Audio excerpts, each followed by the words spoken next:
Welcome back, everyone. Welcome back to another week, another edition of the Korean StarCraft League, the KSL week number 50. I'm, of course, Showside VIP, and with me, I'm joined by these amazing players, the people in the chat, and my plushies as well. Bienvenidos to another KSL, and this broadcasting time is a little bit different, a little bit special. Of course, the KSL is usually over the weekend and is every second Saturday. It's a bi-weekly tournament nowadays. Not every week, but every 2 weeks. We do have a KSL, but we missed out. We missed out this weekend. We weren't able to broadcast it live. Instead, I have my hands on the replays, and we are going over the KSL replays here tonight while we have some time, while we have an open schedule. Again, for those that are curious, usually, especially coming into Friday, Saturday, Sunday, and on Wednesdays as well, we have Kung Fu Cup, we have WTL, we have World Team League. Usually there are other events going on. Not this weekend, not this week. The reason for this is because Stars War 11, a tournament that we casted the qualifiers of like at the start of the year, a long time ago. It was a couple of months ago at this point where we covered the qualifiers. We ended up covering some of the group stage as well. And Stars War 11 is finally going to be coming to an end here this weekend, as the players have been invited. They have gotten their tickets, their plane tickets. They've been flown over to China. And if you keep an eye on social media, there are photos of Showtime and Skillus and Oliveira and Spirit, how they've landed in China, how they're kind of hanging out together, they're eating food. They're being fed? Well fed, Papa. Ah, it's beautiful. So they're all traveling to China at the moment. Not just the players I just mentioned, but of course all the Koreans as well. All the players that did make it into the playoffs of Stars War 11. And that event is happening this weekend. That is why there is no World Team League. That is why there is no Kung Fu Cup. Not this week, as we kind of take a hiatus for Stars War 11 instead. And because it's a hiatus, because there are these free days, we can catch up with some replays, baby. We can catch up. Yesterday we caught up with Kung Fu Cup. Today we're catching up with the KSL. Tomorrow we have OSC King of the Hill, and we may even go over an ESL Up Cup America's broadcast as well. So again, plenty of StarCraft to come, plenty of StarCraft here available to us. Even though there's nothing live happening at the moment, we can jump on some other things. So let's go, baby. Let's go. For the KSL, we have our first series. We have Classic versus Cyan. Now we're jumping right into the quarterfinals. Apparently, this week's KSL, the signups were a little bit lower, which is a little bit of a shame to see. But again, I'm pretty sure the lower signups is because of Stars War 11 and DreamHack Dallas right around the corner as well. Like, there's a lot of major events going on. There's a lot of traveling going on for a lot of the players, a lot of preparation for Dallas, and because of that, this bracket is a little bit smaller, a little bit shorter, but still of very high quality. We have a couple of matches before us. We're going to be going over the quarterfinals first. Just to give you a heads up, we're going over Classic versus Cyan, followed by... Oh, my hair is unruly, puppy. We're going over Classic versus Cyan, followed by Dark versus Rebellion, and Creator versus Nightmare, all the quarterfinals matches, then followed by the semis and the grand finals thereafter. Let's go. Let's go. Meanwhile, in the chat, I do see, Shema, papi, Shema, hello, papi, hello in the chat. I see No Clone as well. It's been a while. It's been a while, papi. Good to see you. Good to see you, No Clone. I see Psycons as well. I stand. I've been trying to catch up for a few streams now. Are we close or are we up? Very elusive. Oh my. Well, last night we caught up with Kung Fu Cup. Here we're catching up with KSL. Tomorrow, I think we're caught up. I think we're caught up unless we decide to cast ESL Americas. ESL Americas may be tomorrow, so we may go a little bit closer. Maybe in the face, papi, in the face. But here we go. It's gonna be a PvP to kick things off here. Game 1 gonna be on Alcyone. Let's go. And this time I could actually observe. Oh my god, it's crazy. Yesterday, of course, we were casting via the clean feed. So I haven't been able to observe for a while, but I'll get there. I'll get there. Here we go, spawning in the top right-hand corner of Alcyone. We have our South Korean Protoss player, one of the best Protoss in South Korea, the red Protoss representing Twisted Minds. It is Classic. And spawning in the bottom left-hand corner, we have his opponent. We have the Chinese Protoss player. The blue Protoss representing Mystery Gaming, it is Cyan. It's been too long, Papi. Without light it goes dark. Oh, so cold and dark. Oh, Papi, let me warm you up. Let's go. We are going to be featuring Dark later on in the night, so be ready for that as well as we settle into this PvP. And I'm excited here. Again, Classic, of course, he has been on the up and up. Classic had a really shaky couple of months. Winding it back a little bit, if you remember, at the start of the season of GSL, Classic failed to qualify. He was one of the big upsets in the qualifiers for GSL. He failed to make it into the main event.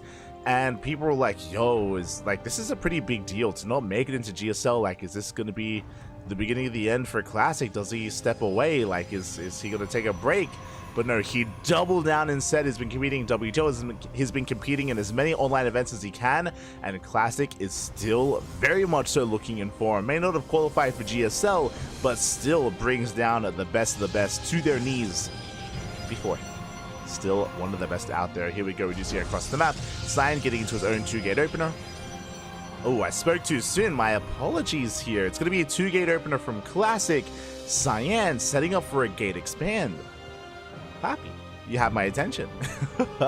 When it comes to Cyan, I was just about to get into the fact that Cyan has been doing very well for himself. Cyan, Jeshi, as well as Firefly, kind of bring them all up whenever I can, but they've all been improving so much over the past year, over the past 2 years of play. It's been really exciting to see their kind of rate of progression here. And more often than not, we've been seeing them take down big names like Clem, big names like Bjorn, for example, names like Dark at times. It's been really cool to see them kind of make these upsets occur a little bit more and more frequently. I would still not say that they're favorites, but again, it's always great to see them pop off whenever they do.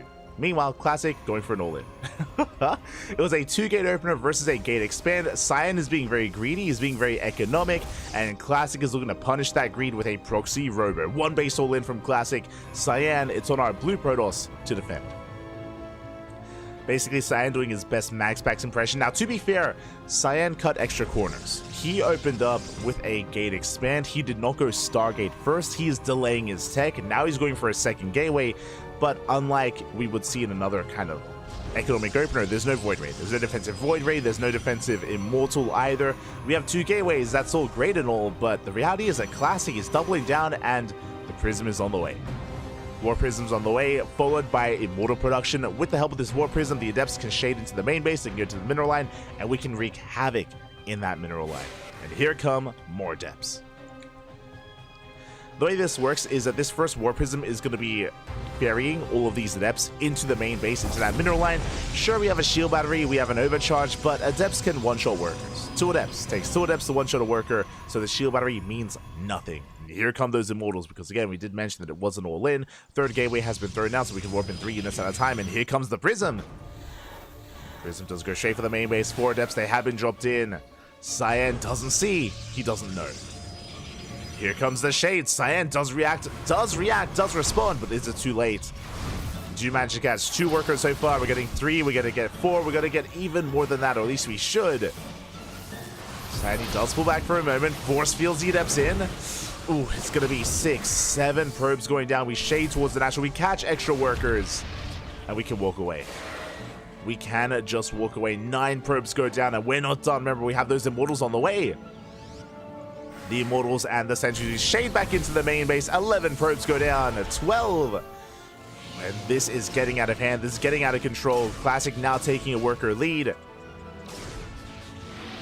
And again, he should not be slowing down. Now, the scary thing with these Sentries is, of course, there's no blink. There's no blink. There's no counter War Prism, so Cyan cannot counteract the force fields. He's going to be locked down. He's going to be locked in. And it's going to be about how well Classic can execute this. You see Cyan with his own counter sentries. The Adepts, they commit. Oh, they don't quite commit to the shade. There are 2 shield batteries here on the below ground. We can just focus them down. There we go. We throw down the force fields. We lock down Cyan's army. Overcharge is popped, but the DPS is too high. We break through the overcharge. The pylon goes down. We depower everything at the natural. And Classic is just overwhelming Cyan. GG gets called, and Classic takes game number 1. GG. Cyan.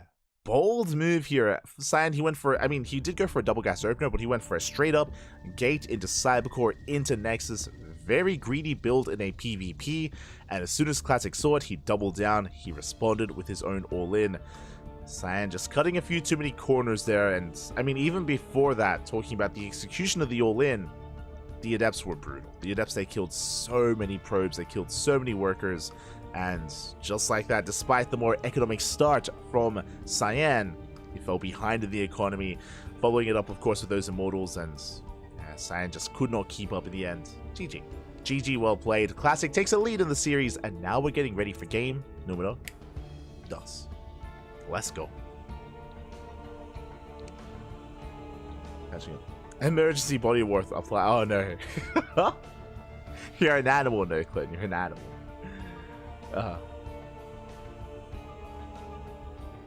Here we go. Diving into Crimson Court, and again, like, I can definitely see these two players going to the ace match. I can see Cyan bringing it back, but he needs to bring it out here and now in game number 2. As spawning in the bottom left-hand corner, we have the South Korean Protoss player currently leading the series 1-0. Representing Twisted Minds, it is Classic. And spawning in the top right-hand corner, we have his opponent. We have the Blue Protoss player representing Mystery Gaming down in the series. Can he bounce back? It is Cyan.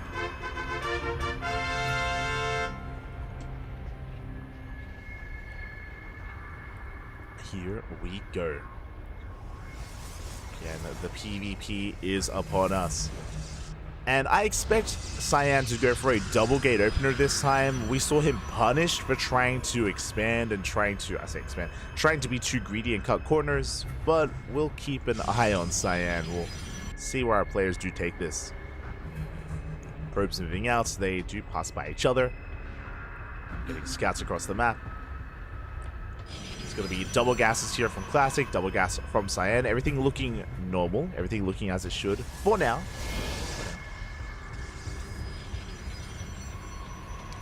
There's that second gateway from Classic, and where is this? Is he doing it again? Where's the second gateway?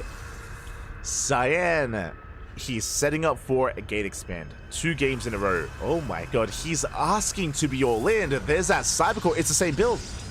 It is the same build. 2 games in a row. Bold move here out of Cyan. And will he get away with it? Will he get away with it? I mean, I'm sure after what happened in the last game, Cyan is going to be a lot more careful getting into this opener. Second probe moves out. Proxy pylon has been thrown down. I'm getting some deja vu, papi, but it's the exact same scenario. Classic setting up for a 1-base all-in. Cyan going for a gate Cybercore into a Nexus on the low ground. Now, Cyan has the option to wait for the Cybercore, throw down a Stargate or a Robo first, and then throw down the expansion instead. I'm curious if that's going to be the case. You can see Classic is looking. He's checking around this pylon to see if tech gets thrown down. Cyan, he goes for the... Oh my... He's crazy! He's going for the Nexus. He's going for the expand. And the Classic does confirm. So, for those that are maybe watching this and curious, I briefly mentioned it before about how, like, oh, you know, like, only MaxPax can get away with this. Even MaxPax doesn't do this. MaxPax goes for a gate Cyber.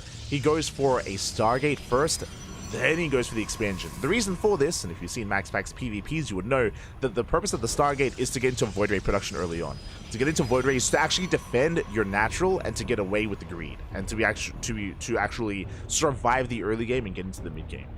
So for Cyan to skip his tech the way that he is that much more greedy. It's so greedy here, and we'll see if Classic can punish it. Once again, same response. We have the Prism on the way. Cyan, he has not scouted. I say that. Hallucination comes in, and Cyan confirms.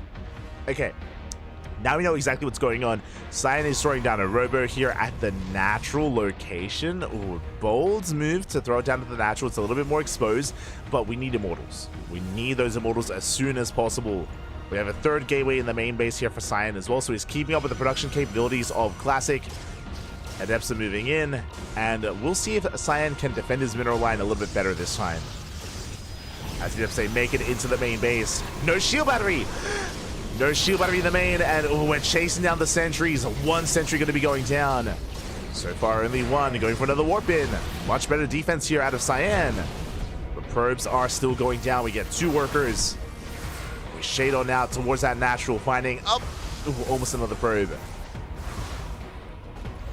But again, Cyan only losing 2 workers. So much better compared to what happened in game 1. Does minimize his losses, forces back the Prism. Again, this time Cyan did end up saving resources, going for a 3rd gateway and going for the warp-ins. Did invest in these Stalkers. But the Immortal has arrived and we're pushing through.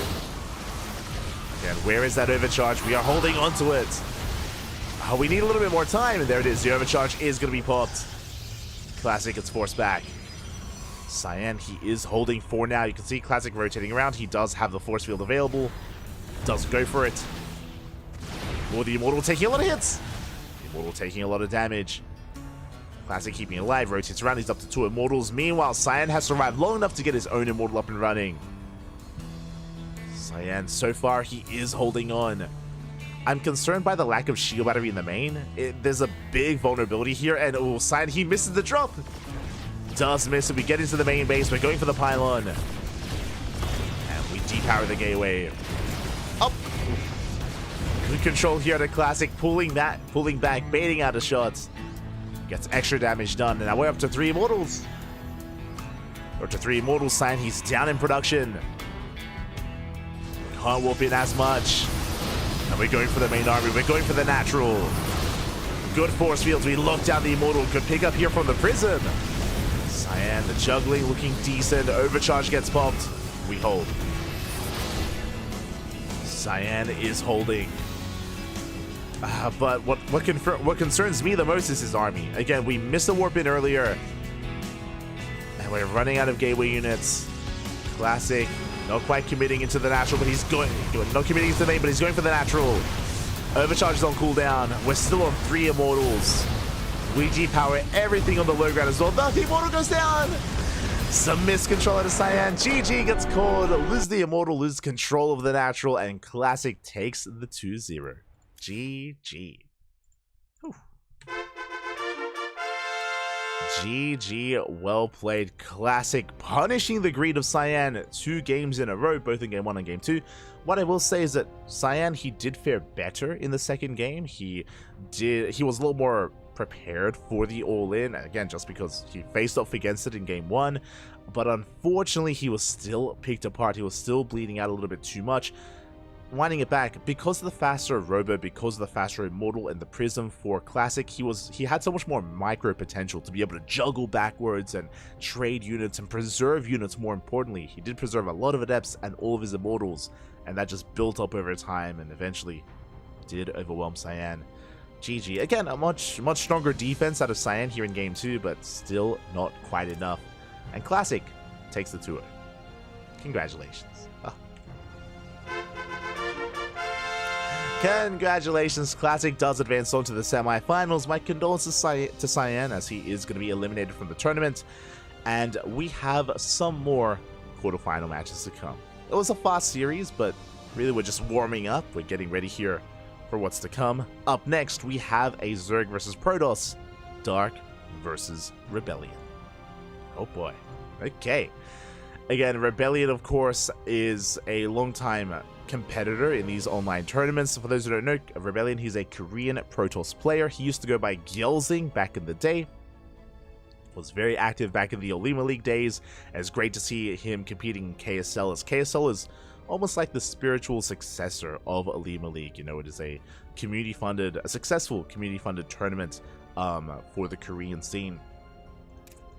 And yeah, big shout out, of course, to Chicken Man and Dave Testa for all the work they do when it comes to hosting the event and bringing this to the people, bringing this to everyone for all to enjoy. Massive shout out to the duo of Dave Testa and Chicken Man. Thank you so much. Much love, much support. Again, you can support the KSL with the command in the chat, !KSL. If you want a link to the Patreon where you can help support the Korean scene as we dive into game number 1 of our second series of the night. Game 1 is going to be on Oceanborn. Let's go. Again, Classic advances on to the lower semifinals. We're here, though, in the upper quarterfinals. To find out who else makes it to those semis. And spawning in the top left-hand corner of Oceanborn, we have the South Korean Protoss player. The blue Protoss representing himself, currently teamless. It is Rebellion. And spawning in the bottom right-hand corner, we have his opponent. We have the South Korean Zerg player, the red Zerg representing Talon Esports. It is Dark. Let us go. Okay, again, Dark is a player that we missed, actually. If you remember, we were casting Kung Fu Cup last night, and Dark was suspiciously absent from the Kung Fu Cup. He wasn't a part of it, and it was an event like no other as a result. It's not quite a Kung Fu Cup without Dark. Feels bad, man. Feels bad. He wasn't there. Instead, the Protoss and Terran, they ran rampant in Kung Fu Cup.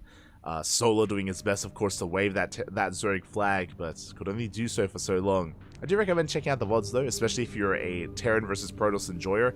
We casted, like, 6, maybe 7 TVPs last night. That was a lot of TVP. That was a lot of Terran versus Protoss in Kung Fu Cup.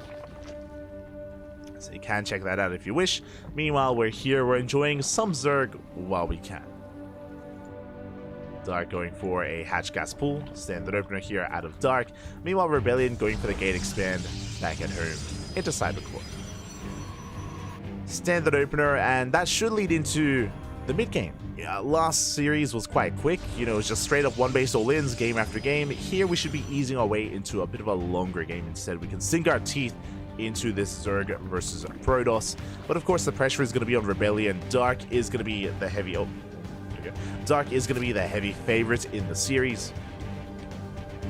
We'll see if Rebellion can make him work for it. When it comes to Rebellion, there's been periods where he's taken a break. He has taken breaks from the game. He has taken time off. More recently, though, Rebellion has been active once again. It's been great to see. It's been great to see Rebellion once again being active in these online tournaments. Tournaments like Sparkling Tuna Cup. Tournaments like the KSL. To appreciate it. And we'll see if Rebellion can look to try to make it into the upper echelons here of the Korean scene. For a long time, Rebellion has kind of been a Code A player. You know, Rebellion alongside, you know, Stephen Curry, Quanta, Percival, Genio, 3-Point, for example. They've all kind of been looking to kind of make a name for themselves on breakout into the pro scene for quite some time, and has yet to occur. But that's why I'm saying that it's really great to see Rebellion active once again, more so than he was for quite some time. So he's putting in the work. He's putting in the work, and we'll see if that pays off for him. Behind this, going for a Stargate opener. Standard play out of Rebellion. 2-gate opener back at home. And likewise, Dark is just happily droning, producing his queens. He's got a handful of lings just to keep up with the Adept. Dark just saturating his bases. And Rebellion yet to really be too active. Something interesting here is that usually we would see the first Adept move out and apply a bit of pressure and be joined by the second Adept.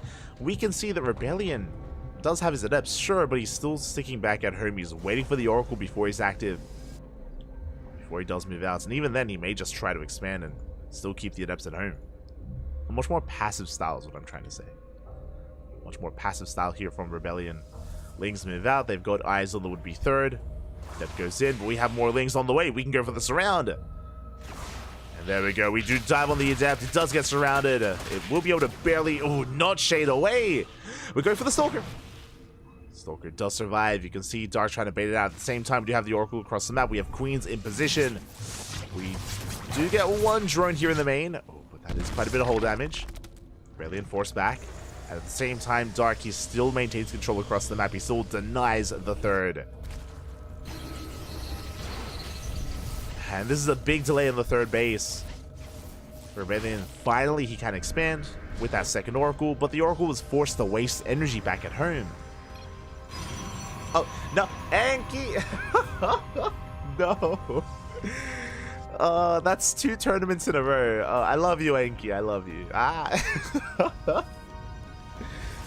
So for context here, CranKy, he's the Spanish caster. He's a caster in Mexico. He's based in Mexico, and he does cast in Spanish. He's a great guy. I love him. He's el hermoso. Much love to CranKy.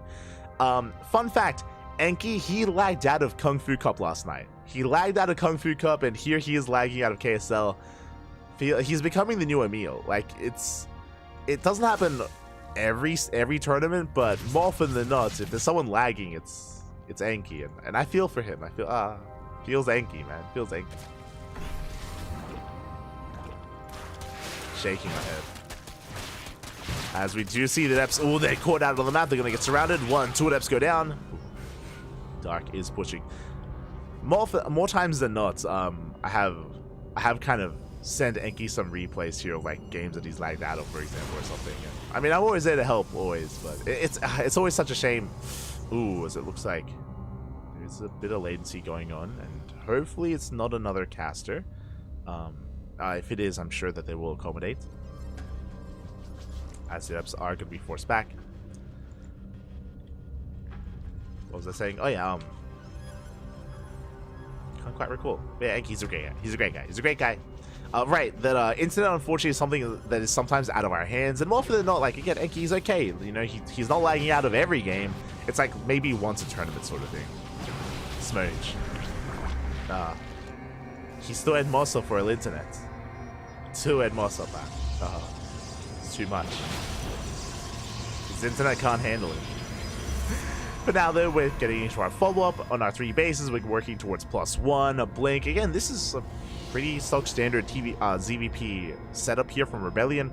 The one thing that I will say though is that Rebellion hasn't really been able to punish Dark. There's been very little harassment. The Adepts were shut down, the Oracles are forced back, they killed 1 drone, only 1 worker. So Dark has been left to his own devices, and he's droned up to 71, 73 even. He's on 4 base saturation, he's focusing now on his Ling Roach. And Dark, his economy, it's getting out of hand, it's getting out of control. Again, Rebellion has failed to really put a dent in it. And now we can focus on the army. We can focus on the Ling Roach. And Dark, he's soon going to max out. Doesn't look like much right now. But that number, it's about to boom. And here we go, 33 Banelings on the way. This is a sign here that Dark is soon going to push with everything he has. Stalkers are being active. Rebellion getting a 4th. Dark moving out. Does come across these Stalkers though. They do push in. Stasis does get triggered here by a handful of Lings. Bathing speed is not done. Oh, never mind, it does kick in. And we're chasing down those Stalkers. And can we reach them? Up! We're going. Good kiting here by Rebellion. But the Bailings, they do get on top of the army. Yeah, forcing out those shots. Headed for the mineral line, actually. We just ignore the Stalkers. We're just trying to break through, and we do bust in. Up! Only 2 probes go down. Yeah, that was so close to Rebellion. He does hold onto his mineral line, but reinforcing across my Bailings. They head into the natural. No, and this time there's no reaction. Big connections. 19 probes go down. Ling spot in. The wall is not a wall. Bailings, they roll into the main. This time Rebellion does respond. Oof. But they make it in nonetheless. 28 probes falling. And we are pulling Rebellion apart. Initially, he had a good defense. Initially, he did well against the first wave of Bailings. But Dark could not be stopped. He did not slow down. We mentioned this. He droned up to 73. And from that moment, not another drone. Just pure Ling Roach. And Bailings as well. Rebellion forces back the army, but he's down to 45 workers. He has no saturation at his natural. He thankfully has saturation in his main, but he lost the 4th base. He is in a rough position. And Dark, all he has to do is just remax and do it again. Just remax and do it again here. +2, finishing up. Ling Bane Roach. Building up here back at home. Rebellion, he can't really be active. He can't really push out. I mean, he needs to, but he's stuck at home.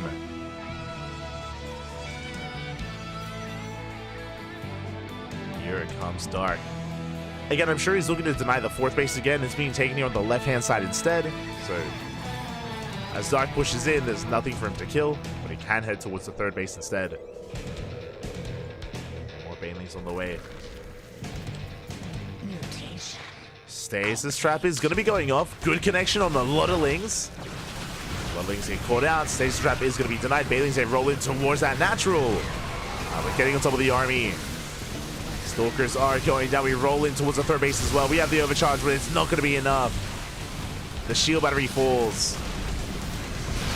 Ooh, and the Bailings crash in. And with this revelation running out, we can keep pushing. And we can and will. Only one Ravager, so not too many piles to work with, but we can just collapse on top of the army. Focus down the Stalkers.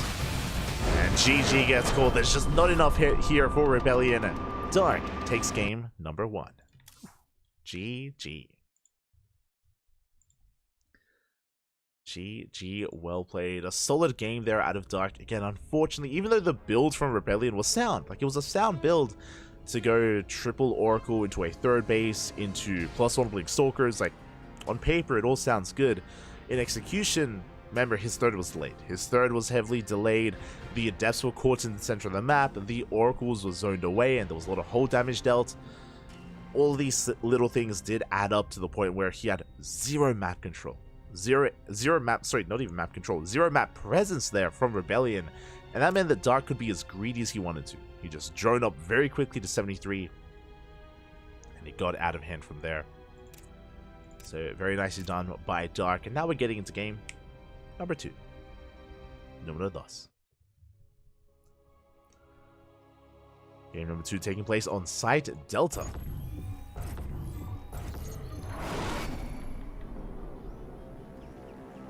And spawning in the bottom right hand corner of Site Delta, we have our South Korean Zerg player, the Red Zerg, representing Talon Esports, leading the series 1-0. It is Dark. And spawning in the top left hand corner, we have his opponent. We have the South Korean Protoss player down in the series. Can he bounce back? Can he force that ace match? It is Rebellion.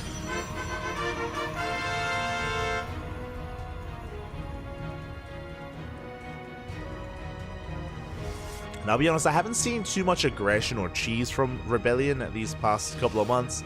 Not really something we see too often. So I wouldn't be surprised if he once again goes for another standard opener. But as we saw, his standard play is not good enough. We need more than that, I should say, to bring Dark down. We need to be more active. We need to be more aggressive. Or go for a bit of a different twist on things and have some more flair here with the build. I'm curious. Curious how Rebellion adjusts here to Dark. Meanwhile, Dark just going hatch gas pool.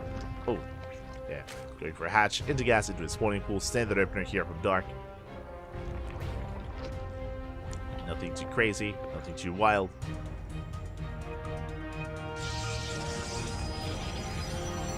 I mean, Site Delta is a bit of a more defendable map here for the Protoss, just because the natural base has that high ground, has that point of elevation, is that much more, again, fortifiable. Hopefully we can get our third base a little bit more on time this time for Rebellion. As I mentioned before, it was all these little things adding up for Dark. We should give him so much freedom.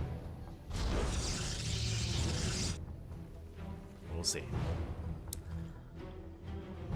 Likewise, on the flip side of things, Dark is also at times a very aggressive player himself. We've seen Dark go for all-in after all-in at times, and against many a Protoss player. Doesn't matter if you're a player like Rebellion or even a player like Hero, a player like Max Pax. Dark is willing to play hyper-aggressive. That's why he's so difficult to read and so difficult to play against. We've seen a lot of Protoss players in the past struggle with Dark just because of how wild he can be. Speaking of being wild, that is not a Stargate, that is a Twilight Council opener. Okay, Rebellion, let's go. He's going to be cooking, Papi. What exactly is he going to be cooking, though? Do we go for a Glaive Adepts, or do we go for a Dark Shrine instead? That is the question. Third base being taken here by a Dark. Lings being active, trying to scout that would-be third base. And we have not pulled out a gas. This looks like a Dark Shrine. I'm curious. Curious where this goes. Ooh, the Ling does bust in! Stalker does spawn in just in time, but no, the Ling makes it into the main base. We're going for the full scout, and we get eyes on the Twilight Council. And we see it researching as well. We see everything. And it is glaives. But a very interesting form of glaive adepts. Okay, so if you remember, I assumed it was going to be a Dark Shrine. The reason why, we haven't pulled out of gases. But now we see why. It's going to be glaives. We're going to be going 3-gate glaives into a third. The reason why I say this, there's no robo. There's no robo, which means there's no war prism, there's no way to reinforce. This is a macro glaive adept build. We saw this build originate in the European region. I want to say players like Strange, players like Skillus were playing around a lot with it. And this build never really did popularize amongst the Korean Protoss players. I'm talking about like Hero and Classic and Nightmare. They never really adopted this too much, but it's cool to see Rebellion whip it out here.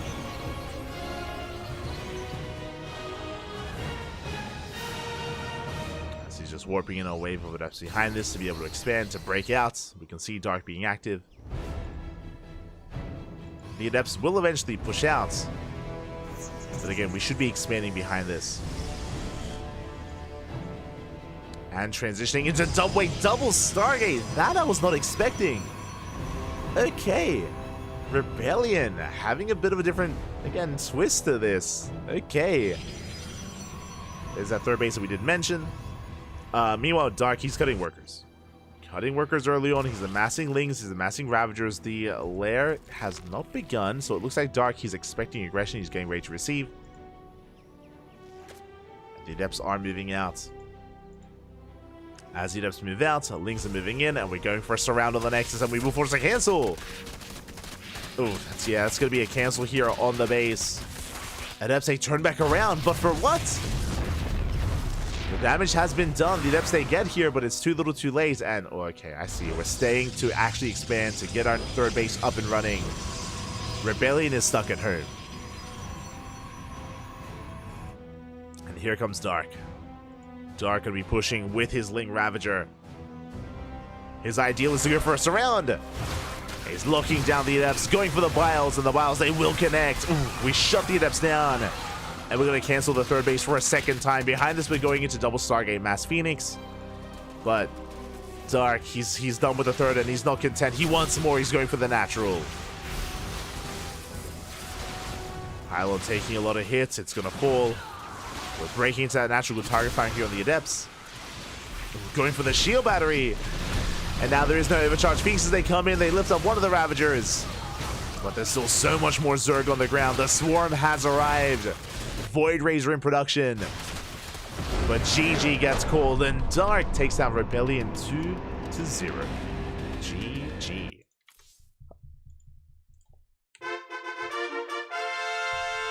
GG, well played. That was an interesting build out of Rebellion. It was unfortunate that as he was moving out across the map, he was shut down. You know, that was just the perfect moment for Dark to counterattack with his own Lings. He punished the third base.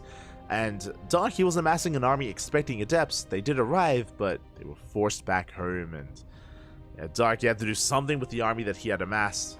And do something he did.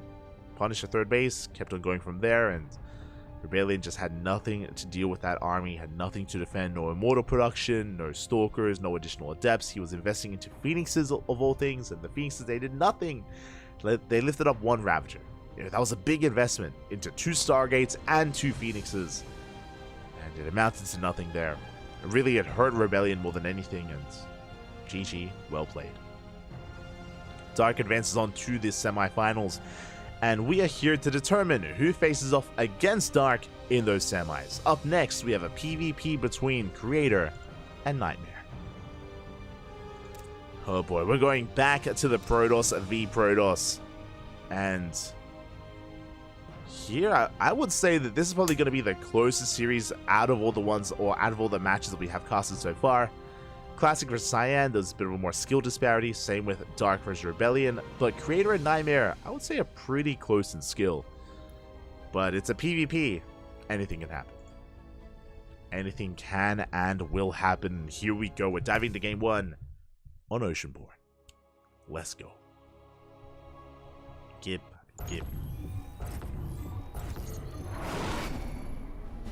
And spawning in the bottom right-hand corner of Oceanborn, we have our blue Protoss player. We have our blue Protoss representing Club NV from South Korea. It is Creator.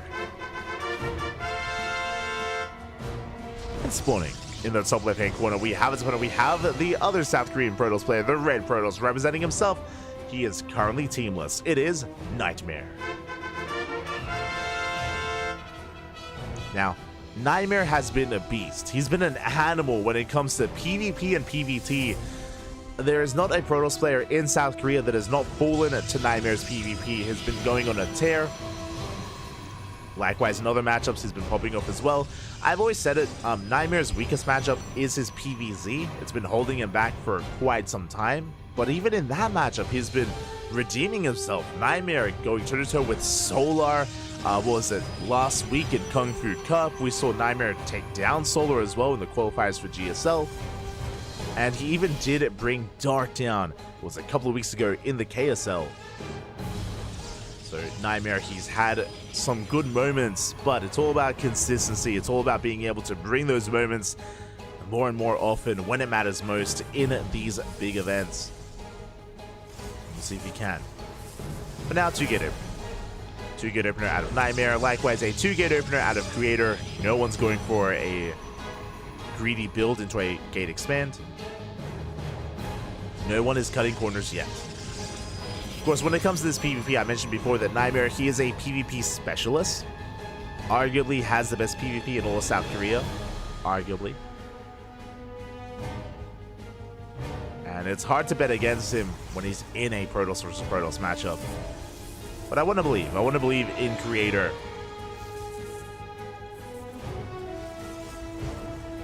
So to go back and forth. So far, going to be double Stalker out of Creator, double Stalker from Nightmare.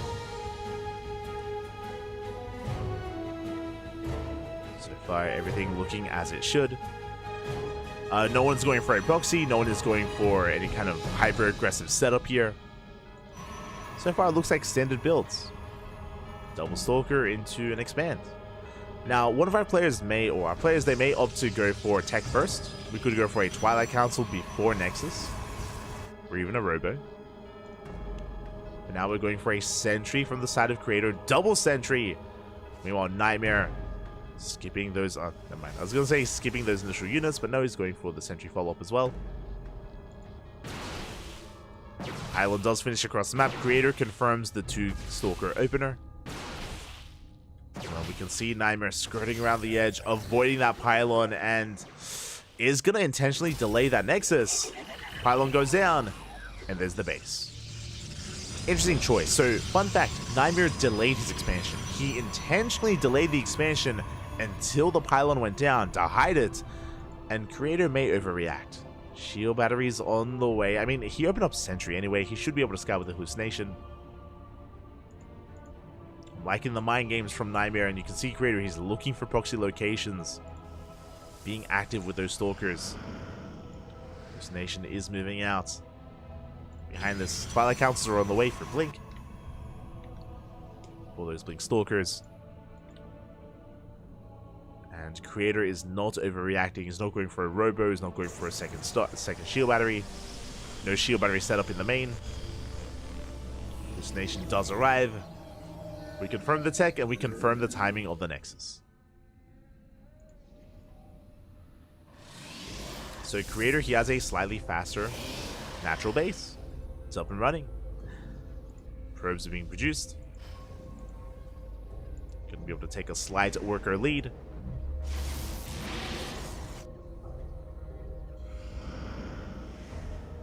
Again, so far a nice start here for Creator. And now we're going for a third. A very fast third base here by Creator, and Nightmare looking to go for his own. There we go, probe is on the way. Third base about to be taken, but Nightmare also moves out. Now looking at the army sizes here, we have Nightmare with a double Stalker lead, where he's up 2 Stalkers. As I say that, Creator, he does reinforce. So we have an even army count. Creator bringing everything together. 5v5. Good force as we catch a Stalker. Very nice pickup. Creator catches the Stalker, backs up. Only energy was spent there for Creator. And behind this, we're working towards a Forge for +1. Looks like we're going for a very heavy Gateway army composition. Very heavy Stalker composition from Nightmare. Meanwhile, Creator going for a Robo. Interesting. Now, with this Robo, of course, we can go into Observers, which will give us a little map vision and map control. Likewise, we can start earlier Immortal production as well. We have a later Forge for Creator, so it's going to be slightly behind in those upgrades, but potentially ahead in Immortal production. Potential.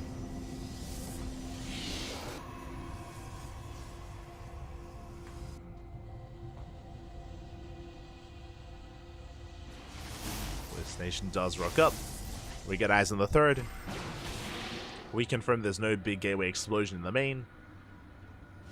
And the upgrades.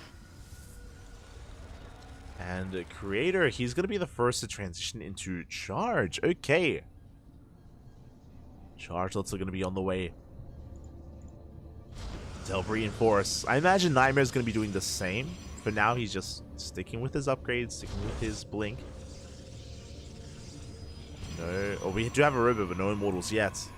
So Creator's refining his army, working towards Immortals, working towards Charge lots. Eventually, I imagine Archon production as well. Nightmare's working on it too, just a little bit later.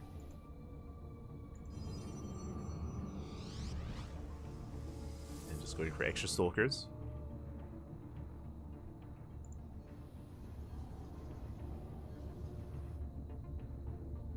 Again, so far still a pretty tense moment between our players.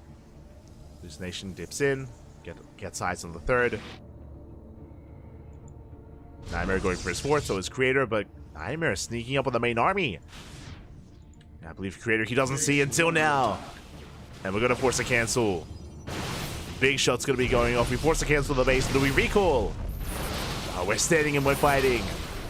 Go down a wall of force fields. We got a pylon. We can focus down some of the Stalkers as well. Good blinks from Creator.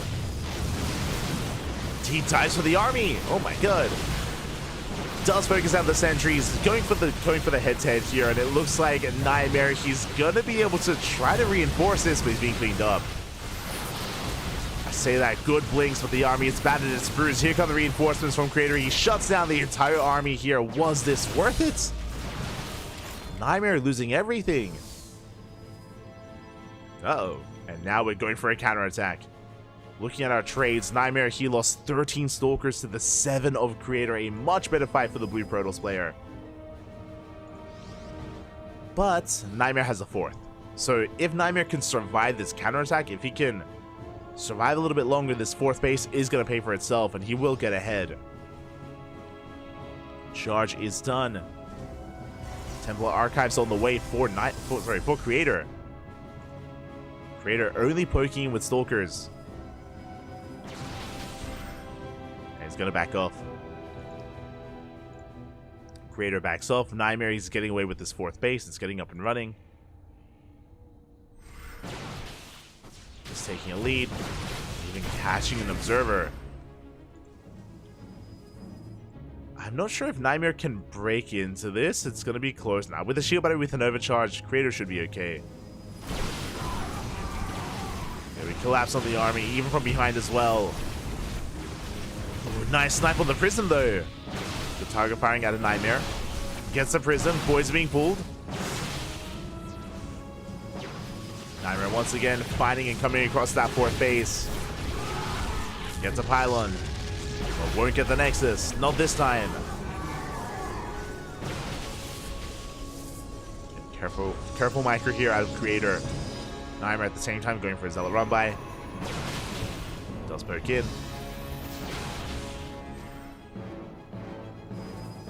Zealots. We have a defensive weapon here at the natural. Creator, he is keeping up. He's keeping up with his opponents. Archons are amassing. So far, only one Archon. Not the biggest of counts. Nightmare reinforcing heavily here. He does have a Stalker and almost a Zealot lead. And we even on Zealots. He has more of those Stalkers, and here come the reinforcements. Nightmare does focus on that Immortal. Creator. That was a big slip up, losing that Immortal. And Nightmare, you can see him skyrocketing ahead. Again, that's because the fourth base has been mining more for longer. More importantly, has been mining more gas. With that extra gas, we get extra stalkers. It's 24 stalkers to 12. Nightmare has double the stalker counts. Ay. We're holding back with those zealots. We're waiting to overwhelm. Likewise, Creator pushing in. The zealots, they do dive into the army. The Archon putting in some work in the back line. Creator forcing Nightmare back. A lot of those zealots and more stalkers, they do come in to reinforce. Again, it's 30 stalkers from Nightmare against the 11 of Creator. We're chasing this down. Obviously, Creator here has more than just stalkers. He's got the Archons, he's got zealots, he's got the Immortal, but it's not that much. And Nightmare has so much micro potential when he catches the Prism. Oh, Prism goes down. Oh, we get the Immortal. We one-shot the Immortal. That's the power of 30 stalkers.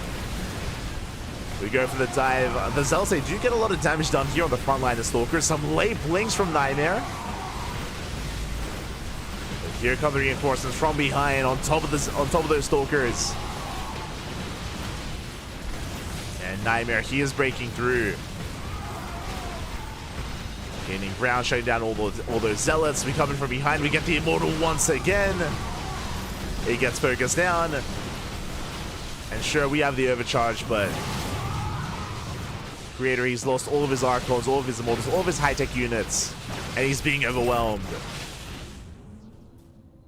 Yeah, it's just a numbers game at this point. And Blink Control is good, but it can't be that good. Not enough to surpass this kind of deficit. So I'll say wreak havoc in the middle line. GG gets called. Nightmare, he has far too much, and Nightmare takes game number 1. Oof. GG. Poppy.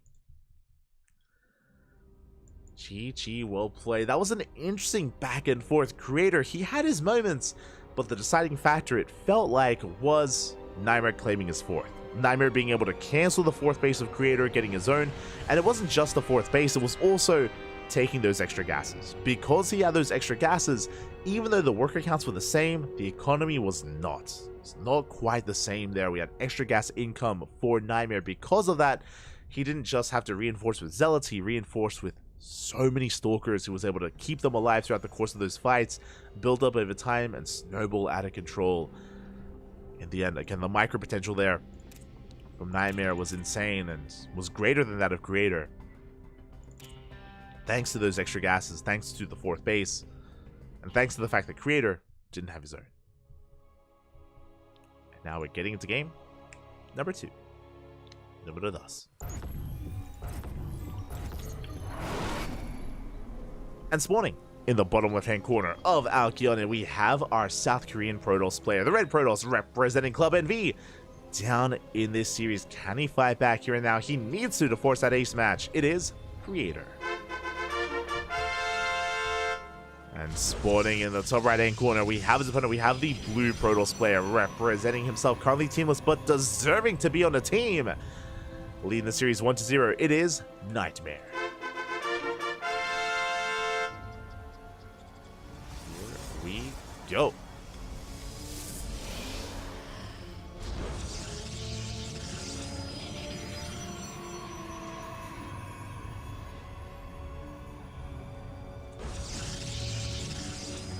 Go.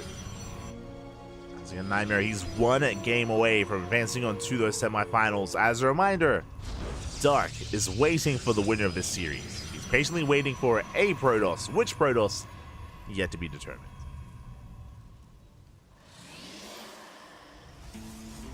Yet to be determined here. It is going to be a 2-gate opener out of Nightmare. Likewise, a 2-gate opener from the side of Creator. So far, so good. No one is cutting corners, no one is going for a gate expand, not on this map.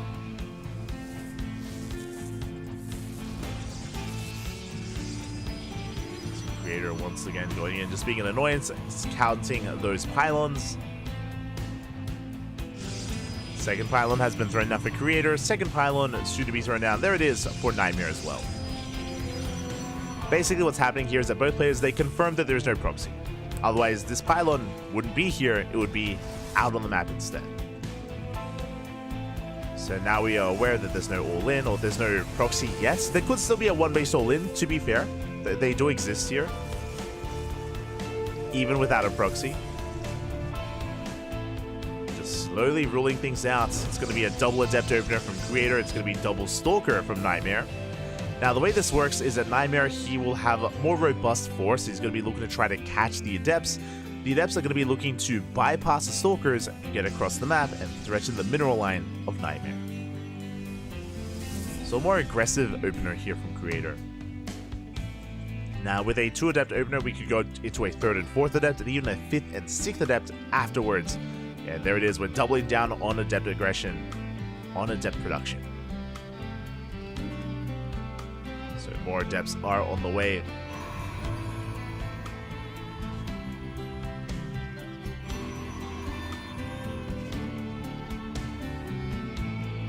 Are on the way. You can see Nightmare skirting around the edge of the map with those Stalkers avoiding that central Xel'Naga.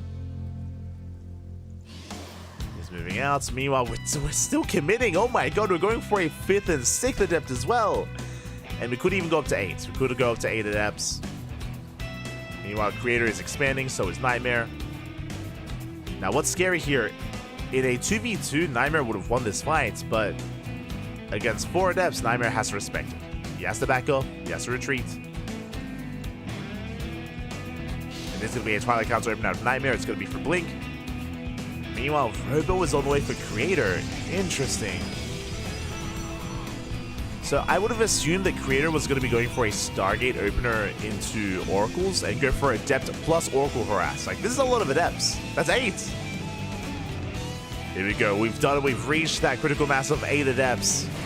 Now, what this means as we shade out, and Nightmare spots this, by the way. He sees everything with the Xel'Naga. He knows. With 8 Adepts, a pylon block is not good enough. We need a gateway. And we have enough room. Good SimCity here by Nightmare. We have the room for a gateway. As Adepts have arrived, Nightmare working with 4 Stalkers, with Force Fields, with a Shield Battery as well. Adepts, they threaten a shade into the mineral line, and we commit! Ooh, we commit to the shade. Pros are going down. A good Force Field here by Nightmare. He locks down the Adepts. Does focus down 1, focus down 2. He gets a 3rd Adept as well. 5 of them do escape. But that was 6 probe kills. Pretty good damage dealt here by Creator. He does take a worker lead. But his Stalkers, sorry, but the Stalkers are hunting down the Adepts. They get one more. 4 Adepts did fall, and back at home, Shield Battery just now gets thrown down. Can Nightmare counterattack? The answer is no, he pulls back. Does pull back. He's still waiting for Blink. Blink is almost done. We have that War Prism moving out on the right-hand side. Did Nightmare scout the Robo? He did. Okay, the Robo was scouted. You can see Stalkers in position for the drop. Again, a Robo follow-up from the Adept opener does typically mean Warp Gate. Sorry, it does typically mean Warp Prism. It's just a good way to make use of those Adepts and try to bypass the wall. Creator headed for the main. Is going in. And Nightmare, he's in position. Does zone that Prism away. Hallucination once again does check, does confirm the natural. Nightmare, he's up on bases, going for a 3rd. As Creator is building up a pretty early, pretty hefty Immortal count. He's already got 2 Immortals. Already on that 2 Immortal count. Could go up to 3.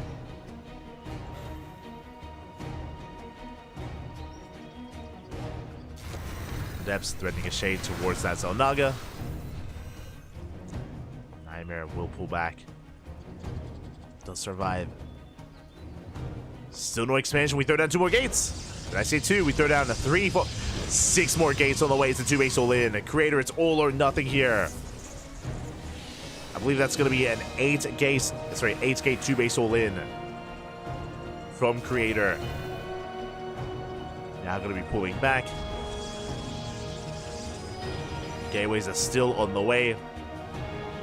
And Can Nightmare survive this? Now, Nightmare's getting into his own immortals. That Creator, he's got 3 immortals to the 1 of Nightmare. A pretty big disparity. But Blink is done. We have a hefty Stalker count here for Nightmare.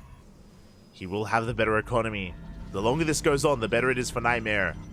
Meanwhile, Creator, he's backing off. He's reinforcing. He's just building up his army before going for the kill. Before going for the all-in. Again, Blink is just now finishing off a Creator. So we're going to be even in those upgrades. We're moving out. We are pushing. Creator, what I love here is that he reveals only half his army. The other half does come in from behind, out of range of the Zonaga, which was under control of Nightmare. So Nightmare is not fully aware of how committed this is. But the hallucination does confirm. The hallucination just saw all the gateways and saw no third base. Nightmare knows. Second shield battery is on the way. Is it too late though? Second shield battery is in production. Good blinks here from Nightmare. Safara preserving his stalkers. Diving on the main army. The force fields. The immortals, they do nothing, by the way. They're zoned away. The immortals, they were zoned away by those force fields. Finally, they can engage. But Nightmare, he's overwhelming, pulling the boys, and he can dive on this. And the shield battery is helping out so much. That second shield battery did finish in time, and we can focus down those immortals. The force fields were the MVPs here for Nightmare. You saw there were 4 immortals. They were doing nothing for half the fight. They were just stuck in the back line. Nightmare does bleed out 12 probes. Nightmare, he falls behind in that worker count, but he has 3 Nexus. He can rebuild. He can chrono. He can reproduce all those probes. And Creator backs off. Oh, and this is rough. He's down to 1 immortal. Down to 1 immortal. There's still no third base. There's no backup plan here. It's all or nothing. Now we're going for a second all-in. But this one's going to be that much weaker. This time, Creator, he's only got 1 sentry, so he has limited force fields. He's only got 1 immortal. And we spoke about it. The longer this goes on, the better it is for Nightmare. We gotta go. The armor supplies are still pretty similar. But overcharge is available. We do have a second overcharge here for Nightmare. And we're diving in. Good focus firing here on the immortal. 1 immortal goes down. Overcharge is popped. And we do force the focus fire. Shield battery goes down, but we go for we force back the army. Second immortal comes in. Nightmare, he's got the concave. He's got the upgraded advantage with +1. He focuses down that immortal. GG gets called, and Nightmare takes the 2-0, advancing on to the semi-finals. GG. GG, well played. That was a terrifying all-in, and I love how Creator put it all together. You know, he was just waiting for Blink to finish up, so he pulled back. He only revealed a portion of his army, but Nightmare, he was very careful with his scouting. He was very adept when it came to his hallucination scouts. He was able to confirm what was going on, confirm the all-in. The third shield battery was able to finish up in time, like halfway through the fight. And the force fields were insane. The force fields were just too damn good there. For half of the fight, we had 4 immortals for Creator that were doing nothing. They just could not engage. They were just zoned away from the entire fight. And that was the advantage that Creator had. The immortal count. He had like 4 immortals to like the 1, maybe 2 of Nightmare. And they just couldn't fight. They just could not take part. GG, well played. With that, Nightmare, he advances on into those semifinals, and we have our semifinals ready for us. Up first, we're going to be following Nightmare into the semis, and it's going to be Dark versus Nightmare in a best of 3. That is going to be our next series as we set things up, followed by the lower semifinals, which is going to be Classic versus Beyond. Let's go. So we do have, thankfully, a Terran player here. We did cast Classic earlier versus Cyan, so Classic made it to the semis. Unfortunately, we did miss out on Beyond's quarterfinals match, so we weren't able to quite feature that. But Beyond is going to be taking part. He's going to be waving that Terran flag. is going to be waving that flag as we do get things ready. And this also means we have reached the halfway mark. The halfway mark of today's broadcast. We just wrapped up with all of our quarterfinals matches, and that means that we're going to be going on a short break. I know. Like, we're just now sinking our teeth into the semis, but we're going to be going on a short break just to kind of break up the broadcast a little bit here. And after the break, we'll have both semifinals and the grand finals thereafter. Oh boy, so 3 series left, 2 best of 3s and 1 best of 5. Oh boy. So take this moment to get some snacks, get some water, get some food, stretch, maybe look away from the monitor for a moment, look after yourselves, massage your marines, hydrate your hydras, drain your disruptors, and we're going to be back in a couple of minutes with Dark versus Nightmare. See you soon.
And welcome back, everyone. Welcome back. Hope you enjoyed that lovely Brutal OST as we returned with the semifinals of the Korean StarCraft League week number 50. Again, as a reminder, if you want to support the Korean StarCraft League, you can do so via the command in the chat, !KSL. If you want to link to the Patreon page of the Korean StarCraft League, it's a way to help fund and support the Korean scene.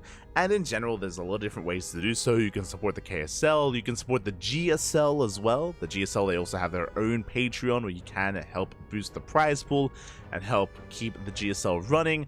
Likewise, you know, there's our own Patreon as well. I mean, a lot of these tournaments, they have their own structures behind them to help support them, to help fund them. So they do have their own benefits as well, like replay packs. For example. So that is available to you if you are interested. Otherwise, we are diving into our first semifinals. Our first semis of the night. It's going to be a ZVP between Dark and Nightmare. Game 1, going to be taking place on Ghost River. I'm ready. I am excited. Oh boy, again, I mentioned before that I kind of miss Dark because he did not compete in the Kung Fu Cup last week, and because of that we had a little bit less Dark than we usually do here on the CranKy Ducklings. But here he has returned, and spawning in the top left hand corner of Ghost River, we have his opponent. We have the South Korean Protoss player, the blue Protoss, representing himself, currently teamless. It is Nightmare. And spawning in the top right hand corner of Ghost River, we have his opponent. We have the South Korean Zerg player, the red Zerg, representing Talon Esports. It is Dark. Let us go. Dark versus Nightmare. We have seen them face off time and time again.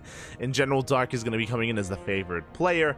I mentioned before in the previous series about how Nightmare has been popping off in PvP and in PvT. He has some of the best Protoss versus Protoss and Protoss versus Terran in the world, but his PvZ has always been what holds him back.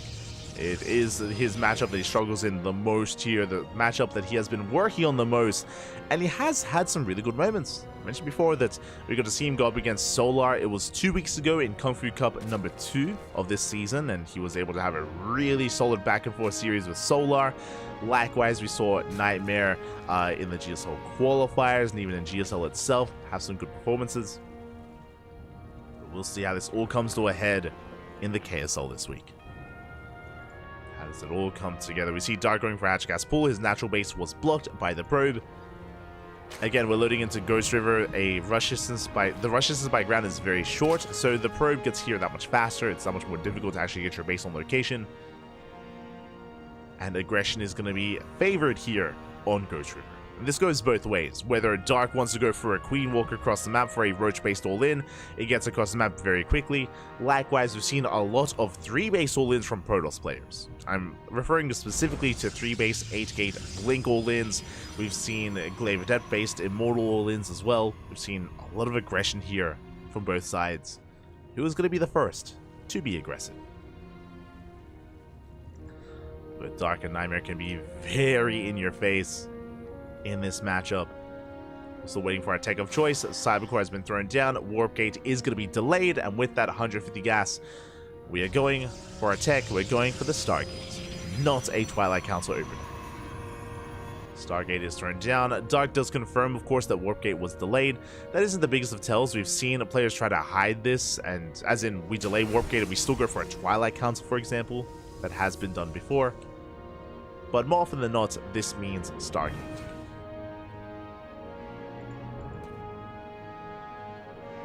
Probe is forced back. Adept is moving out. Zoning Dark away. It's going to be spotted by that Overlord. And soon we're going to be seeing some Oracles coming out. I assume it's going to be Oracle here. There, of course, you can go for a Void Ray opener or a Phoenix opener, but Oracles are the standard. Speaking of, Oracle is on the way. The Oracle is the standard just because the Oracle gives you a lot of scouting information. It allows you to harass, it allows you to be a little bit aggressive and get some drone kills. Likewise, it also allows you to expand and take a third base. As the Adept is shut down. What I mean by that is, when it comes to taking a third, there are going to be links to try to vie for control of that third base location, and the Oracle is just a great unit to support the Adept on the ground, to support the Probe on the ground, and to keep the space up and running. Speaking of, There it is. There is that third base. The Oracle does stick around a little bit longer. We can see the Lings of Dark that are going to be testing the waters and getting eyes on it. And again, they shouldn't force a cancel. Third is on the way. Stalker zoning back. That's that. Or Overlord should be able to survive at least a little bit longer. Back at home, Dark just droning up, saturating his third. And Nightmare can soon move out as he has reached that double Oracle count. He has reached that critical number here. 2 Oracles can one-shot a drone. So even if there's Queens, even if there's a Spore, damage can and will be done. The question becomes, how much damage? As the Oracles head towards that natural Spore, not quite finished, but we do have 2 Queens. How many drones do we get? We get 1, we get 2, we get 3, we get 4. 5 workers go down, and we do barely escape. That's a lot of hull damage dealt to the first Oracle, but we do get away. And we get 6 drone kills. Very nicely done. Very nice damage here from Nightmare. Behind this, we have a third Oracle. Usually, we kind of shuffle our Oracles around. But no, we're moving out with all 3 of them. Behind this, we have a Forge and Twilight Council. This should be +1 and Blink. Additional gateways are on the way. Nightmare, he's headed for the third, but Queens are in position. He does have to retreat. Behind this, Dark focusing on droning, going for a lair. Lair is at the third. Interesting lair location from our Zerg player.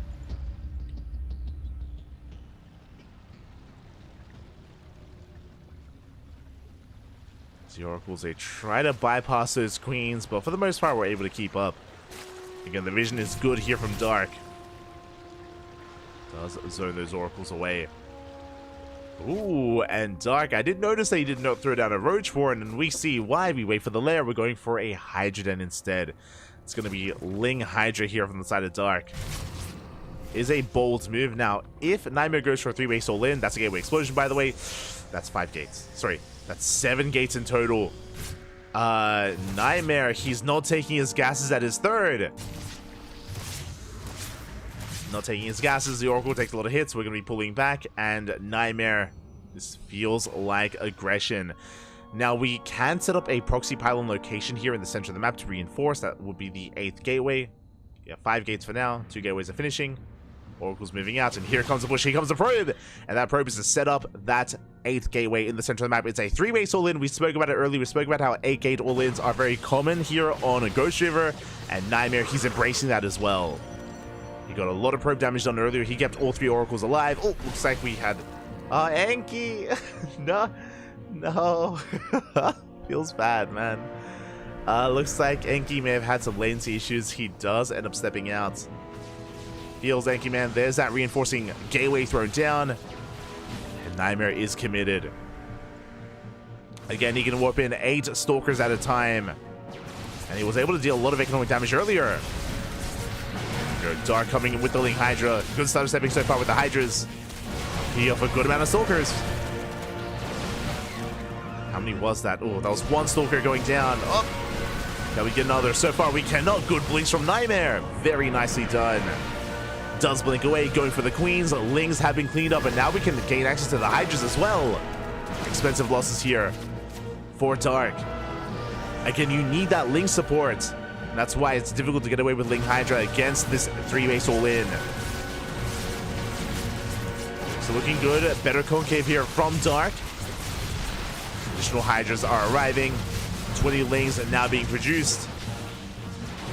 Ooh, as we get another Queen. And so far, 4 Stalkers have gone down for 5 Hydras. Hydras once again, good stuff stepping out of Dark. Stasis has been thrown down, and oh, the Stasis! Oh, big Stasis does catch a good chunk of those Hydras. Now we're pushing in. We're collapsing on the army. Dark, he's in trouble. Really got a lot of Hydras. But he's forcing back those Stalkers. Dark, he's holding. And that's... Those Stalkers, they're very low. They're barely holding on. But here come the reinforcements. Charge is not done. We are taking an extra gas geyser. Extra gas being taken. Charge on the way. 9th gateway. Once again, picking up some of those Hydras. Slow loss, they can support somewhat. Stasis trap is baited out. But Nightmare, he does have the supply lead. Again, there's barely any links left. We've lost 16 Hydras already. Oof. A lot of Hydras going down. Where are those Zealots? Charge is done. And do we reinforce it? Do we harass that mineral line? What are we going for? Where are we headed? There we go. 7 more Zealots on the way, and these Charge Zealots are going to be the nail in the coffin. Without Banelings, these Zealots, they can just go ham. They can wreak havoc. The choke point is brutal.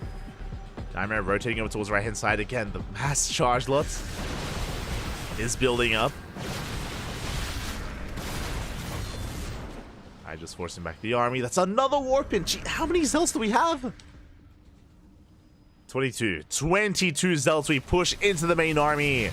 We collapse on these Hydras. Oracles, they come in as well to support, and we bring on forward. Nightmare, he knows he has far too much. He's overwhelming Dark.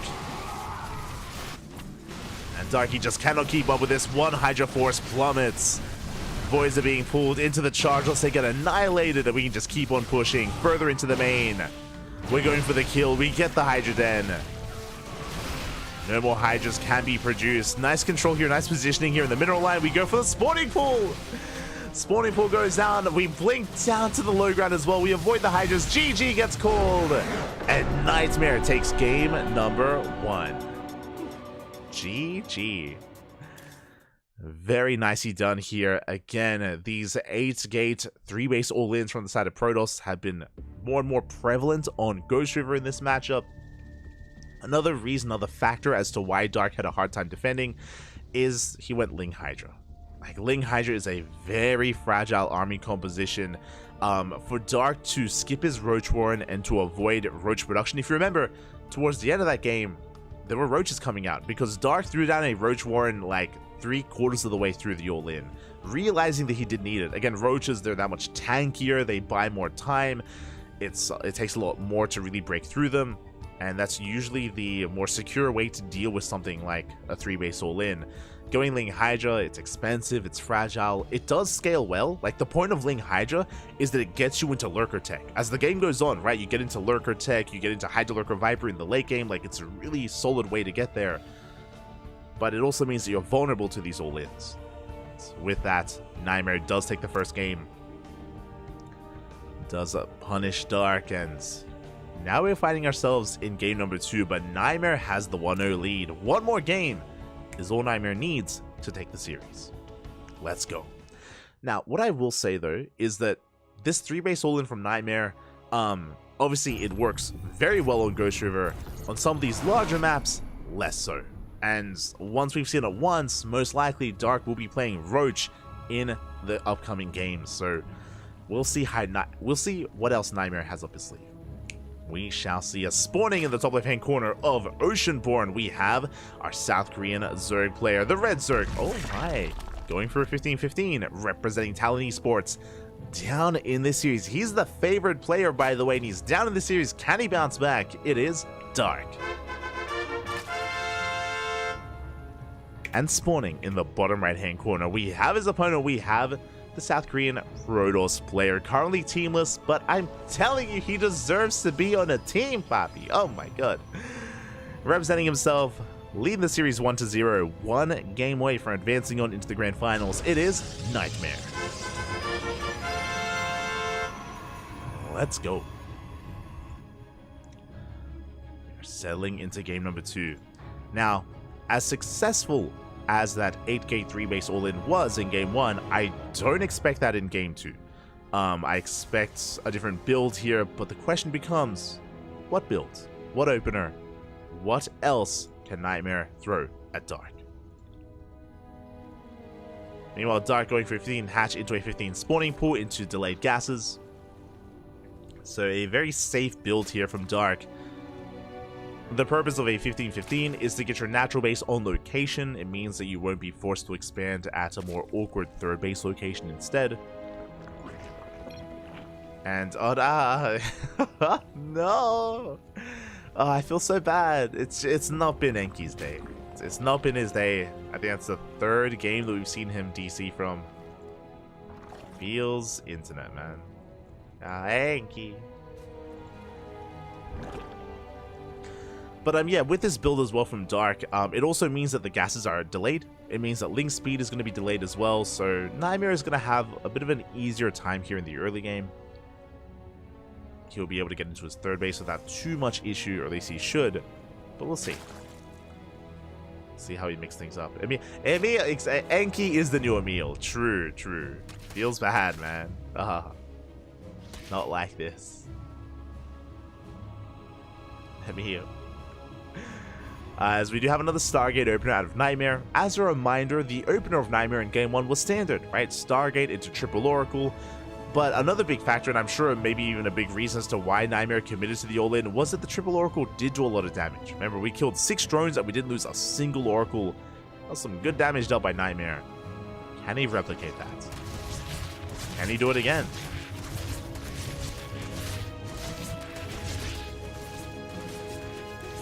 Can he do it again?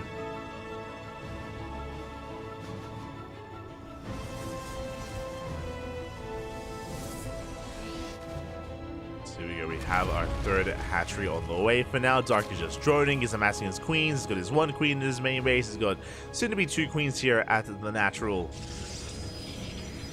And Nightmare should soon be moving out with these adepts. Stalker's on the way.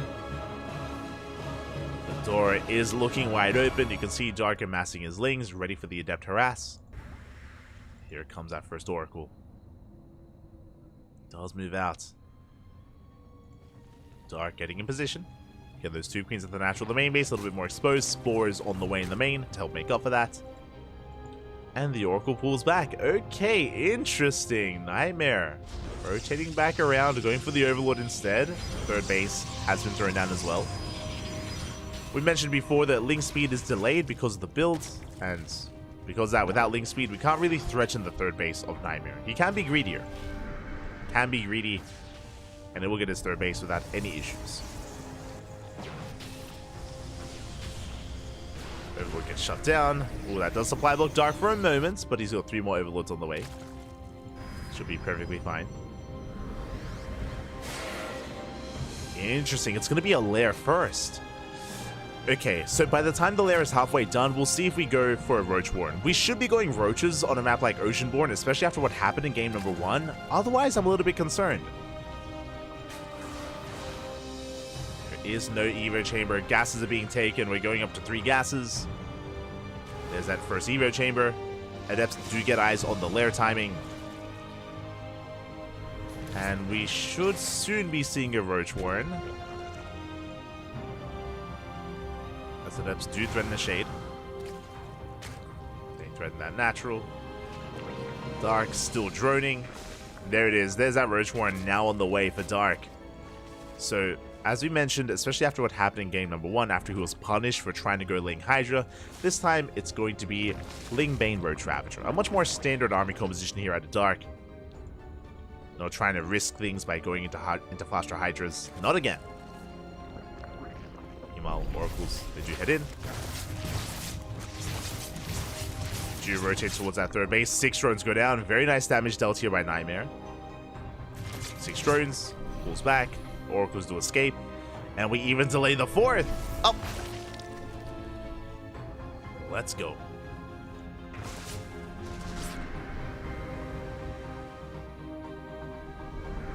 Base is going to be delayed.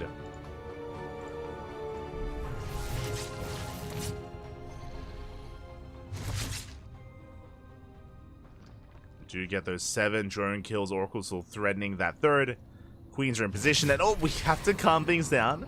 Behind this, Nightmare working towards a blink and +1. We'll keep an eye on the gateway counts. We will keep an eye on it. I see in the chat someone asking about Nightmare versus Beyond.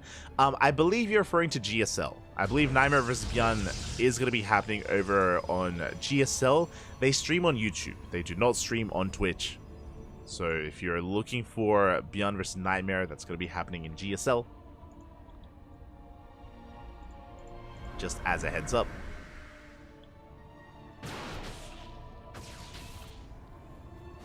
We do have our Ling threatening a dive. Temple Archives on the way. You can see the Nightmare is transitioning. He's taking up into a 4th base, going for his would-be Archon production and Storm. We're headed towards a longer game. We're headed into the mid-game. Let's go. Now, Dark's 4th was delayed, and can we force another cancel? 4th base looking a bit exposed. Roaches are rotating over, but Roach Speed just now finishing. And can we get a kill on the hatchery? We're still a couple of volleys off. Stasis Trap goes off, and we get a kill. 4th base goes down, but the Lings, they come in from behind. We lock down the army. And we do catch a couple of Stalkers. That's going to be 6 Stalkers going down. Ooh, that's a pretty hefty amount. A nice punish here from Dark, but still lost the 4th. And Dark is still stuck on 3 bases. Ay, ay, ay.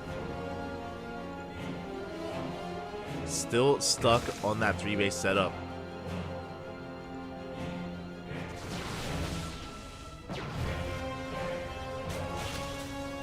But what if they played? I'm not sure. Wait, what? I'm not watching GSL right now.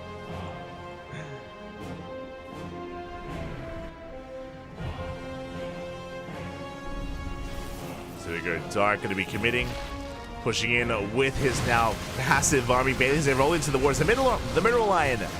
They are rolling in. High Templar gets shut down. Good blinks here with the Stalkers, but we still get in. Bust into that mineral line. 8 probes go down. At the same time, Leagues and Roaches, they're wreaking havoc here at the 3rd. And Nightmare just doesn't have enough. He lost 2 big Stalkers earlier. We dive on top of the Immortal. And we break into the Natural. Not quite. The Overcharge does hold on. But we at least break the 3rd. And 3rd base is going to be going down. And Dark, he now diverts his attention towards the 4th. Oof. And shuts down the static defense. That's going to be 14 probes going down. And we're not done. And Dark, he's not satisfied. He wants even more. Brings down the 3rd, going for the 4th as well. Again, Nightmare, he just split out so much earlier. Was kind of almost baited into killing that 4th base. And Nightmare was punished for it. Now he just doesn't have enough. He lost his Immortal earlier. With these reinforcements, he might be able to force this back. It's going to be close. It's not enough Stalkers. Only 5. The army is being chased back. Dark just rallying Lings here towards that 4th base. Wants to make sure he gets a kill.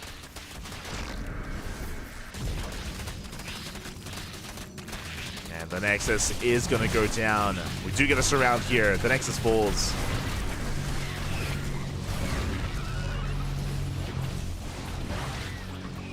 And with that, Nightmare, he's stuck on 2 bases. And I was going to say that there's just not much here left for Nightmare. Dark snowballing out of control, and with that, Dark ties up the series 1-1. GG. Does tie things up. Again, was able to get into a much more standard mid-game here. And even though Nightmare was doing a great job, he was doing a great job at just punishing the 4th base over and over again. We saw that towards the end there, he did bleed out too much. He lost half of his Stalker army trying to punish that 4th base, and that did trigger a counterattack. Because even though Dark was losing his 4th, that is true, he was not losing any drones at his 3rd. He was still maintaining a solid economy, and was still able to amass a terrifying army to chase Nightmare down. Again, just bled out too much, and with that, we're going to the ace match. Let's go. Let us go.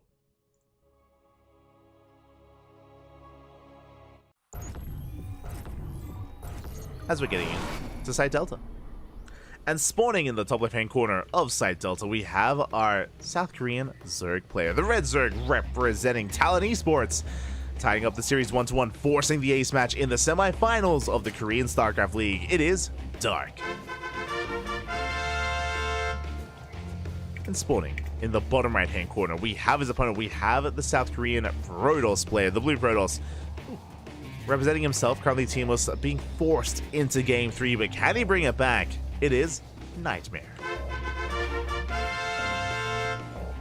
Here we go.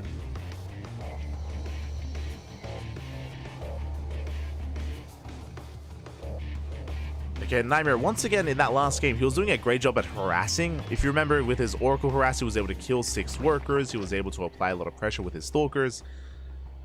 That is still something he's amazing at. But unfortunately, it wasn't quite enough to give him the lead that he was looking for coming into game 2. So now, how do we mix it up here in game number 3? Side Delta, one of the other more standard maps in the map pool. Quite large, a little bit longer. Very secure natural base. The third is a little bit more wide open and exposed, and we could try to make use of that. Could try to abuse that. Let's see. I'm still not fond of Nightmare going for another 3-base all-in, like we saw in game 1. I'm still not... I feel like that's something you do once in a series, not more than that. But there's still a lot more available here to Nightmare. He can embrace a more charge-heavy composition. He can go for a Void Ray opener into Glaive Adepts. He can go for a Twilight Council instead. Into Dark Templar. There is a lot available here, but we'll see. We'll see what Nightmare does embrace. But now just waiting for his Cybercore to finish up. Amassing our gas before we throw down our tech of choice. Based on the pylon positioning, this looks like a Stargate opener. Usually the pylon will be thrown down further back if you wanted to hide the tech. Further back here in the mineral line, for example, or behind the mineral line. That would give us more of a Twilight Council read. There it is. Stargate is thrown down. Again, based on the positioning here, it's so that the Oracle can get across the map a couple seconds sooner. And a couple of seconds can be everything in StarCraft. It's all about cutting corners, it's all about being as efficient as possible. So it is going to be an Oracle-based opener. Attributes thrown down, getting into our third. Sometimes we can see Stargates thrown down further back for a Void Ray opener to try to bait the Overlord in to secure a kill. So yeah, this should be for the Oracle instead. Natural base getting up and running. Stargate is now done. And there's our first Oracle on the way. Now, of course, credit where credit is due. I have to praise Nightmare here. In both Game 1 and Game 2, his Oracle harass has been quite good. It's been very good. Getting a lot of drone kills, keeping all the Oracles alive. So far in this series has been, again, one of the standouts moments here for Nightmare. Can he do it 3 games in a row?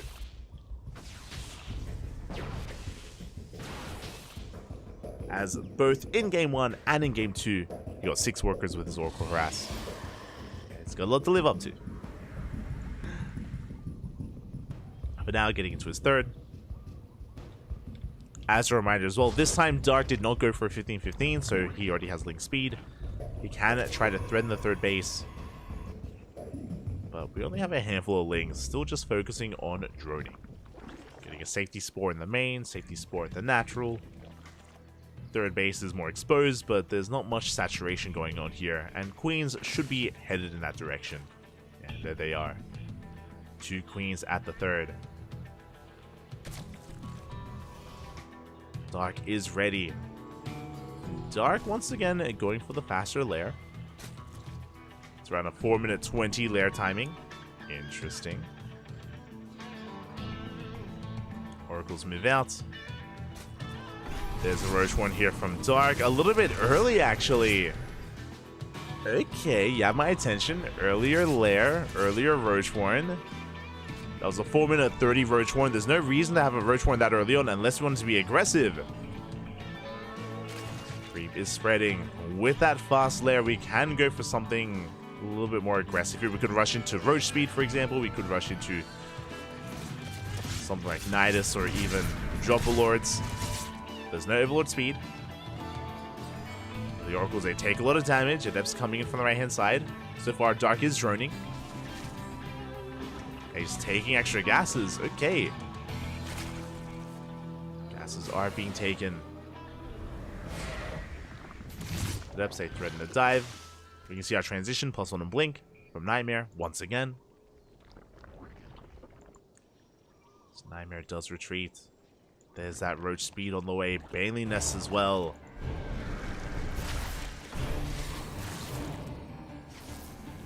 Now this is going to be a pretty terrifying timing. Once Dark is happy with his drone count, he can focus on his Roach Link Bane production. And this time Dark, he's barely lost anything. He hasn't lost a single drone. I was praising Nightmare earlier, if you remember, getting so many drone kills in Game 1 and Game 2, but here in Game 3, gets nothing. And have we finished droning? We're on 66 workers.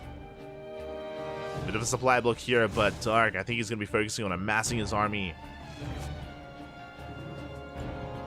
Things moving out. They're fanning out. Nightmare going for Colossus production, not Storm this time.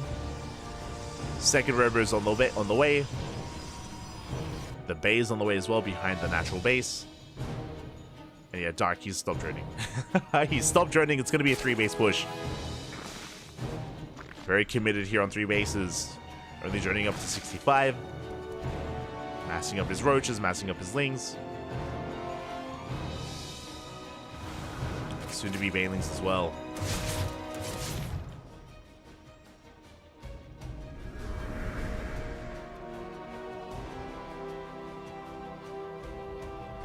As we see Nightmare threatening the creep, we do see Dark going for a big counterattack. There we go. Banelings are on the way. That's 38. Oh my god. That's a lot of banelings. 38 in total. Not just 38 harassing. That's a lot of Ling Bane. And here we go. We are moving out. Nightmare is in position at this third. He does spot the main army. Good movement here with the Oracles, does focus out a lot of the Banelings. Baneling speed does finish up, and here we go. Dark, he is pushing. We mentioned before about the 3-base all-in. Dark has not made a drone in a couple of minutes. It's all or nothing. He's distracting the main army. Focusing Nightmare's attention here in between the bases, and meanwhile behind this, going for the Baneling run-by. It's going for the Banelings. They come in from behind. They crash into the mineral line as well. The Colossus going down. Good juggling here by Nightmare. Very nicely done, but he goes for the Nexus. The Nexus goes down. Who needs the Colossus when you can get the base? Dark, he does pull back. Behind this, we have 10 drones in production. They're on the way. Dark getting back into droning. He is bleeding out a lot of roaches, though, and Nightmare did keep both Colossus alive. Dark in a bit of trouble. But where is that Warp Prism? The Prism not with the main army. We can't reinforce. And Nightmare double expanding, going for the third and going for the fourth.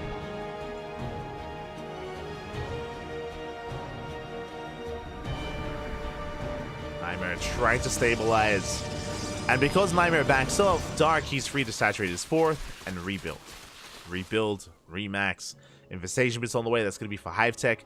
Again, the greatest threat to Dark is the Colossus count. We have 2, soon to be 4 Colossus, and that is critical mass. That's a hefty Colossus count. And how do we counteract that? Typically Vipers. That's why we're getting the Infestation bits for the Hive Tech for the Vipers. But I believe Nightmare should push first. Nightmare, he should be able to move out first here. So can Dark survive? He did some good damage earlier, but he did not kill Nightmare. There it is. The 3rd and 4th Colossus has arrived. We have a decent force out on the map, and this should be the time to move out. There's that Hive. If we wait too long, the Hive is going to finish, and Vipers will pop. You see Nightmare going for Oracle Harass instead. I mean, Dark does have a large army, to be fair, but Nightmare can still just deny creep, poke in, threaten the army, shave off some units here and there. Instead, Nightmare stuck at home, waiting for reinforcements, not content with the size of his army, and Dark is maxed. Dark is maxed out. Hydra Den's on the way, that's the first sign of Lurker Tech. For Dark to get into Hydra, Lurker, Viper. 4th base getting up and running. Yeah, you can see that Nightmare is more concerned with just turtling up and maxing out that way instead. That means the Dark is free to do whatever he wants. Now, Dark doesn't have the best army. Yeah, sure, we have the Hive finishing, we have Lurker Den on the way as well.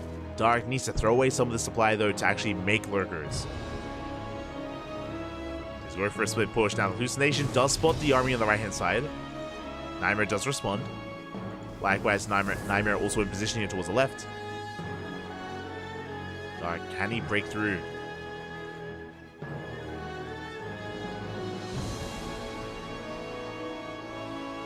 Mortals are on the way. Nightmare does get eyes on the tech. He sees everything he needs to. He sees Lurker Den. Nidus Worm's on the way, which is forcing the Immortal transition. Again, Immortals can do quite well against Lurkers. They can tank shots and they can dish out a lot of damage. Dark has yet to pull the trigger. This Nightmare is now maxing out himself. Now we're in a really interesting position. I think I want to favor Nightmare's army if they both fight head-on. But that's not going to happen here. It's going to be about our attention, going to be about how we split up the army. Lurker upgrades are on the way. If Dark throws away too much, then he's going to trigger a counterattack, and Nightmare's going to hit before the Lurkers are ready. So we have to be careful. Speaking of Nightmare moving out, ooh, this is a scary moment. Now, as Nightmare moves out, Dark can counterattack. I mean, he's ready. He's ready for a counterattack.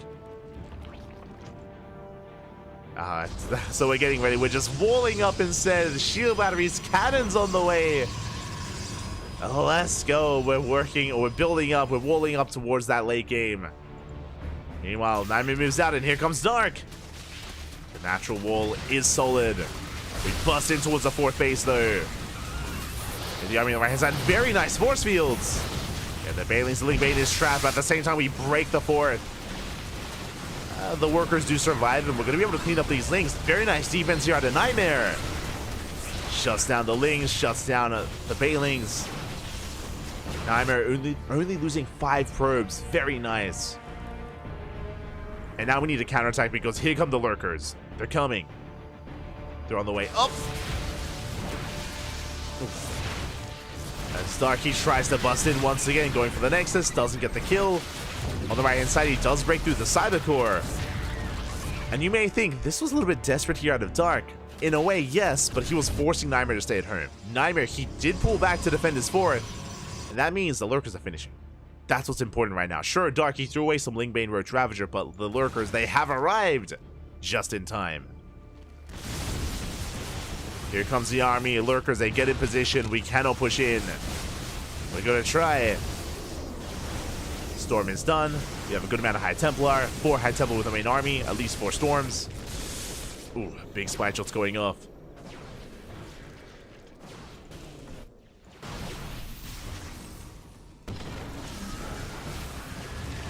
Big spine shots going off here at the same time. The Nidus Worm into the main. We're getting into the production. And Nightmare, he has to push in, but he can't. And he's just running into a brick wall of Lurkers. Oof. Nightmare bleeding out a lot of units here. Forced to recall back into the main. Do we have detection? We have Storms. Yeah, there we go. The Revelation does connect with the Lurkers. Some of the army does get stuck. It's going to be shut down. A good cleanup here by Nightmare, but he's forced back home, trying to get a 5th base. And Dark has map control. How many Lurkers do we have? 19. 19 Lunkers, Bobby. Oh my god. That's a lot of Lunkers.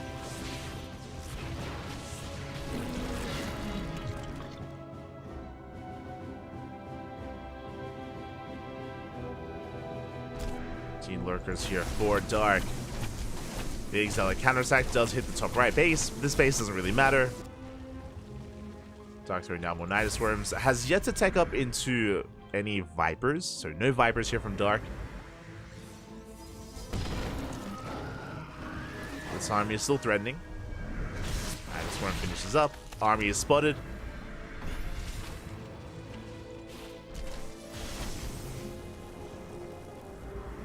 Does it rotate over?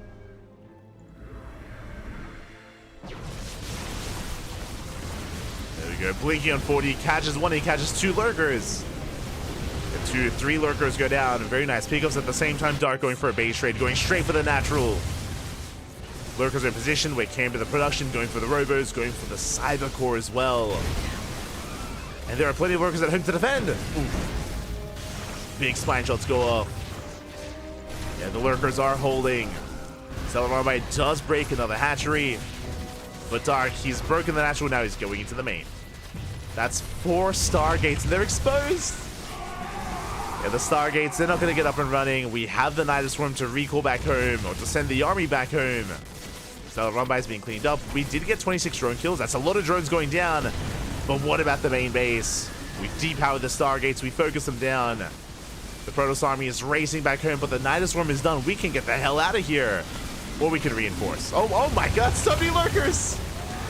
Storms are not bad. The storm jump here on top of the lurkers is pretty damn good, but the choke point is brutal. Oh my god! The army melts. We cannot push up that ramp. That's never gonna happen. And Dark, he has control of the main base. This base belongs to Dark now. As we shut down all the gateways, the Nexus, the Stargates, the Robos, and any other tech that gets left over. Nightmare trying to force his way up the ramp, but it's not going to happen. Good storm once again. We have that observer. But again, we can reach a third base from here, so really Nightmare, he's on one base mining. He's on one base saturation. Dark is back up to 71 workers. Oof. Spine shot's going to be going off. Another Colossus goes down. And GG gets called. Dark snowballs out of control, and we'll take the series 2-1. GG. Whew. GG, well played. And Dark will make it to the grand finals. Congratulations, he brings down Nightmare again. That was a pretty tense game overall. We saw that there was a period where Dark was vulnerable to a counterattack, but he was able to buy a lot of time. If you remember, there was that time where Dark, he was being very aggressive, and he was at times overextending with his Ling Bane Roach Ravager. He was overextending, he was throwing away a lot of supply, but if you remember, he was keeping Nightmare busy while he was transitioning into Mass Lurker. And boy, did he have a lot of lurkers. He got there in the end. He got there, he got into the Mass Lurker. Nightmare was too little too late with his move outs. We saw that Nightmare was trying to get into Skytoss, get into carrier production, but he was just caught with his pants down as Nightmare moved out. Dark moved in. You know, we had a bit of a base trade scenario, and Dark, he was able to bust into that production, camp the production, and made sure that Nightmare just had no longevity in that game. GG. GG, well played. Dark is going to be our first finalist here for this week's Korean StarCraft League, and we are here to determine who joins Dark in those finals, as we have our next semis coming up here. It's going to be Classic versus Beyond. Let's go. Let us go. Lurkers OP, dude. Not fair for Toss. It's not fair when you don't have Sky, Toss. Again, there was a big window there where, we just spoke about it. There was a big window where Nightmare could have punished Dark and could have really threatened him. And that's when we saw Dark just hyper committing with his aggression with his Ling Bane Roach Ravager, got into the Lurkers, and we saw that if that was happening, if what I should also emphasize here, if you're a Protoss player, and if you're being contained like that, and if you have an army, and if you're missing your window, if you're missing your move out, then that is the sign, that is the tell to start working towards Skytoss. So if you wanted to be a little bit more critical here of Nightmare, we can talk about his late transition into Skytoss if he did miss that window, which he did, unfortunately, when it came to how useful his push out, his move out would be. And because that, even though he had all those Stargates, even though he had the Fleet Beacon, he had no carriers, he had no Skytoss, he had nothing to really take up and to contend against those Lurkers. Unfortunately, wasn't able to get there. And with that, we have our finalist. We have our first finalist, and now we're getting into game number 1 for our next series. Let's go! It is going to be Beyond versus Classic on Site Delta.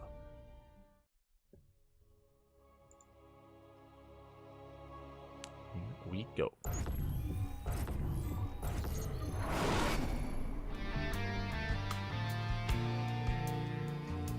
And spawning in the top left-hand corner of Site Delta, we have our South Korean Terran player, the Blue Terran representing Shopify Rebellion. It is Beyond. And spawning in the bottom right-hand corner, we have his opponent. We have the South Korean Protoss player, the Red Protoss representing Twisted Minds. It is Classic.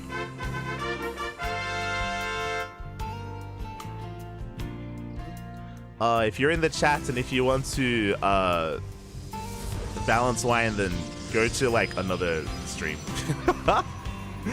Go to like the ESL Twitch chat or something. Shaking my head, shaking my head. What does this look like? Like Reddit? Backy with the CranKy Ducklings. Shaking my head.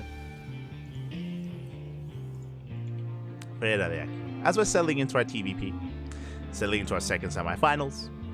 Again, we've been talking about Classic's rise here, and again, Classic, he had a really rough qualifier for GSL. His inability to make it into GSL was brutal for him, but we've also seen him work that much harder in these online tournaments. We saw him kind of go to town and kind of clown on Rainer in the ESL Open Cups, have really good performances in Kung Fu Cup, and now we are here in the KSL, the Korean StarCraft League, but he's up against Bjorn.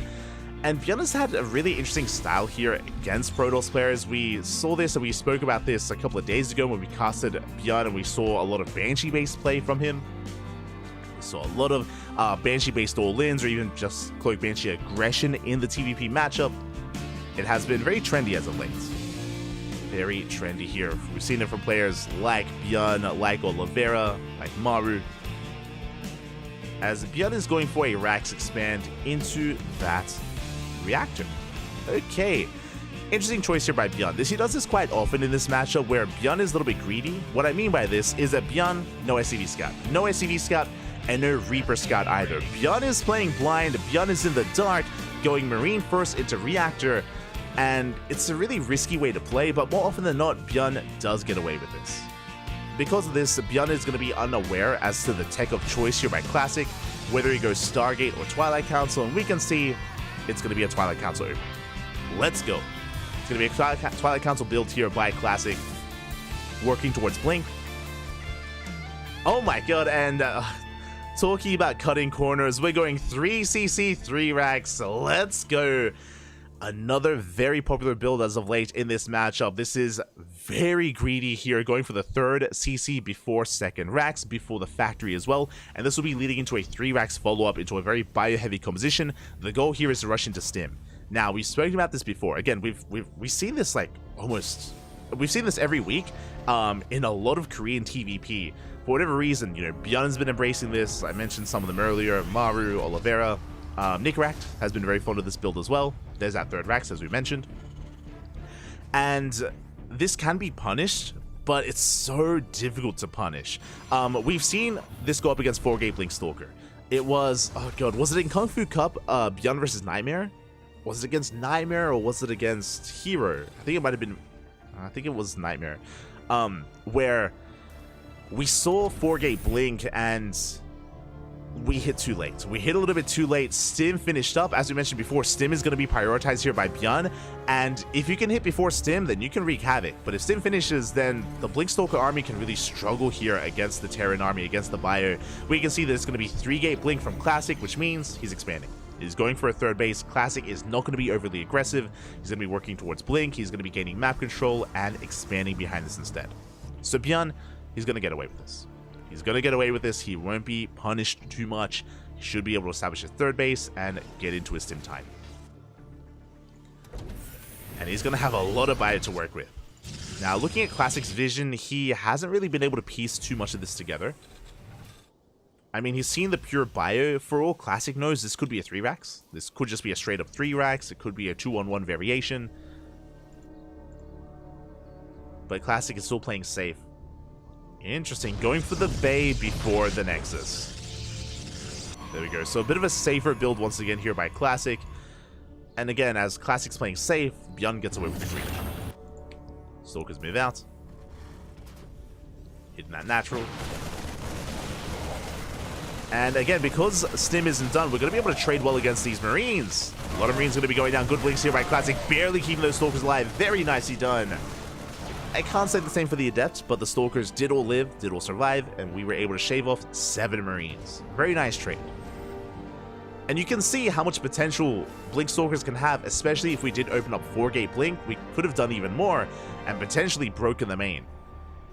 But because it's only 3-Gate Blink, we have that many less Stalkers to work with. We get eyes on the 3rd base, we blink one in, and Stim is done in 5 seconds. 2-1. Stim has completed, and Bjorn can force this back. He can shut this down. Classic forced to blink away. He does shave off most of those Marines, though. Does get the Marines, does not get the Marauders. A nice trade nonetheless. Now, because so many Marines have gone down, that's 16 Marines falling, that stim timing, the 3 racks push that we were building up towards, is no longer there. So, even though Bjorn survives and Bjorn gets away with his 3cc, he won't be able to push out. Not anytime soon. So, really nice trades here by Classic, very efficient. He did lose 3 Stalkers, but 3 Stalkers for 16 Marines and 2 Marauders, well worth it.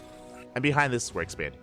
More importantly as well, because of this Stalker presence, that third base is... Oh my god, as we blink into the main! A bold move here by Classic, and he's being punished for it. Oh, 1, 2, 3 Stalkers going down. That was not worth it for Classic. Observer gets spotted, gets scanned down. And we can expand. I was about to say that because of the presence that Classic has, he can contain. He can contain, and he can delay this third. But that blink was a little bit ambitious from Classic. He bleeds out too many Stalkers, and that means we can expand. We can see Classic reinforcing immediately with the Colossus. Bold move, and he's rallying everything across the map. And as Classic is amassing his army, throwing down a proxy gateway, Bjorn going for a double drop. Uh-oh. Do we have anything at home? Do we have anything at home to defend? The answer is not much. We're going for a 4th base. We have 1 Colossus. We're skipping some warp ins. Classic is turning back, and here comes the drop. Thankfully, we do have a warp in. 2 Stalkers, a Colossus in the main base. This should be enough. But there is no overcharge. And we're going for the Forge. We're going to be able to focus it down, and the Forge will fall. We deny +1, but we shut down a medevac. A bit of a give and take there. Bjorn, I'm sure, content with denying the upgrade. Forced to rebuild the Forge, getting into a double Forge, and Bjorn establishes his 3rd. So we have had a back and forth. On the one hand, Bjorn, he opened up greedily, he got away with it, but on the other hand, Classic is doing a great job at just shaving off units. Even then, he killed a full medevac of Marines and Marauders. As Classic does move out once again, Bjorn, as he spotted the proxy location, he has not. And we up to 2 Colossus. Charge is done. Unfortunately, I'm sure Classic wanted to hit a +1 timing. +1 is heavily delayed. So we're going to have to go in without it. We have 1 tank siege, the other does siege up in time. SimCity getting ready as well. Vikings are amassing, we're diving in, and the boys are being pulled. Bjorn, can he hold on? 3rd Colossus comes in for a flank. Vikings are going ham. Oh, a brutal choke point. The Zealots, they do nothing. The SimCity working wonders, and Bjorn, he just crashes. He just annihilates this army. He breaks through. Smashes through the Colossus. 17 SCVs go down, but the army of Classic crumbles. Again, the SimCity that was brutal. You saw we had a wave of Zealots just stuck here at that choke point. They could do nothing. And Bjorn takes a fight. And he may have lost a little workers, that is true, but this should be triggering counterattack. Should be triggering counterattack. And back at home, Classic, what does he have left? The Colossus count was reset. He does have a 4th base. Sure, he's got an economy, that's true, but he needs time. It takes so long to rebuild those Colossus, to rebuild anything robo-based. And here comes Bjorn. Bjorn, he is coming. Classic, he's so vulnerable. He's down 40 supply. Bjorn stimming on forward. Tanks are siege. Zealots go down. We hunt down the Colossus. The shield battery finishes up just too late.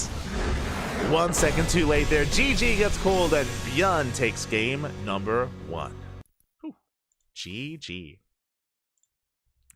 GG, well played. A very interesting back and forth. Again, I have to praise Classic's blink control. He did beautifully early on. Remember, he shaved off 16 Marines for 3 Stalkers. It was a beautiful trade there early on for Classic. And then he overextended. He bled out too much. He was kind of caught between 2 worlds of being overly aggressive or pulling back. And in the end, there was it all came down, of course, to that final fight at the 3rd base. It did not go Classic's way. Again, a little bit too antsy there when it came to trying to break Bjorn. SimCity finished up just in time. Vikings arrived just in time as well. And yeah, it was a rough fight. It was a rough fight there for Classic. Bjorn takes a lead. Does take a lead in the semifinals, and we are getting ready for game number 2. Going to be here on Oceanborn. Now, when it comes to the build of Bjorn, in that last game, I don't expect to see that 2 games in a row. Usually when we see our Terran players whip out the 3cc 3 racks, it's usually once in a series. I also did remember now, I was thinking it was Bjorn versus Nightmare in Kung Fu Cup. No, it was Bunny versus Creator. It was Bunny versus Creator in the Club NV Showdown that we hosted on Tuesday. That's when we saw Creator go 4-gate blink, and if you remember, that was so sad. When Creator, he missed his window, he missed his timing of 4-gate blink, and it kind of fell on its face. That's a moment that I'm going to remember for a while. So Classic having a little bit more success, but now we're getting into game 2. Oh boy, the pressure is now on Classic to fight back to tie up the series. Or will Bjorn win the duel here and advance on to the finals? As spawning in the top left-hand corner of Oceanborn, we have our South Korean Terran player, the Blue Terran representing Shopify Rebellion, leading the series 1-0. It is Bjorn. And spawning in the bottom right-hand corner, we have as opponent, we have the South Korean Protoss player, the Red Protoss representing Twisted Minds. It is Classic. Balance. A wine is balanced when its elements are harmonious and no single element dominates. Hard components, acidity and tannins. Balance the soft components, sweetness, fruit, and alcohol. Thank you for that, Iceland. Thank you. Thank you for telling us the key components for a nice balanced wine. Oh, gracias, papi, gracias. Suddenly I'm thirsty.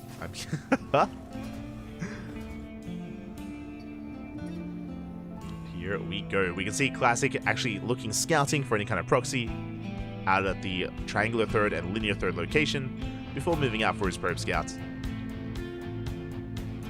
Classic just make sure he's safe and sound. Again, Bjorn, he's not above cheesing and going for a proxy in this matchup. Bjorn, of course, a very aggressive player. Classic making sure he doesn't get caught out before going for his gate expand. Gateway into Nexus into the Cyber Core. Bjorn once again going Marine first, and this looks like a very similar opener. It looks like Marine into Reactor. We have the CC on low ground. It was delayed for a moment, but not for too long. Command Center's on the way. Marine pops out. Factory follow-up. Okay, so we're not going for the 3cc. Going for a factory follow-up instead. Still an economic opener though from Bjorn. Only off of 1 gas. Now we have our 2nd gas on the way and we can start working towards our 1-1-1 setup. I spoke earlier about how Bjorn has been very fond of kind of incorporating Banshees into his play. We'll see if that's going to be the case here in game 2.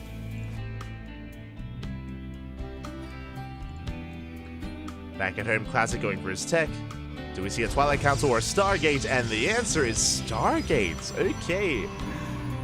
A much different response here from Classic, going for a Stargate opener. Now, this could go one of 2 ways. We can go into early Phoenix production for Phoenix Colossus, or we can go for early Oracle production for Oracle into Twilight Council into Blink, or even Charge. So we'll see what Classic does work with, whether we go Oracle or Phoenix. Depth does shade out. A little bit too late, though, to threaten the mineral line, or to threaten that CC. Command Center does complete. SCV escapes. Oh, but we shade into the main. We do shade in. We get a full scout of the main base. We confirm there is no 3rd CC. It's going to be a 1-1-1 follow-up. Widow Mines are in production. Soon to be a medevac as well, I imagine. Medevac is on the way, so Bjorn opening up with a drop. Now, this isn't going to be your standard Widowmine drop. We could go for Widowmine alongside Marines as well. We can bring this all together and wreak havoc across the map. Meanwhile, we have our answer. It is not Phoenix initially. It's going to be the Oracle first. Interesting choice. Hellion dives in. Does get eyes on the tech. Remember earlier, there was no Reaper. There was no Reaper here from Bjorn, so we had to sacrifice the Hellion for the full scout. Does get eyes on the Stargate. And back at home, immediately we have a Viking and a Cyclone. Viking and Cyclone first. Fun fact, because of this setup, we were ready for a tank. We were ready for a tank production in case there was Blink, in case there was Twilight Council. We don't need it. We're going for the Cyclone instead. Ooh, but that Oracle is going ham. We get 3 SCVs. 3, 4, 5 SCVs going down. Why so much damage? Because the Marines are across the map. Widowmine does drop. We missed, though! The lift is missed, and we pick up a probe instead. 3 probes go down, and the Marines are going ham. This is getting out of hand far too quickly here. Bjorn getting 6 probe kills, and we're not done. We go for the main. Oh, go back into the National. We double back instead. As Bjorn shuts down that Adept. We're down to 1 Stalker, 1 Phoenix. Again, just a rough moment there. 2 misclick for a Classic.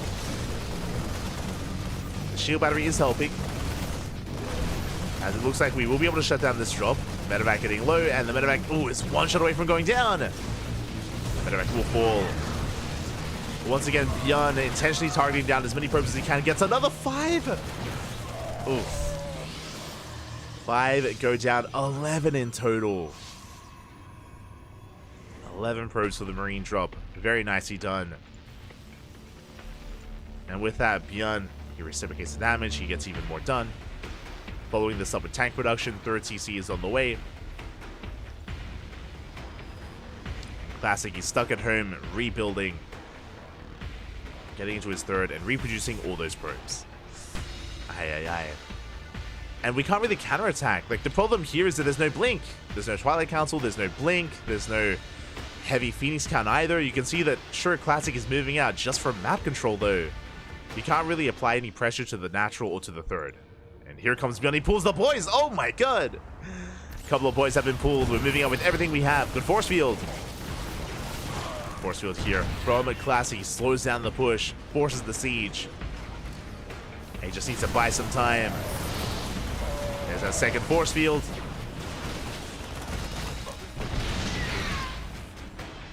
These volleys are going to be going up.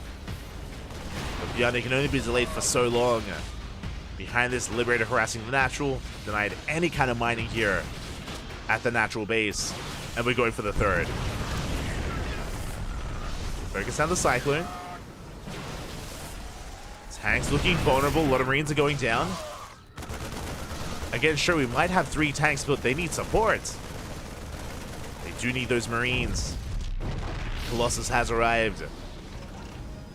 Overcharge is going to be available. We have that 1 Phoenix to lift up a tank. And we're going for it. We're going for the lift. There's only so much the Phoenix can do. Yeah, brutal shots here from the tanks. We go for the Stalkers. So many Stalkers go down. We're down to 1 Stalker remaining. Yeah, we focus out the Stalker. We force back the Colossus. Sieging up once again. And the overcharge runs out. And Classic, sure, he did keep the Colossus alive, but the Liberator's still going ham here in the Natural, and there's no support for the Colossus. We need Stalkers, we need Zealots, we need something. And Bjorn's coming. He's coming back. Tanks leapfrogging forward. Classic in a lot of trouble. Again, the Dominos have been falling one after the other. We do lift up a tank, but the Phoenix goes down. And the Colossus are being targeted. Yeah, the Colossus, they just melt before the tanks. GG gets called, and Bjorn, he pops off, taking the series 2-0, advancing on to the grand finals. GG. GG, well played. Again, it was a brutal start there for Classic to try to deal with that mine drop. If you remember at the time, Classic did do a lot of damage with his Oracle. He did quite well with the Oracle, harassing across the map. But the drop came in, and unfortunately, Classic, he lifted up his probe. He missed the Widowmine. Widowmine shot goes off. Marines get dropped off as well, and things just went from bad to worse there at the Natural. Bjorn doing an insane amount of damage. It wasn't just about the probe kills, it was also about the killed Adepts, the killed Stalkers, the denied mining time at the Natural as well. It all did add up, and it all led towards that 2-base push from Bjorn. Very committed. Remember, Bjorn, he only had 8 SCVs at the Natural. Did have a 3rd base on the way, but he was very committed with that push. And of course, I have to give credit to Classic. He did a great job at slowing it down. If you remember, that's why Classic was out on the map.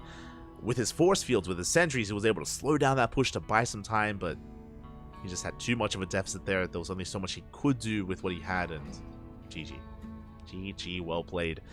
Bjorn takes down Classic, and we're headed to the finals. We're making our way to the grand finals. It is going to be Dark versus Bjorn in a ZVT. Oh boy, it's going to be a Zerg versus Terran matchup, and very rarely do we have a ZVT in the grand finals. Again, if you're familiar with the KSL, I know that's usually during the weekend, but if you're familiar with the KSL, usually we have a Protoss champion. Usually it's Hero. Week after week, Hero, he is the most, or he has won the most KSLs out of any player in the world. He's got a mountain of trophies in his collection when it comes to KSL wins. But I don't know if you noticed, this week, there's no Hero. This week, Hero did not sign up. He's not here to vie for that #1 spot. Instead, he's going to give a chance to some of these other Korean players instead. Oh boy. We will have a new champion here this week in KSL. We have Dark versus Bjorn. Always at your service. Thank you, Einstein. Thank you. Gracias, papi. Gracias. We do just need a moment to set things up and to get things going. Okay. Dark versus Bjorn. It's going to be that best of 5, as I mentioned before, and game 1 is going to be taking place on Post Youth. Let's go. Post Youth is going to be coming up first. I'm not privy to the vetoes. I imagine Dynasty was vetoed. I'm unfamiliar with the other vetoes though, as both players did have 2 each.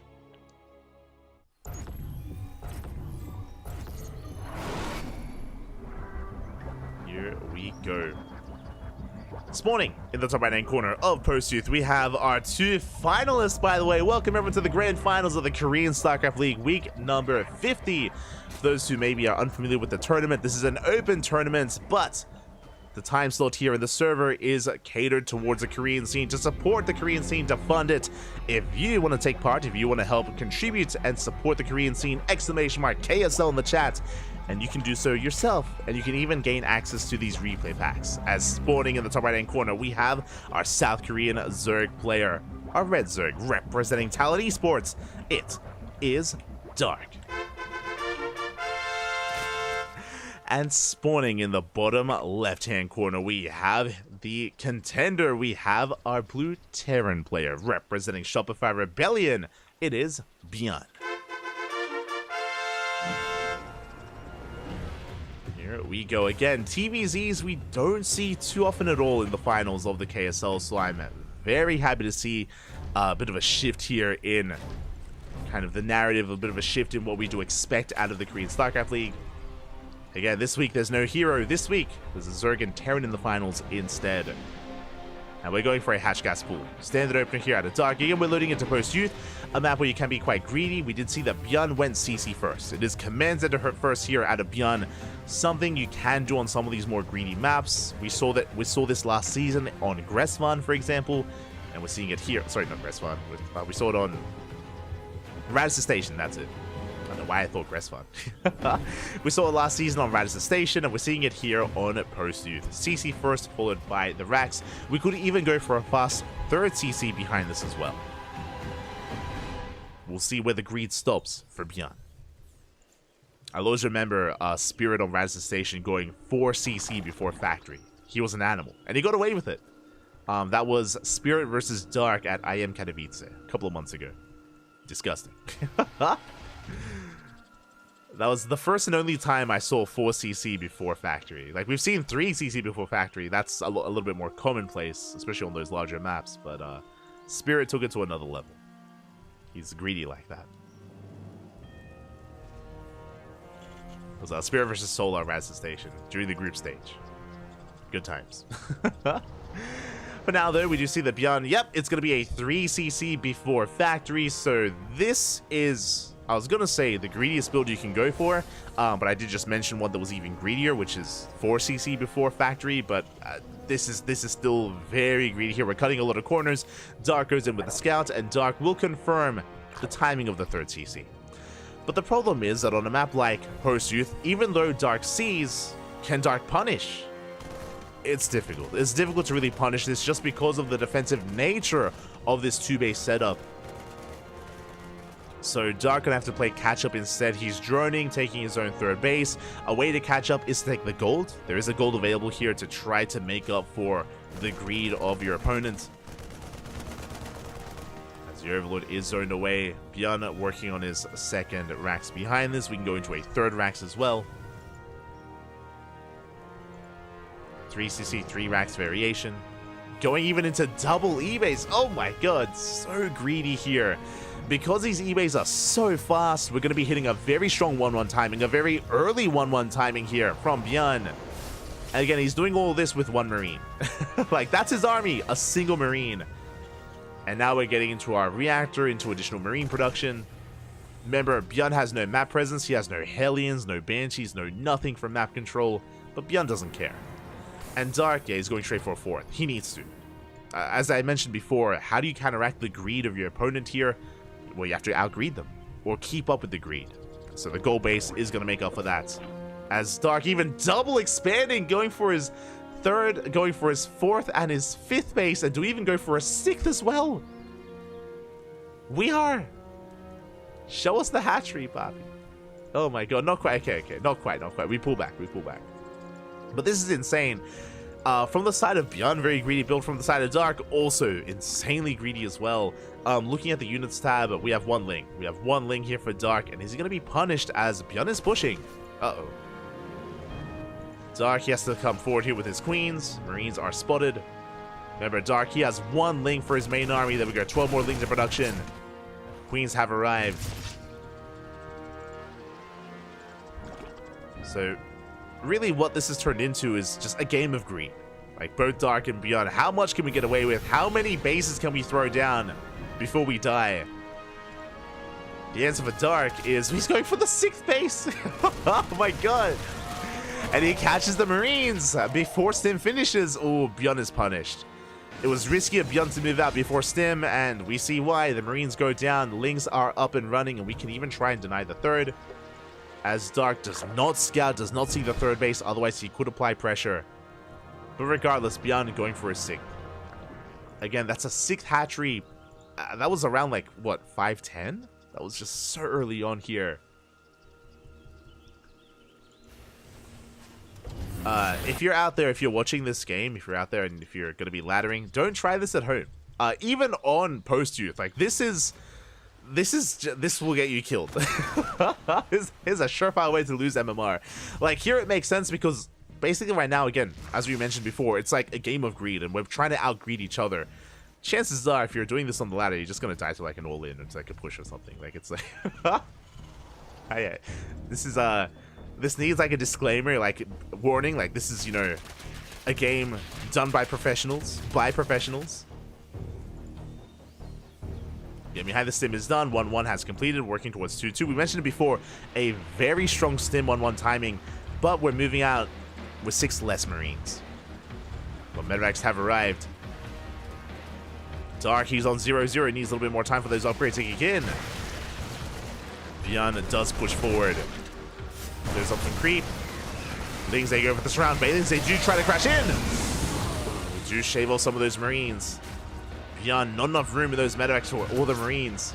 Only escapes with 16. But he will get away. That's a 7th hatchery and an 8th. Oh my god. We're going up to 8 hatcheries already here at the 7-minute mark here by Dark. He's crazy. 8 hatcheries, Bob. Again, Bjorn's, or Dark, he sees the greed of Bjorn. He's like, no. I'll show you how it's done. But let me just take every base on the map, including your own. Calm down. To be fair, there's no macro hatcheries, so that's kind of what he's using some of these bases for.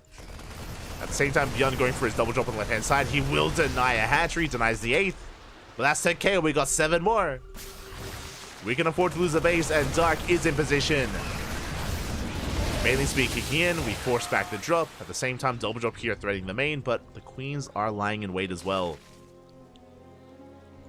Meanwhile, talking about the compositions, Dark is going Lingbane, is rushing into the Hive. There is no Hydrogen, there's no Spire. This could just be Lingbane into Ultra. This would make sense based on the greed here of Dark for him to stay on a low gas count. Can't really afford Mutas, can't really afford Hydras. We are taking into Ultra Tech. We're getting there. Double drop comes in and does unload. One medevac goes down. We pick off a queen. Not just one, we get two, we get three queens. Good pickups. The medevac will get away. Those were some rough losses here for Dark. You can see him rotating over with the rest of his queens. That will impact his overall injects. His macro. Double drop moving in. Dark in position. He does keep up. Shuts down the drop. Rotates over towards his main base. More spores on the way.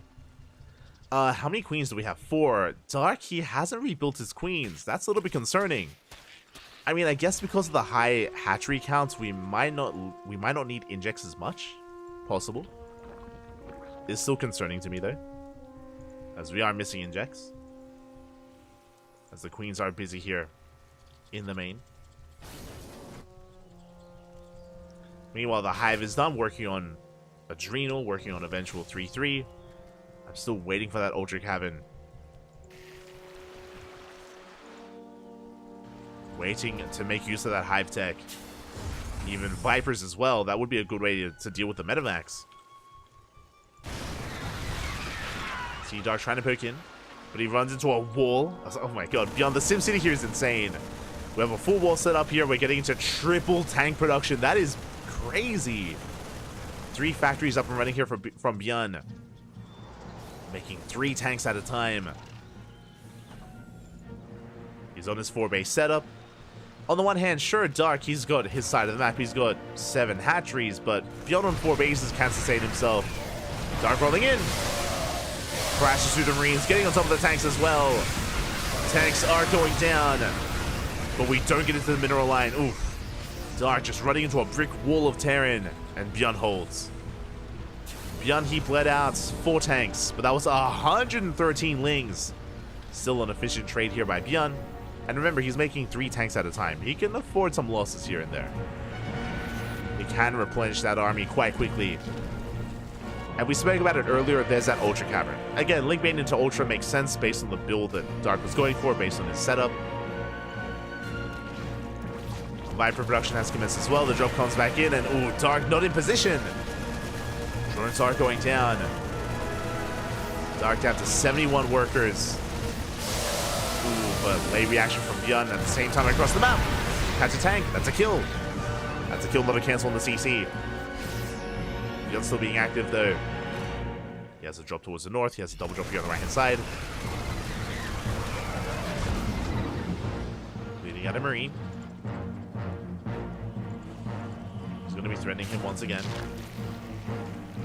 3-3s in production. Have we started Adrenal? We have. We already have it. Beyond taking his gold. That's another thing here about this map, as the Vipers, oh, we have to get the hell out of here to escape. Good power bomb on the medevac. The medevac finally goes down, and now we can hunt down the others. Yes, there's that power bomb. Finally, we have some kind of anti-air. Medevac's getting low. We could even yoink them in. Now with these split medevacs, it does mean that we have to use 2 power bombs instead of 1 to kill them. It's going to expend that much more, and there we go. Power bomb has been thrown down. 1 medevac falls, and so will the other.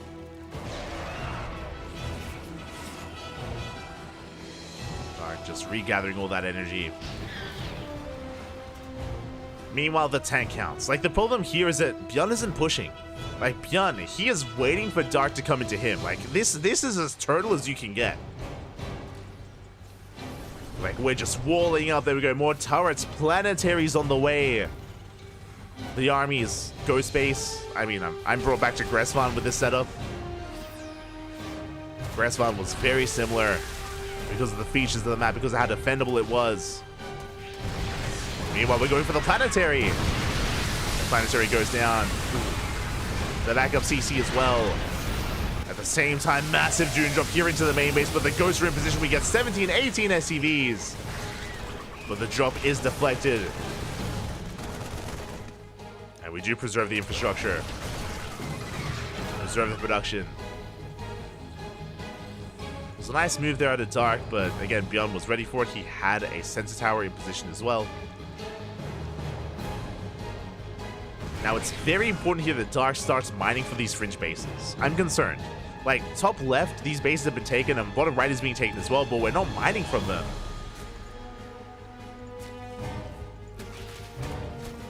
And this is something that Cyril's really good at. When we get into the late game against Terran, he does prioritize mining from the fringe bases first, and then the bases closer to the main instead. Just to essentially steal minerals from the Terran.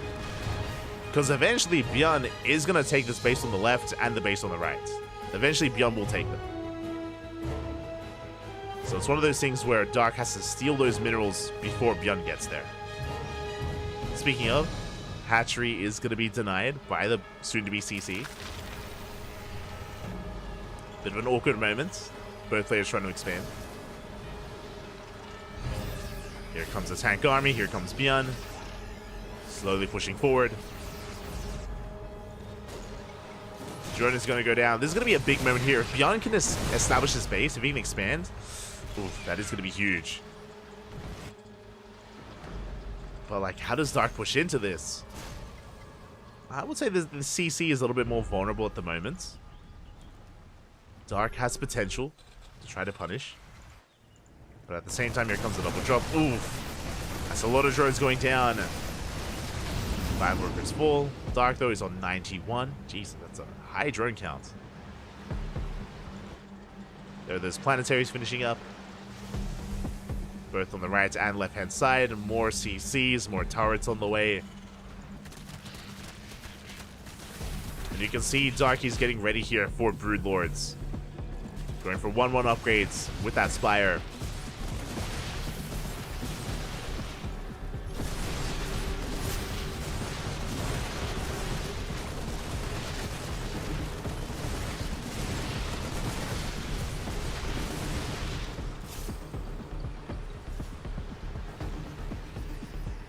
Getting ready for that as we are transitioning into mech. So again, the late game TVZ is Ghost Mech, which incorporates tanks, liberators, Thors, and pure Ghost. So Beyond, he's doing a really good job at refining himself and getting there. I'll be honest, I haven't seen a game quite like this since last season. We saw it a lot on Gressvan, that was 2 seasons ago. We saw this a lot on, not quite post-youth, I'm thinking of another map, Alcyone, that's it. We saw this a lot on Alcyone as well.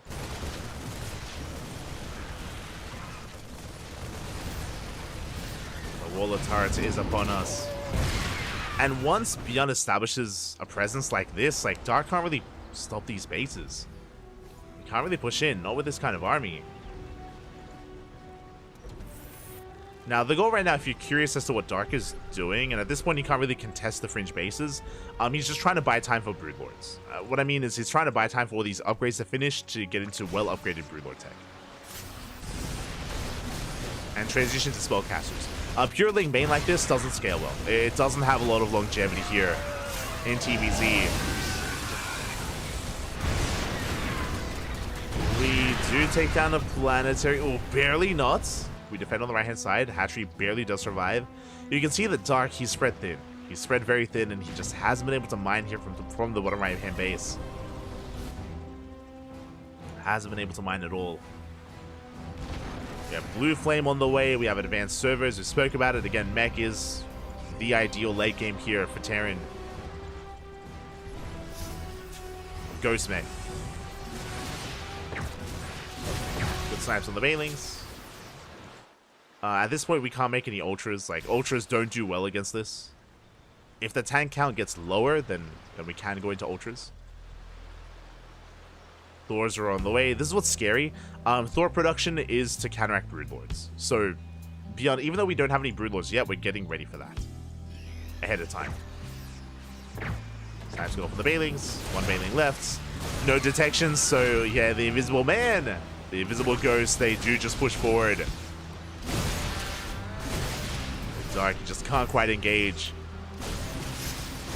base is under fire. Did end up going too close to the spore though. One ghost goes down. Meanwhile, bottom right base falls.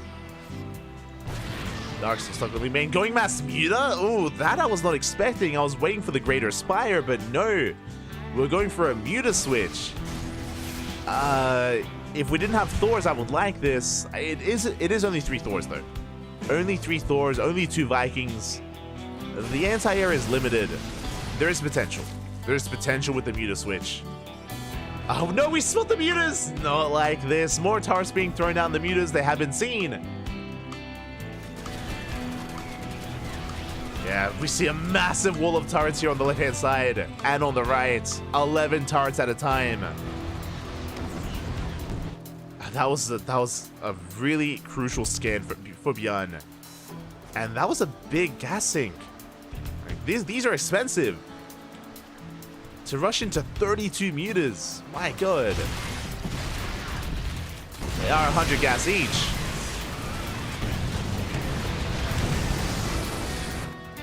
And what can these mutas do? I mean, they can shut down drops, sure, and they can maybe find a way in, but I mean, can they really work their way through this sea of turrets? Like, there are so many of them. We're going for it. We get through 3. We get through 2. The ghosts are keeping up. Thors are on the way. We do shut down a couple of these turrets here towards the center, but we're taking a lot of hits to the face. Oof. And we should not be making more mutas. Yeah, we're just making lings. 3-3s on the way. After 3-3 finishes, we should be seeing a greater spire. We are down to, we're up to, 37 mutas. How many mutas went down? 9 mutas fell. Oof. It's 900 gas down the drain. These mutas have not paid for themselves yet. They rotate towards the south. They focus down some turrets. As we bleed out another 13 mutas. We throw down the nuke and Dark. He's going to have to give up this base. The hatchery, it's going to go down. Hatchery will fall. And the problem here is that Dark is just stuck with mutas that aren't really doing too much. We do get a tank. We get two tanks. 2 tanks go down. We lost the base. We collapse here on some of these Vikings. Big snipes going off though, and we're fighting over the turrets. Yeah, Bjorn intentionally dragging the army over the turrets as well. We do catch a couple more of these tanks though. How many ghosts was that? 12 ghosts for 22 mut. Oh no! As we run through the field of turrets, massive shots go off and we bleed out almost every single muta. Ay, not like this. And you can see that from here, Dark, he's transitioning into pure Ling Bane. He's getting out of the mutas. 3-3 is soon to finish up.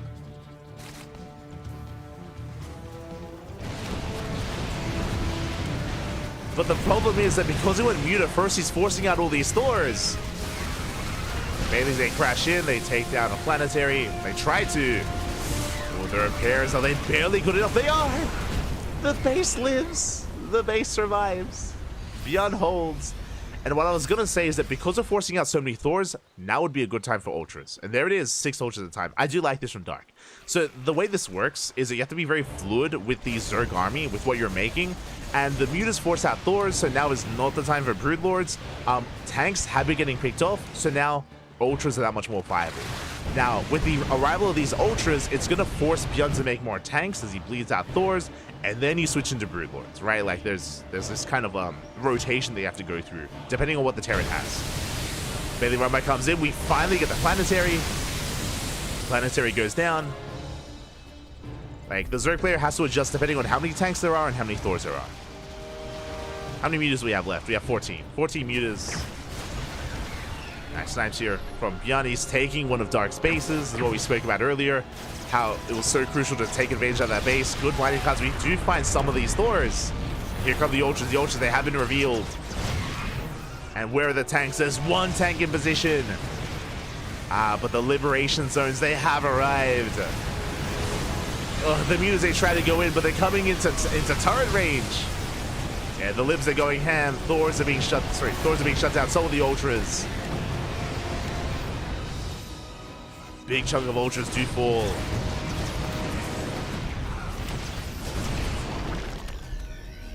Getting back into Ghost. You can see now we're making 3 tanks at a time. We're going back into Muta. I mean, this is a way to do it. We'll see how this goes. Basically, instead of going into Broodlord, it does take a while, and there's no Greater Spire, to be fair. There's no Greater Spire here. Instead of going into Broodlord, we're going back into Muta. Let's have a look at our army. How many Thors? 0.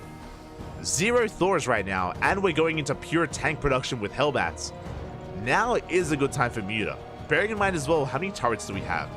We cleared up most of the turrets here on the left. There's still a good chunk here on the right. We're throwing away some of these Ultras though. It's a rough trade. Ultra gets thrown away. Here come the Mutas, and the base is exposed. Good move here by Dark. Takes down the CC. Liberators come in. They do have splash damage. Bear that in mind with their anti-air. How many Mutas do we have? 38 Mutas. My god. But time is working against us. Like, Dark, he's going to go in now before the Thor count gets back up. Trying to find another way in. Interesting. He's actually avoiding Thors. He's going pure Liberator. I mean, Liberators, they have a lot of splash damage, to be fair. And how many libs are we going to have? 9. That's an okay amount. Bling Bane rolling in. Muta, they do catch some of these tanks and the Ghost as well.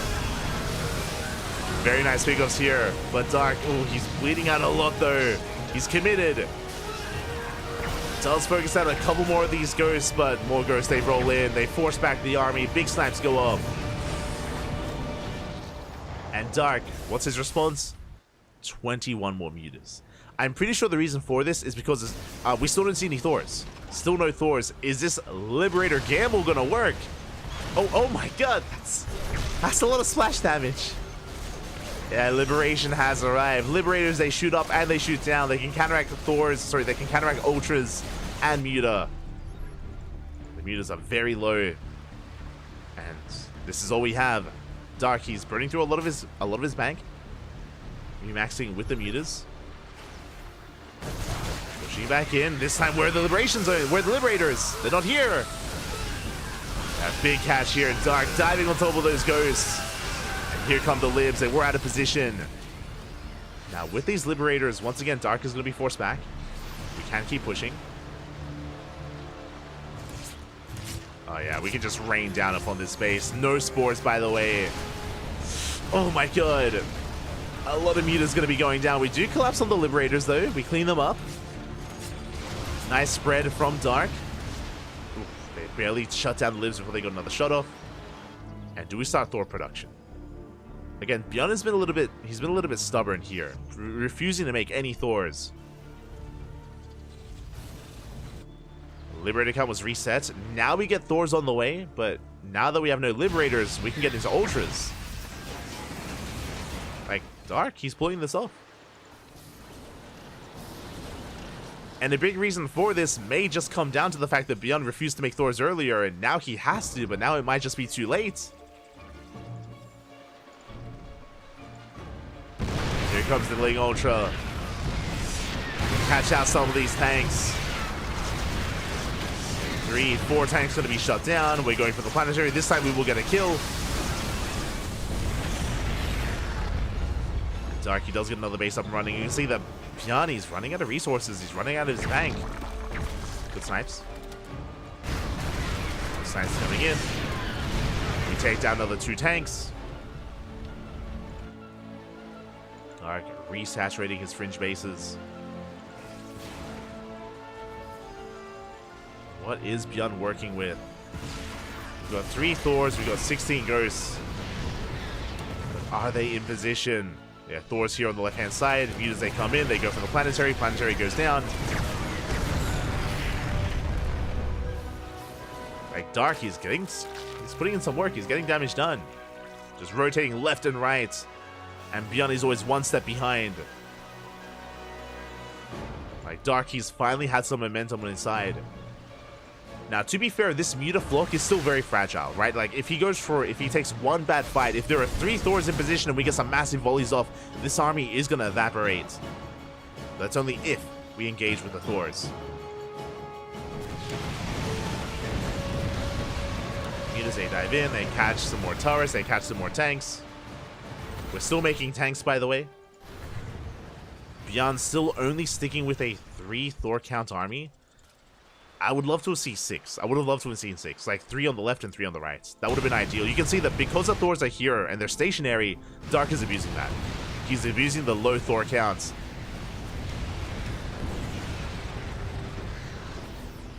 Just rotating in between the bases, getting more turrets. Yun getting back into Liberators instead. I mean, this can still work. Like, the Liberator anti-air isn't as strong as it once was. I remember back in the day, like, they would just annihilate Mutaflux. Dark has to be careful. Thors are around. Liberator's trying to keep up, but they need their support. We're going for the main base. We're going to camp the production. You're running some of these turrets. As Dark is being active, we do see Beyond moving out with the push towards the left-hand side. He will catch a base. And the Mutas, they catch the Liberators. Oh my god. Massive volley's going to be going off the Mutas. They are so low, they almost get taken out. So many Mutas go down. Ay. How many was that? 24 Mutas for 8 Liberators.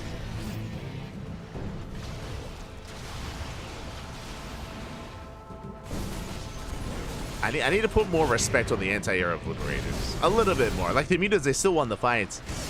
Meanwhile, Beyond takes down top left, and he takes down bottom right. 2 hatcheries fall. We deny any kind of mining here. Dark has 0 income. No minerals here on the right, no minerals here at the gold, no minerals here at the center base. This is the only mining base left for Dark. He's out of gas. Dark is out of gas. He needs one of these expansions. He's double expanding. Dark, he needs a base. He needs money. He's broke. So is Beyond. He's also broke. Dark has top left, and Beyond, he's got 1 mineral patch left. Oh, god. We could mine through these minerals here, I guess, and yeah, we need that right-hand base as well. It's getting very close. Now we still have those 3 Thors. Beyond consolidating his forces. Finally, he's not there yet. Good snipes. The orbital's gonna go down. Did overextend. Doesn't fall, actually. It catches fire, but we can save it. At the same time, we run by, we catch some tanks. Yeah, the army's exposed. 2 tanks go down. Good pickups here by Dark. Ooh, we get a 3rd tank. Mutas. Oh, they do find the Thors, finally. Or I should say the Thors find the Mutas.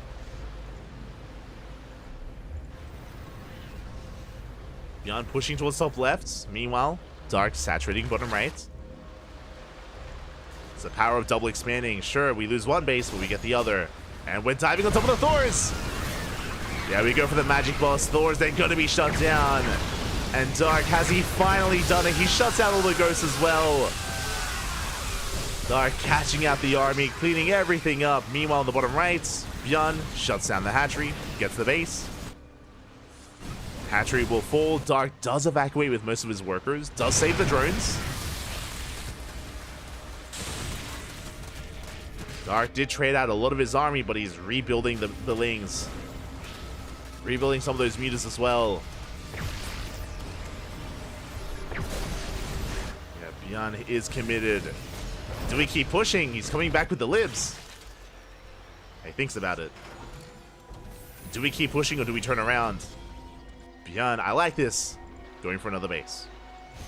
This is why I said earlier how important it was for Dark to start mining from the fringe bases first, like because of this game state.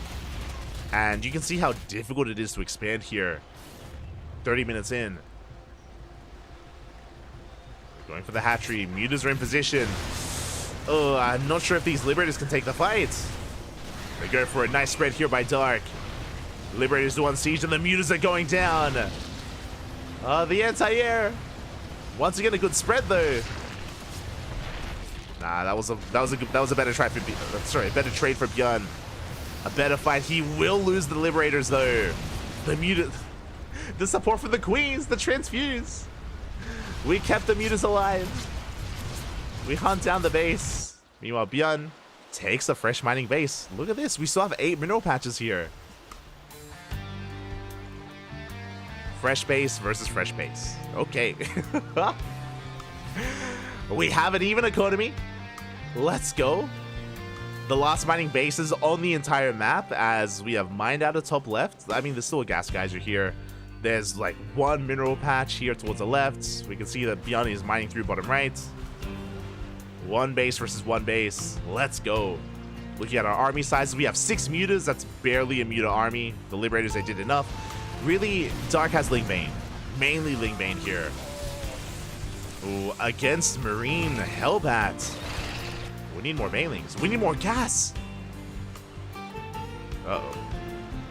Like, gas is the important thing for Dark right now. He desperately does need it. We have 38 more Lings on the way. A pure Ling is not going to cut it. Biani's rotating around. Again, he's got Hellbats. He's got Ghosts. Yeah, Dark has to pull back. He can't engage. At least not with all this SimCity. He can engage out in the open. Like, if Bjorn pushes, then Dark can surround. At the same time going for a Ling Rubber, he catches 2 tanks. He gets both tanks. He gets into middle line. The SCVs are going down as well. Bjorn being pulled apart. At the same time, Dark going for the main. The Marines are caught out. Big catch here for Dark. Gets a good chunk of Marines. That's a kill. That's a kill on the CC. We did not lift. The base falls. Dark doing so much here with mainly Lings.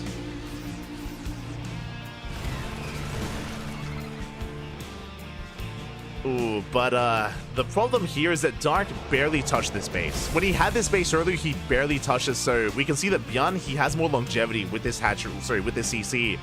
Dark, he's actually burning through these resources.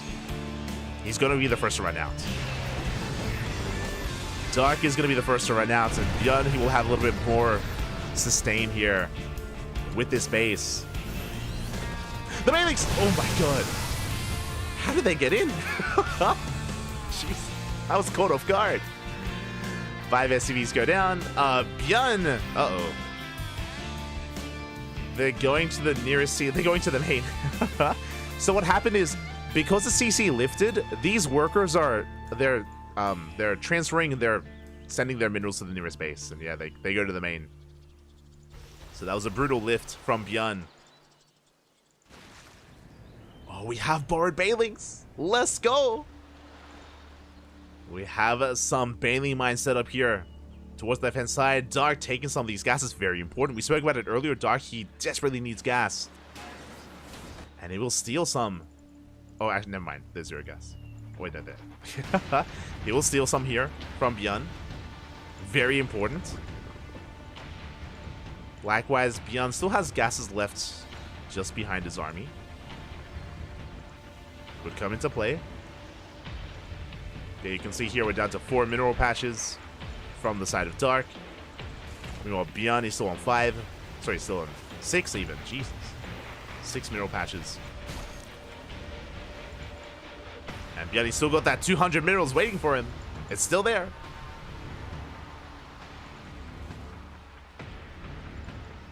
So, yeah, Dark is about to run out of money. It is only a matter of time. We can see Bjorn, he's able to get into Thor production. Looking at the army tab here, we have 1, soon to be 2 Thors. We have 25 Hellbats. Oh boy, that's a lot of Hellbats. I mean, if we can make enough Banelings, if we catch Bjorn clumped up, then we can take a fight. But outside of that scenario, if he splits well, these things are gonna melt. But there we go. 11 more Banelings on the way. That's why the gas is so important. We need Banelings. Desperately. So thanks to the gases of Bjorn, we're able to get into more Baneling production. We're able to get in. Meanwhile, we can see Bjorn still relying on Hellbats.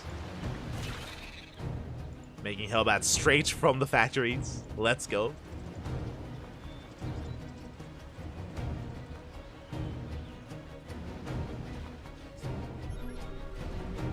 How many ghosts do we have? 7. We have 7 ghosts. Of course, snipes are a big factor as well.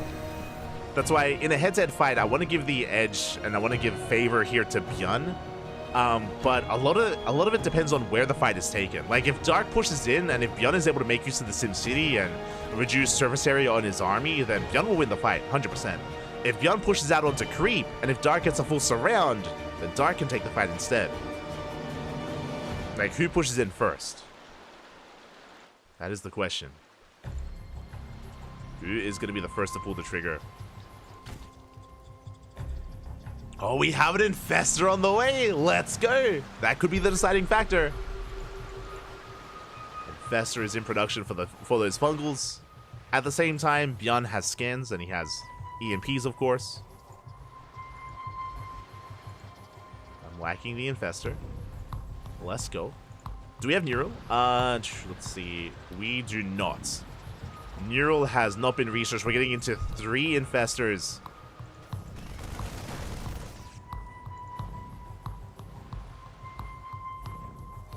There are still those Bard Bailings. Speaking of, yeah, Dark is pulling back. The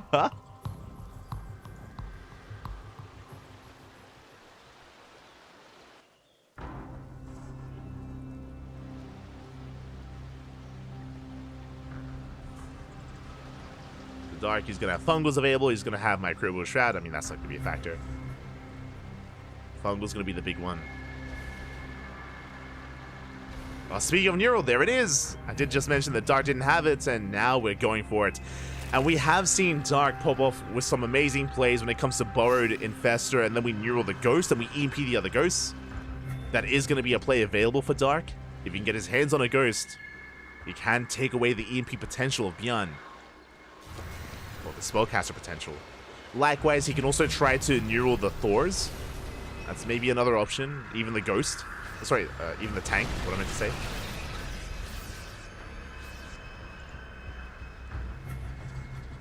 But the value Neural is going to be the Ghost in the end. Bjorn leapfrogging forward with a turret. Let's go.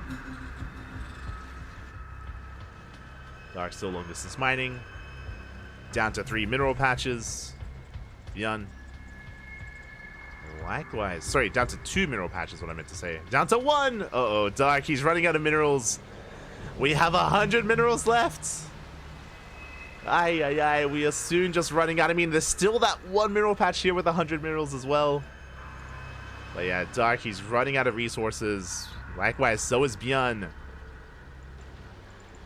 Still like a couple of patches here and there that we can make use of.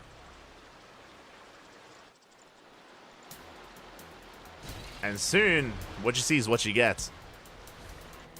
Now, of course, Bjorn can... he doesn't have that many SCVs. Dark, he can pull the boys. Like, Dark has a lot of supply in drones, and he can make use of them. I mean, you know, use whatever you can at this point. Bjorn does have the supply lead. Ooh, I think Dark, what's he asking? Is he asking, like, how many resources you have? Or any mining left? Can anyone translate in the chat?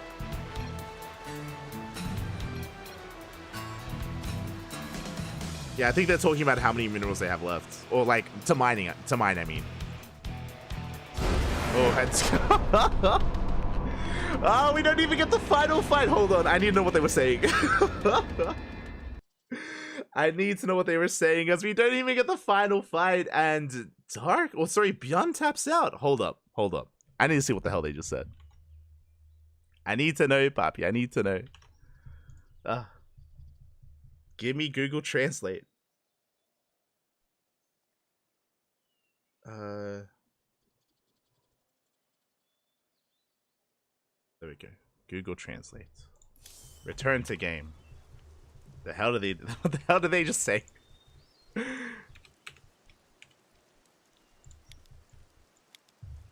Oh, do we have a translation in the chat? How many queens are left? Oh, wait, no, I think that was just someone asking.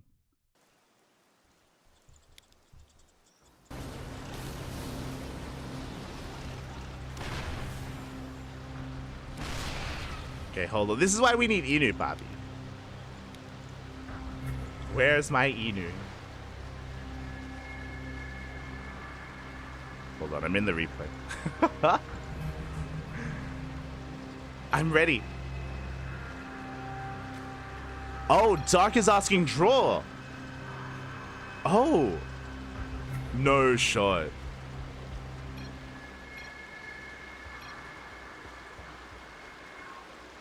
Dark asked for a draw here. Okay. Oh, I need a pause. Hold on.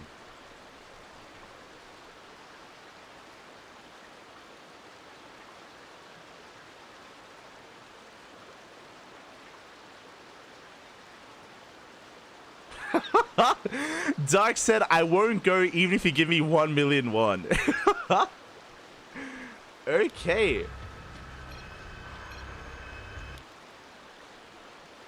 What does Beyond say?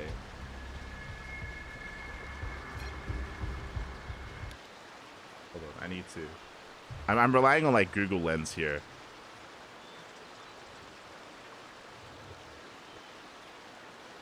Okay. So Dark saying he won't tap out. Beyond saying draw. So is game one a draw? It's they agree to a draw. Okay. So Dark doesn't take it. We have a draw. Oh my! It's been so long since we've had a draw. Beyond and Dark agree. Beyond and Dark, they agree. They agree to a draw, and that means we remake game one. We're 0-0. What the hell? Okay. There you go. We're still 0-0. And we're remaking on post youth. Think that, yeah. Think they're drawing. They did. So again, Dark asked for a draw. Beyond agreed. I mean, the problem here was, again, they were locked into a stalemate. Like, if you remember when we were theorizing, like, what could be happening and how could this game end, we spoke about how if Dark pushes, he loses, and if Beyond pushes, he loses, right? Like, it's like both players with the defender's advantage would win because they're out of resources. There's a chance that maybe Beyond could out control. There's a chance that maybe with his superior army, but the fungal growth in the infestor is like a big factor as well, so it was risky. So it was basically like who shoots first, and we were actually just locked in a stalemate there, and both players agreed like, hey, if I'm not attacking, if you're not attacking, we're just gonna be stuck here. And there's the draw. Okay, yeah, checks out. We're remaking game one. I think only one tank. I think Dark could win with just Hungles. I kind of agree. Again, I agree if Beyond pushes. Like, I don't think that Dark could have pushed in. Or at least Dark didn't think so either. And that means we're getting into game one and spawning in the bottom left-hand corner as we're in game number 2, but still the first game of the series, as we did have a tie. We have our South Korean Zerg player. Oh, switching positions. Fatality Esports, it is Dark. And spawning in the top right-hand corner, we have his opponent. We have the South Korean Terran player, the blue Terran representing Shopify Rebellion. It is Beyond. Beyond has EMP though, he does, but the problem is that Beyond only had 2 orbitals. He only had 2 orbitals, if I'm not mistaken. Did he have a 3rd orbital? Maybe. But he has limited scans, is what I'm getting at. He had limited scans to try to catch the infestor as well. I mean, that's why neither player would move out. That's why both players agreed to the draw, because like, we're not pushing. That's game. Oh boy. Okay, let's go. Catching up in the chat. Catching up. I need to find out what was said earlier.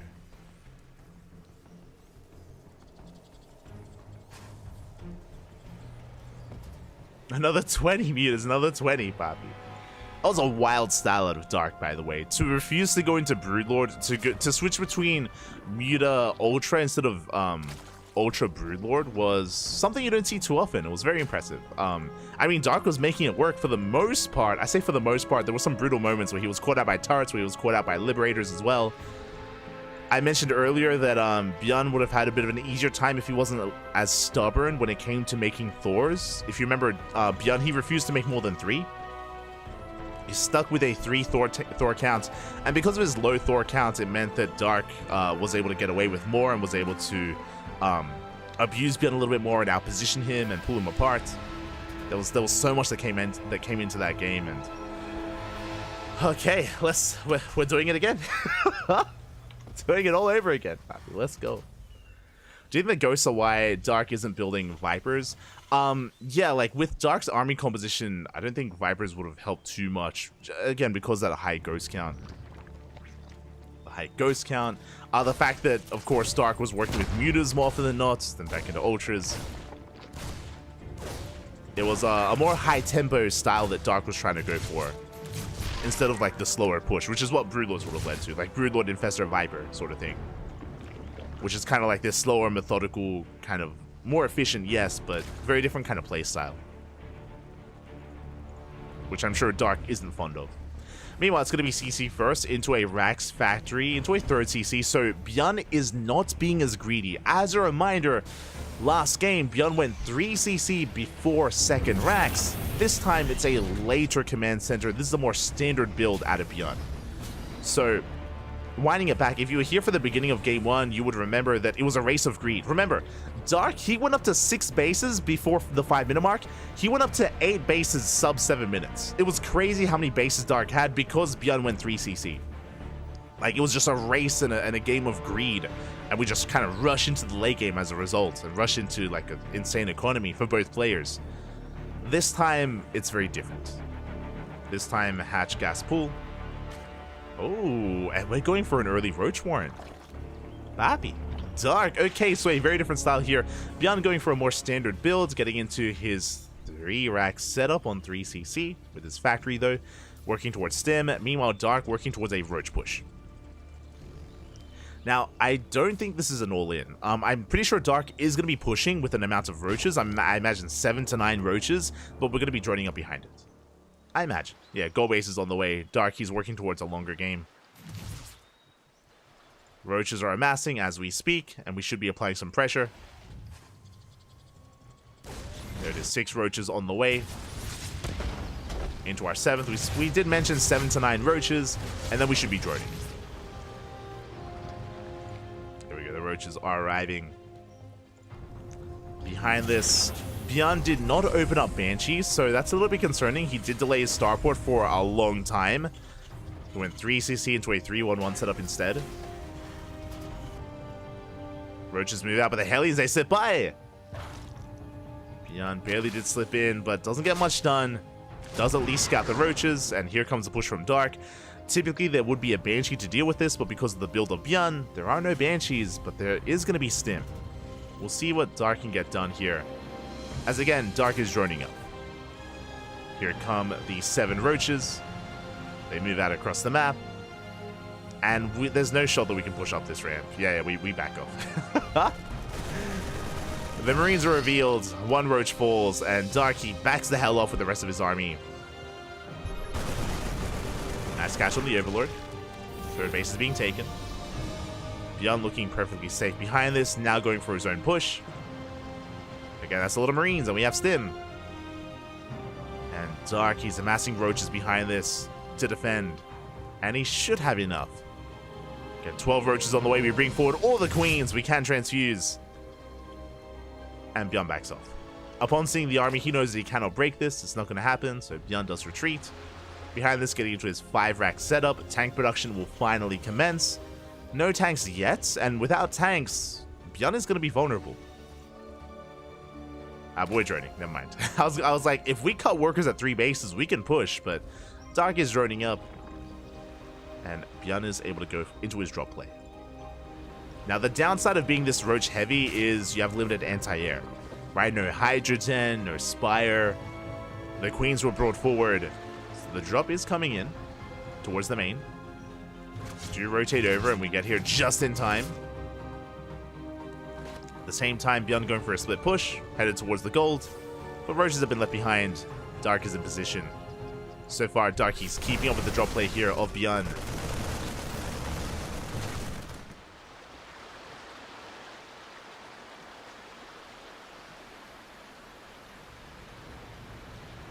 Bjorn rotating around, he got a tumor, not much more than that. With our range upgrades finishing, we can go either into Lingbane Roach Ravager with Link Speed finishing, or we could go from Roach Ravager into Hydra Lurker Viper. So Dark has options. Based on Link's speed though, we might see a Baneling Nest instead of a Hydra Den. We'll see. We'll go for one or the other. That's a drop. Oh, it's deflected. Behind this, Beyond has been working his tank count. We have bunkers on the way as well to fortify this position. 1-1 is done. Armory is a little bit delayed, unfortunately, so 2-2 is going to be delayed as a result.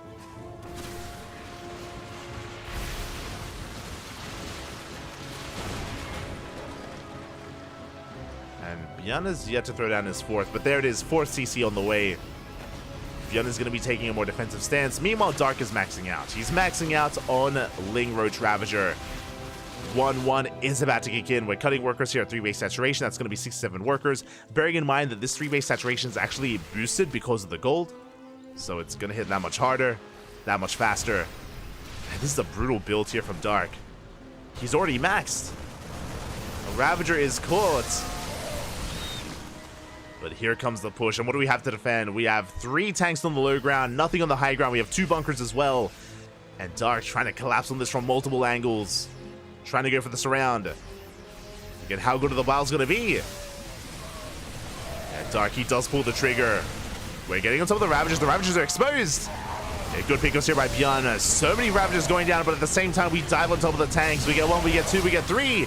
Every tank falls, and Beyond cleans up 1 army, but he does lose all his tanks. And do we get into the middle line? We're going for the 4CC.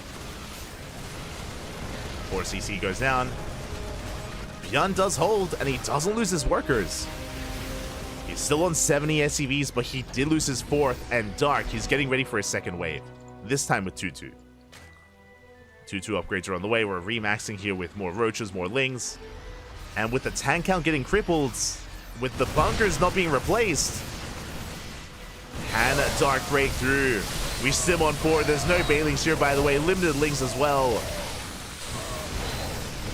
Beyond, trading nicely against the Roaches, but he still can't break through. Again, that was 14 Roaches and 4 Ravagers going down for 18 Marines. It was a better trade for Beyond, but he's still on 3 bases. Meanwhile, Dark taking a 5th. 5th hatchery's on the way. Dark, he's squeezing out more drones, saturating that 5th.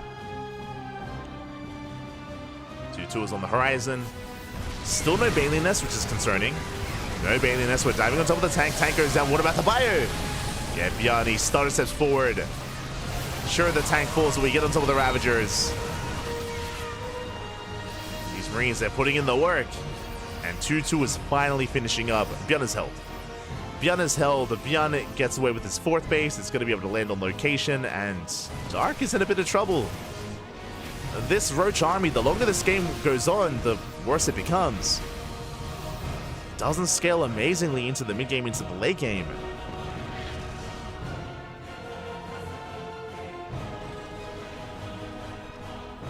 Beyond is taking his 4th. Dark is remaxing once again. Going for a 3rd push.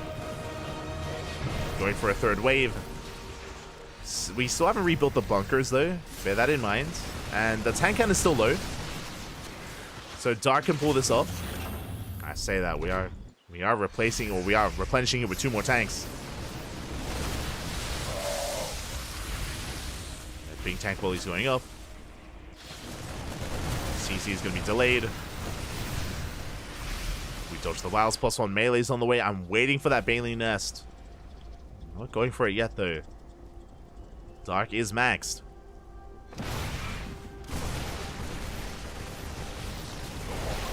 We sim on forward, we focus down more Ravagers. At the same time, Darky goes in. And once again, the tanks are exposed. Oh, can we break through? We get 1 tank, we get a 2nd tank as well, but only 2. And Darky's getting punished. Did overextend. He was able to get 7 SCVs at least, but now Beyond, now he can push. And again, the soup does lie. Even though Dark is up in army supply, it's inflated supply with the Roaches. It's not very efficient. Beyond does have the superior army, and Beyond is working on 3-3. Pulling back for now. Safety of the tanks. I'm still like, very torn about the fact that we haven't rebuilt any of those bunkers to help protect the tanks. Beyond being a little bit greedy. Tank is bowed down. But once again, the Ravagers are exposed. We try to dive on top of them. Boys are being pulled. CC is forced to lift. Dark, he's going for the base. There's some big piles. But Beyond, he's got his fourth. He's got his fourth. Like, Beyond, his economy is safe. It's superior to that of Dark. And again, even though Dark has been remaxing time and time again, Beyond, his army's just getting better and better as time goes on. Meanwhile, Dark's army stays the same. Piles are throwing down. We dive on top of the army. Big tank volleys going off. Decent piles on those Marauders. The medevacs then running out of energy. We've been stimming quite a bit.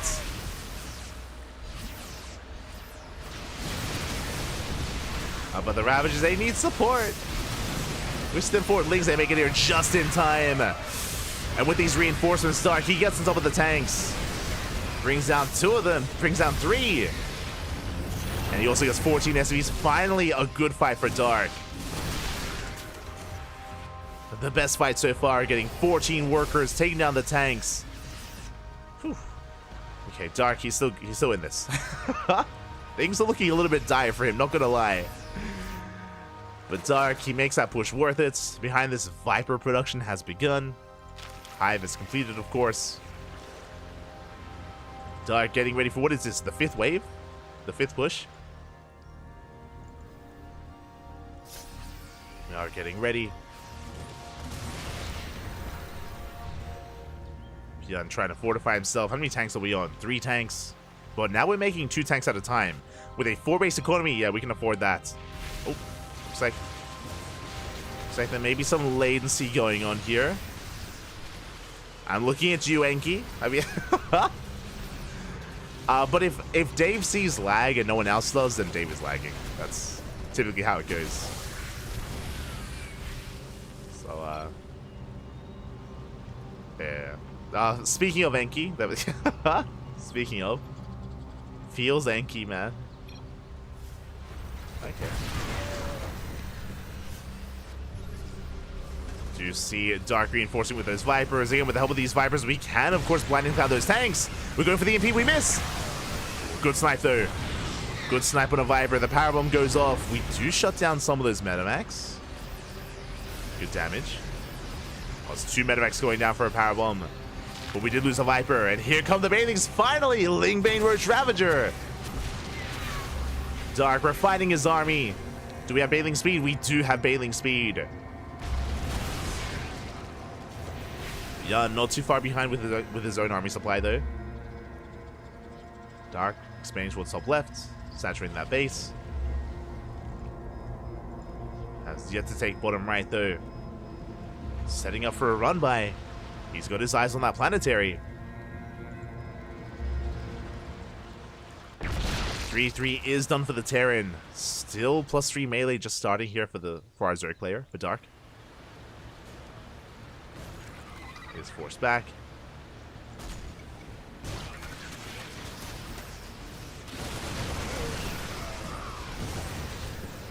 Roach gets shut down. We got +2 vehicle weapons on the way. Again, we're just amassing more tanks, and I'm getting some deja vu with how Beyond wants to play this out. Here comes the Link Bait. We're going for the planetary. And we're getting in. Baileys, they do crash on forward. Nice juggling there with Beyond. He does bleed out 11 SCVs, but he saves what he can. The planetary lives. Planetary survives. Dark gets a tank. He's forced back. Spire is on the way. We're getting ready for the Muta switch. Let's go. If you remember, Dark actually didn't make any Mutas until he got 2-2. He waited for his upgrades. So I'm curious how Dark plays this and whether he prioritizes upgrades first or just goes into Mutas. Festers are on the way. Vipers are already out. Beyond now stabilizing on 4 bases, now taking a 5th. Beyond is not as secure as he was in game 1 or in the previous game. Not yet. He's still getting there. He still is lacking that wall of turrets and planetaries. Dark has been far more aggressive and far more in Beyond's face.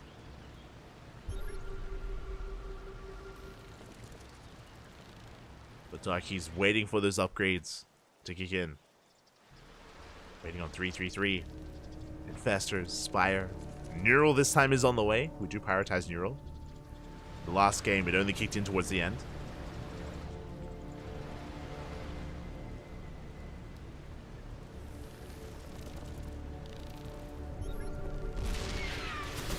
Here we go. You try to push in.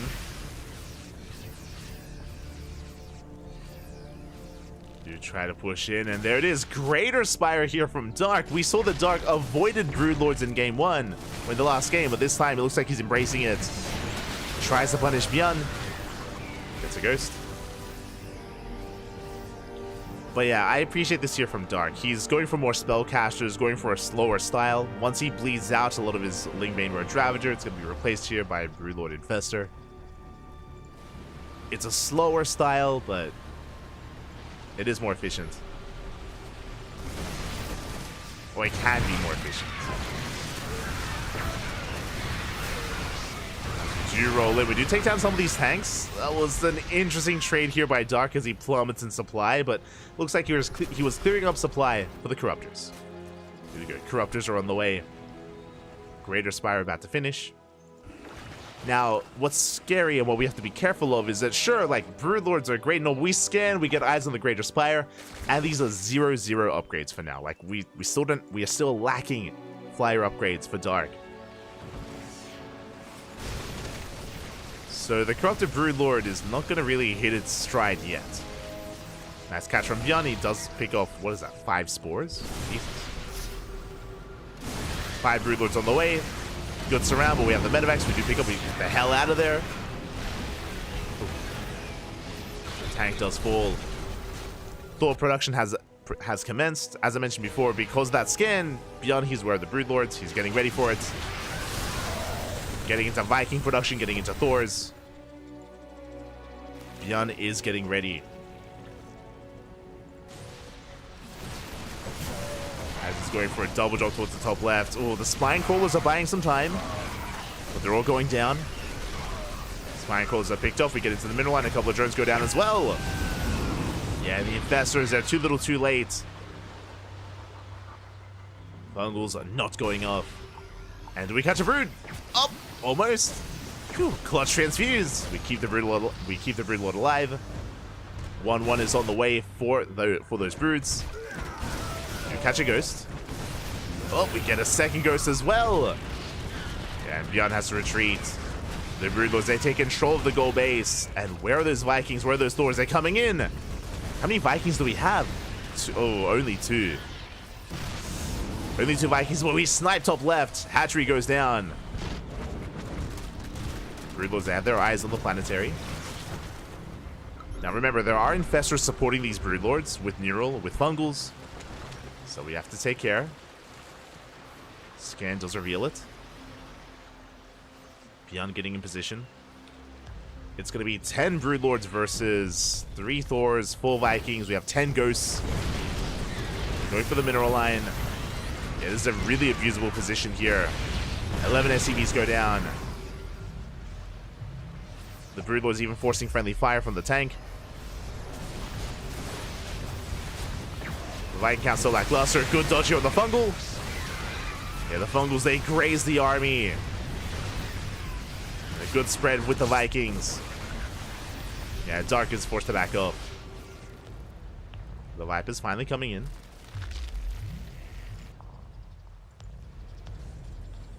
And it's going to be a lot to control here for Dark. These Broodlords looking a bit exposed. The snipes are going off. We get one. We do get one Brood. We're down to 9. The Ghosts are on the hunt. Up. Oh my god. And where are those Infestors? This time we almost catch some of those Queens. Dark pulling back. The Thor count and the Viking count is getting higher. That's what's scary here. Like, the initial revelation of these Broodlords was impactful, right? We, like, denied mining at the goal base. We picked off a couple of units, a couple of tanks, a couple of Ghosts. But now that anti-air army is becoming that much more terrifying.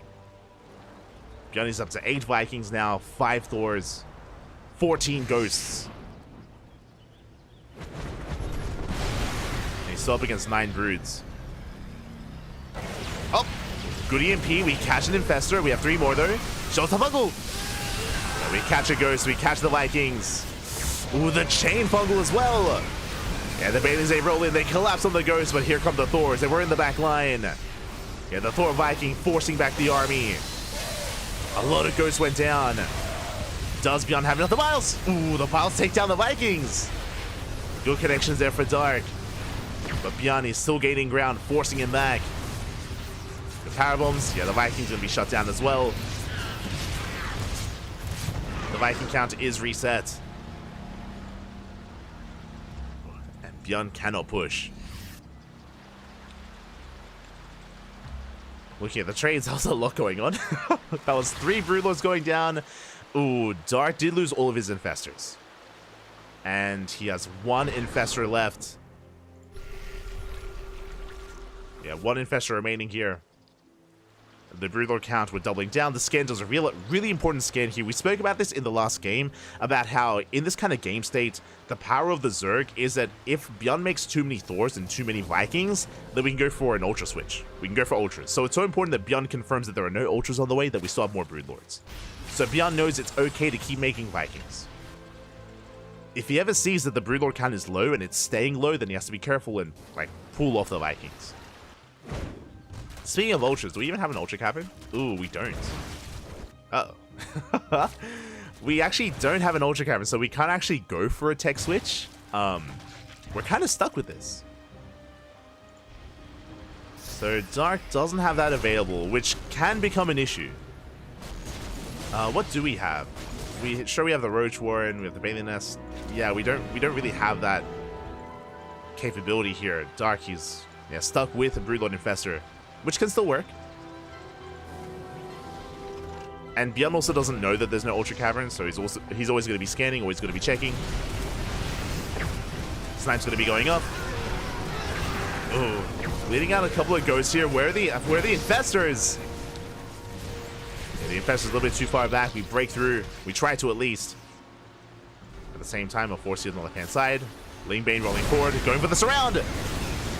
Yeah, we collapse on the army. Big Baneling connections. We shut down the ghosts. Really rough loss here for Beyond. Trading out ghosts for Ling Bane. So really good pickoff by Dark. Catches how many ghosts? 9 ghosts. Oh god, 10 ghosts actually.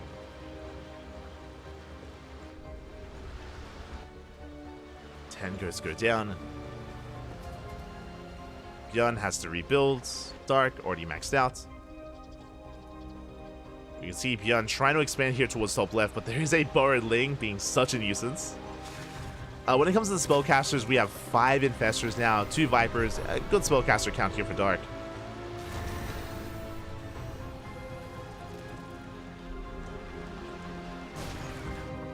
Yeah, Beyond is pushing once again on the left-hand side. The Broodlords, they think about rotating over, but no, we're going to be committing. Broodlords are pushing in. Ling run by catches out some of these tanks. How many do we get? Oh. Ooh, none. These 2 tanks got so low. It's on 1 HP. 1 HP tank. It lives.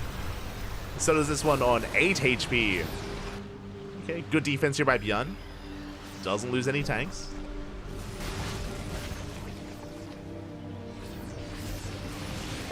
Snipes going off. We catch some of the queens. You can see that the Infestors, they're ready to punish this. Go for the fungal. Don't quite connect.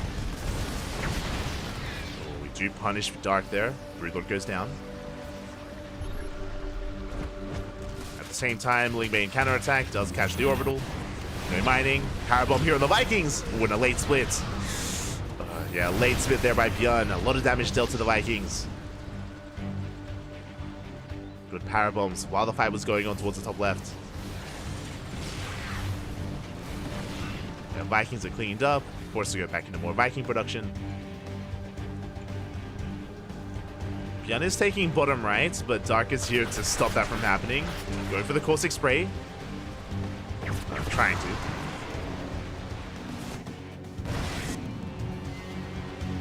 Meanwhile, Beyond, he is bunched up. We're going for the fungal. Oh, going for the neural even. Yeah, we catch 2 of those Thors. We're going for the EMPs, but big fungals. And Dark, has he caught Beyond? Yeah, a lot of ghosts going down. He catches 2 of the Thors as well. Very nice pickoffs. Yeah, Beyond, he plummets in supply. That was 6 ghosts going down. And 3 Thors. Oof, that was brutal. And Bjorn, he doesn't have a bank. He can't really afford these losses. I mean, Dark has also been burning through his bank as well, to be fair. Meanwhile, Bjorn finally breaking through this base. Likewise, so is Dark, trading a base for a base. Also getting some SCVs. Likewise, drones going down. Dark rotating over, moving with his link bait. He does catch some of these ghosts once again. 2, 3, 4 ghosts going down. A good catch by Dark. Does lose a base. We still have mining going on though. We're not quite at that late game, like that end stage without any economy. And the army's left idle. Oh, Bjorn, he gets caught out. He leaves the army idle right next to the creep. We catch out more ghosts, and Bjorn, he's losing too much. He's bleeding out far too much here. Getting caught out multiple times. And Dark has a bank. Bjorn does not. Not anymore. He does get a fresh mining base. And if he can slow the game down, can try to catch back up, but here comes a link run by. Bjorn is in position. At the same time, Broodlord's pushing forward. Oh, this space is exposed. And there's a lot of minerals here. There's a lot to mine. That's a big loss here for Bjorn. The planetary is going to go down. Bjorn does find some drones, but loses the base. Yeah, and Dark, he's running away with this. In the last game, Dark, he was avoiding the more slower style of Broodlord Infestor. Here he embraces it and uses it quite well, even without tech switching. Snipe's going to be going up. Catch some of the queens at least. But Bjorn is being starved out. Yeah, Dark even taking some of Bjorn's bases. Dark's like, you made me do this. He's like, I wanted to play with mutas, Bobby. I just wanted Muta play. And you couldn't let me. Here come the ghosts. Nice catch. Oh! We get 2 ghosts, but the link bait punishes! Ay, ay, ay. Yeah, rough moment there for Bjorn. Once again, does snipe some more of those Broodlords. This time, Dark not quite in position with the Ling Bane. Not quite. The Hellbats, they arrived a little bit too late to support the ghosts. Bjorn is taking another base. Still has gas here as well, I believe. Yeah, it's 200 gas towards the left. Ah, but this is a fresh base. Oh, but there's so much money here.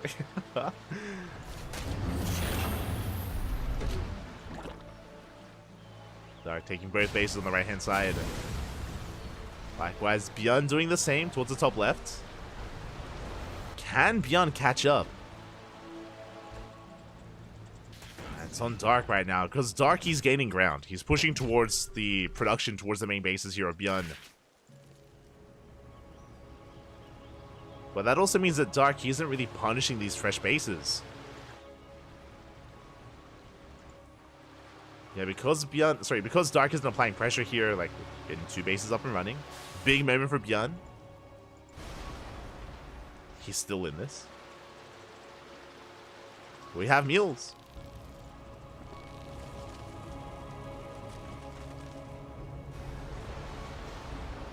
Do have those mules getting up to 15 ghosts.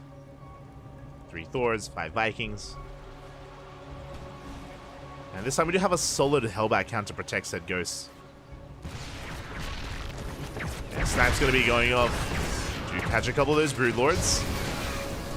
Ling Bane this time late to respond. But the Broodlords, they keep on pushing. They get on top of the tank. Meanwhile, Bjorn did take down a hatchery, but the hatchery was mined out. Wasn't much going on at that base. That was 2 ghosts for 2 Broodlords. A bit of a give and take.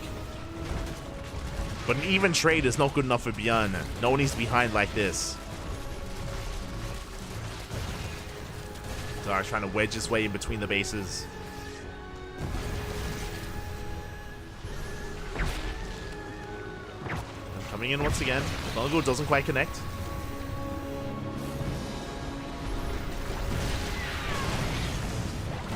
go here. The Fungles, massive connection. Oh my god, the chain Fungles. The Ghosts get caught out. The Failings roll in. Oh, massive catch here from Dark, and Bjorn. His army's melting. He's getting caught out. He's getting annihilated here, and Dark can go for the kill. There's nothing left to stop him. We're down to 2 Thors, and the Broodlord count is still high. Up. Ooh. Bungle doesn't quite connect, but we catch a couple of Ghosts. Good enough. GG gets called. Bjorn running out of steam, and Dark will take it.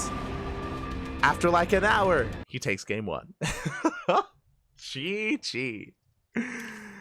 GG, well played. After a draw, after a tie in game number 1, you had to remake, rebuild, and Dark does take it. He takes a lead, 1-0. Oh my god. Bobby, I was looking forward to like a shorter broadcast. I was like, yo, we can maybe sleep early tonight. Let's go. No, fucking no, it's not happening. God. Let's go. That was over an hour for game 1. And with that, Dark takes the lead. And this is still a best of 5. This is still a best of 5, by the way. Plenty more games ahead of us. Plenty more opportunities here to bounce back. This is a game of stamina, by the way. This is a series of stamina where we've been locked in already for over an hour, and the show must go on. We keep on going. We're getting ready for our next game. We're getting ready for Crimson Court. Oh god. I'm catching up in the chat, man. I'm catching up. Last game, is the game score wrong, or does that mean another series? They drew it in game 1. Yeah. Shout out to Mess Makers in the chat for clarifying that. Thank you.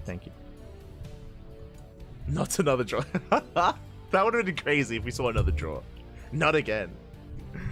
They just want to play the late game, papi. True. I mean, hey, that's post-youth for you.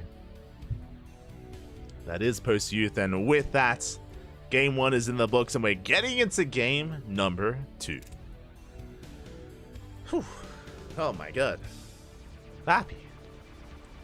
Could be loading into Crimson Court to see whether or not Dark can extend his lead in the series, or whether Bjorn can bring it back in that second game. We're in game 3, I guess. I had to. And spawning in the top right-hand corner of Crimson Court, we have our South Korean Zerg player, the Red Zerg, representing Talon Esports, leading the series 1-0. That was quite a game 1. It is Dark. And spawning in the bottom left-hand corner, we have his opponent. We have the South Korean Terran player, the Blue Terran representing Shopify Rebellion, down in the series, looking to bounce back in that second game. It is Bjorn. And it's been a hot minute, but Bjorn opening up 2-Rax Reaper. Let's go. It's been a while. Of course, Bjorn did popularize this build last year in the beginning of 2023, actually at the end of 2022. It was around November. It was DreamHack Atlanta of that year where Bjorn and Maru did take a special build and turned it into their own. Of course, Bjorn did refine it over the course of 2023. And there is that second Rax. Now, there are different variations of this. It could be 2-Rax Reaper. We could even go for a hidden third Rax in the main and go 3-Rax Reaper instead. But that is very out of meta nowadays. It's been even longer since I've seen that build from Bjorn. Should just be 2-Rax Reaper into an expand. Now, if you're curious how this works, the goal of this opener for Bjorn is to contain and delay the third base. It's to contain the Zerg player on 2 bases and delay the third for as long as we can. Dark already mining through these gold minerals on the right hand side to gain access to this third base location. We'll see if he can get there as the Reapers are on the way. Reapers are amassing. Now, this should only be 3 Reaper. There's just 3 Reapers here before we go into add-ons and go into Marine production. But it also depends on how greedy Dark is, as he is going right for that third. Meanwhile, across the map, Dark, he has yet to confirm what's going on. This is a gasless opener. Uh-oh. Dark, I'm not really feeling this. He's being too greedy, and here come the Reapers, and now Dark knows what's going on. So, what just happened here? Dark, he opened up gasless. By not taking a gas, by cutting drone production with not saturating the gas geyser, goes for a much faster third base. A very greedy build here by Dark. Without link speed, he won't have a way to shut down the Reapers, and Bjorn, he can punish this. He can punish this quite hard. The first Reaper has arrived. We go for the mineral line. Going for those lings. Queens are on the way, but we're still amassing more Reapers behind this. There's second Reaper's on the way, third Reaper in production. Bjorn, he does get eyes on the minerals that have been mined through. He hasn't actually checked the third base yet. I mean, the third is about to finish. Can Bjorn get any drone kills? Rotates into the main base. Queens are keeping up. So far, so good by Dark. He's holding. And back at home, Bjorn is transitioning. Now, what this does is that this transitions into a 2-1-1. 2 Raxes, a factory, a starport. We're going to be hitting a strong stim timing. Meanwhile, the Reapers, they try to dip into the natural. They don't get much done, though. They've gotten 2 lings so far. They've not gotten any drones. And Dark, honestly, this has really shaped up. As long as he can keep up with the Reaper rotations, and he doesn't lose a single drone. Not a single worker has gone down. Bjorn, how does he respond to this? Rushing into his third CC before starport. So 3 CC, 2-1-1 here from Bjorn. Stim should soon be on the way.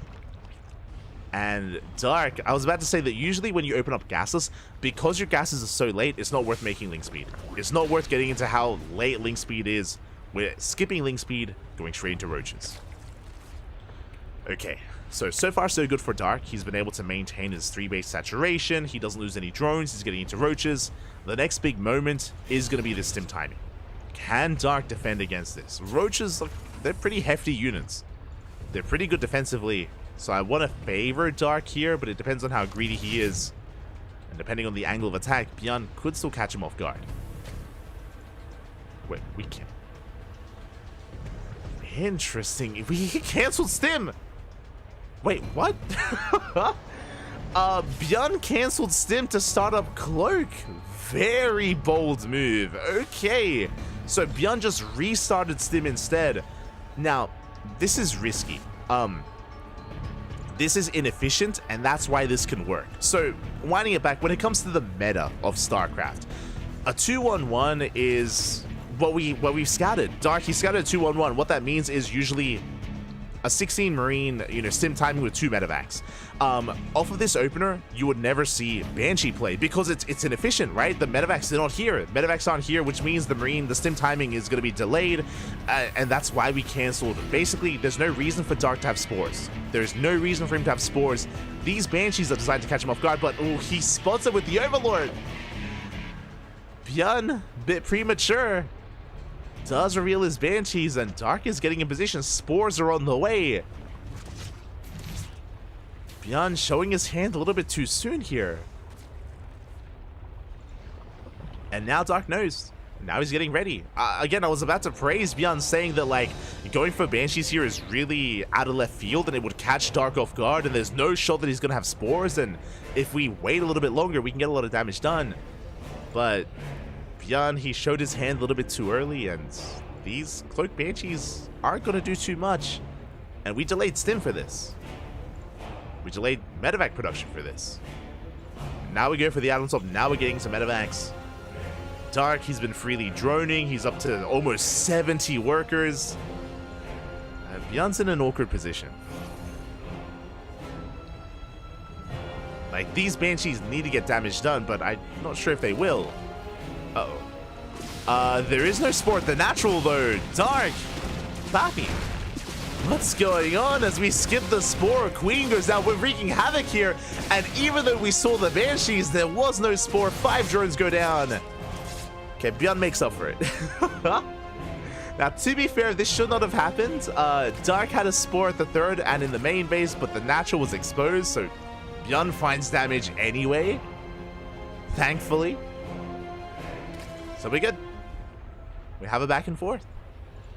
We got 5 drone kills. The Banshees escape. Behind this, we're going for a Spire. Okay, we're just tech switching once again here from Dark. Getting ready for mutas. Here comes that stim push from Bjorn. And what does Dark have to defend? He's got 15 roaches, but his army is fragmented. We have roaches on the right, we have roaches on the left. Bjorn does them in, but he does dive on the roaches.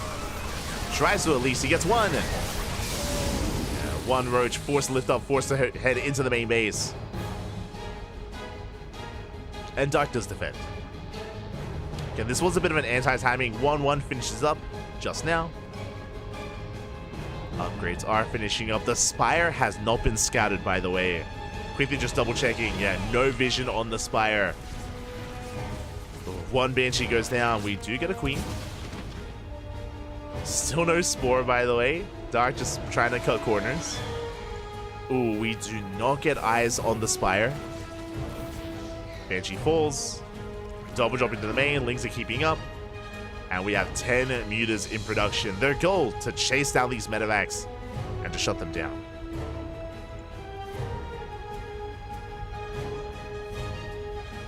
Hopefully Beyond does unload them. Yeah, it does unload, going for the overlords. Mutas are on the way. Beyond back at home. Now what's important is Beyond has been very active. He's been very active, and because that Dark has been stuck at home defending, Beyond has been able to saturate his third. He's going for a fourth. His economy has been left untouched. Beyond is on 81 SCVs. A solid economy here for Beyond.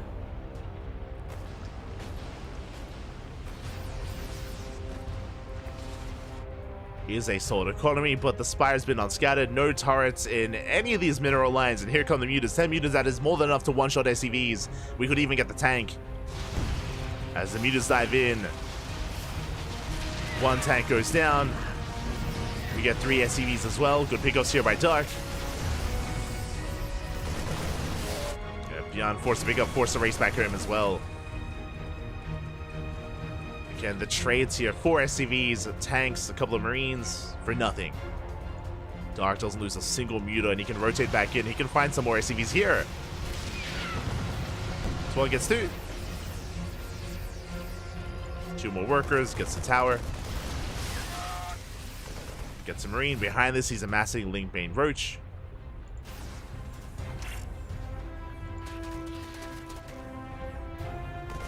Dark still trying to piece this all together. There are 2 tanks in position. We cannot push up this ramp. Dark forced back. Widowmine production has commenced. We do pick up some of these mutas. But again, Dark, he's not replenishing these mutas. He only made 10, and he's focusing on Linkbane. Infestation bits on the way. That's going to be for Hive Tech. Mutas rotating back around. Ooh, they don't quite get the tower, since tower does survive. Meanwhile, Beyond does catch a good chunk of Banelings. And Dark Core with his pants down. More Banelings get targeted down. Nice trades. At the same time, here comes a big counterattack, and there is nothing in position. But we do react in time. Marines, they race on over. Banelings trying to crush in, and they do not connect. At the same time, Dark going for the forward base, and he will break through. Decent Baneling connections on the Marines. We shut down the base. We get 14 SCV kills. Good damage dealt here by Dark. He pulls back, and he will have enough time to rebuild and replenish the Linkbane. I would say that the run back here towards the south was a little bit lackluster, but the push in the center was good. The Hive is a little bit delayed, though. It is a late Hive, so there's going to be a big upgrade disparity here. 3-3 is going to kick in first for Beyond, so he will have an upgrade advantage. Mutas, meanwhile, going back into that natural, threading the eBays, but we should be able to save them. Mutas don't do much damage to buildings. Bane rolling in. Oh! One Widowmine goes down. The second shot does go off. Big connection on the Lings. Very nice connection. Other Widowmine also on the Lings, but we do deny that center base. Once again, SCVs, no, they come back too soon. 14 SCVs go down. Dark busting into that 4th base. Busting into the 3rd at the same time, though. Beyond going for a counter drop. Takes down a hatchery. They still lost so many workers.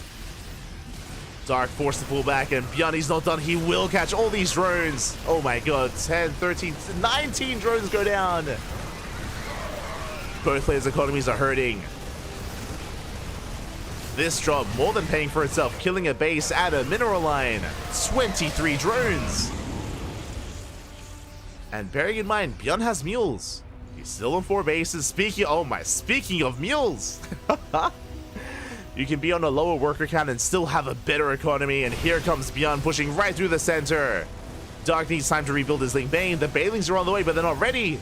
That's 20 Balings in production and 0 ready for this push. And the Balings, they're not going to finish. Dark, he's caught with his pants down. Needed a little bit more time. Big mine shots going off.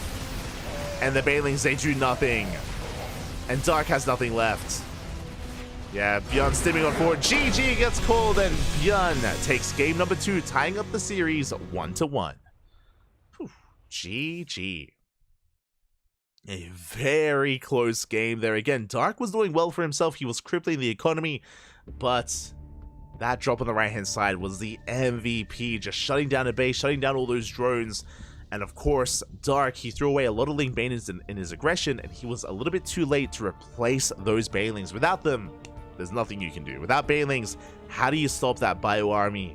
You don't. You don't stop that army. Bjorn snowballed out of control, and with that, ties up the series. GG, well played. Oh my god, that was crazy. That was an intense game, man. Very bad. Remember, it all started with 2x Reaper against a gasless build that Dark got away with, by the way. Like, there was a lot coming into it. Remember, it followed with the Cloaked Banshees that got scouted, but there was no Spore at the natural, so they still got damage done anyway, despite the scout. It was a wild game.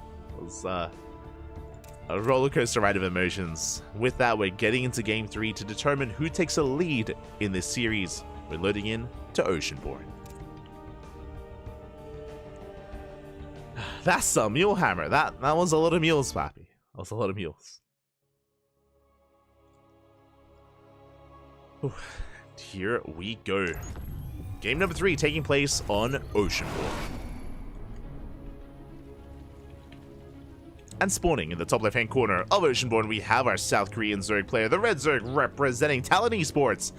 Being forced into a tied-up series, can he bounce back? It is Dark. And spawning in the bottom right-hand corner, we have his opponents. We have the South Korean Terran player, the Blue Terran, representing Shopify Rebellion, tying up that series 1-1. Can he gain that? Can he use that momentum to take a lead in this series? It is Beyond. Get a very intense game there. Bjorn did emerge victorious in that second game. Now we find ourselves tied up 1-1. This time going for a Rax on the high ground, so it is not going to be a 2-Rax Reaper build. Not this time, not on Oceanborn. Meanwhile, Dark going for a Hatch Gas Pull. I don't expect us to be seeing another gasless build, not so soon after Crimson Court. We should be settling into a much more standard build instead. There's that gas geyser. Okay. We're calming things down, Pappy. We're calming things down. Oh my god. Game is calming down. Beyond going for a CC on the low ground. And we shouldn't really be spicing things up too much here. I'm just curious to see if Beyond goes for a third CC before Starport, if he goes for a 2-1-1. My eyes are mainly on Beyond here when it comes to his build of choice. From the side of Dark, Roach play is not unheard of on Oceanborn. We see it quite often, especially from the side of Dark. It can be a very safe way to open up as well to head into the mid game.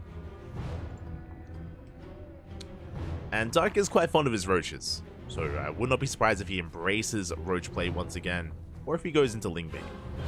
We'll keep an eye on Dark.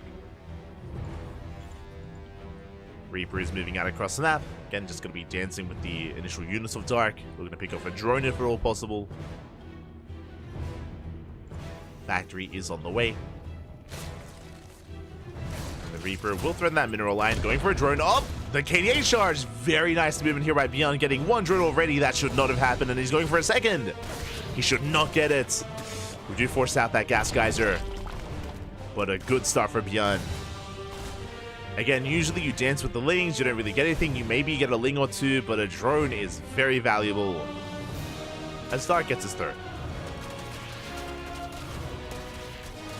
Dark is working on his third. Meanwhile, Beyond going for a 3cc, a third CC before Starports. Standard economic build here out of Beyond. nothing too fancy. There's that starport now on the way. Going for the add-on swap, we should be seeing a tech lab on this Rax. And if we do see a tech lab, we can go for an add-on swap for Banshees. Or we could try to embrace something a little bit different. We'll see. We'll keep an eye on that would-be tech lab. Reaper dipping in. Does confirm the third, zoned away by the queens. And meanwhile, Dark is massing a lot of lings. We have 16 lings on the way. Ling speed kicks in and we do catch the Reaper. Behind this, oh, Tech Lab is a little bit late. We're not going for the add-on swap. It's Viking opener. Okay, no Banshees, no add-on swap. It's going to be a Viking into Hellion here from Björn. Lings are going to be threatening that mineral line. We did notice the surge of Lings earlier. Good positioning with the Hellions.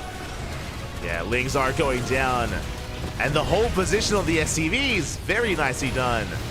Despite that, 3, 4, 5 SCVs go down. Ooh, pretty intense amount of damage here. We're going to be cutting back all the way behind the mineral line. The Hellion goes down.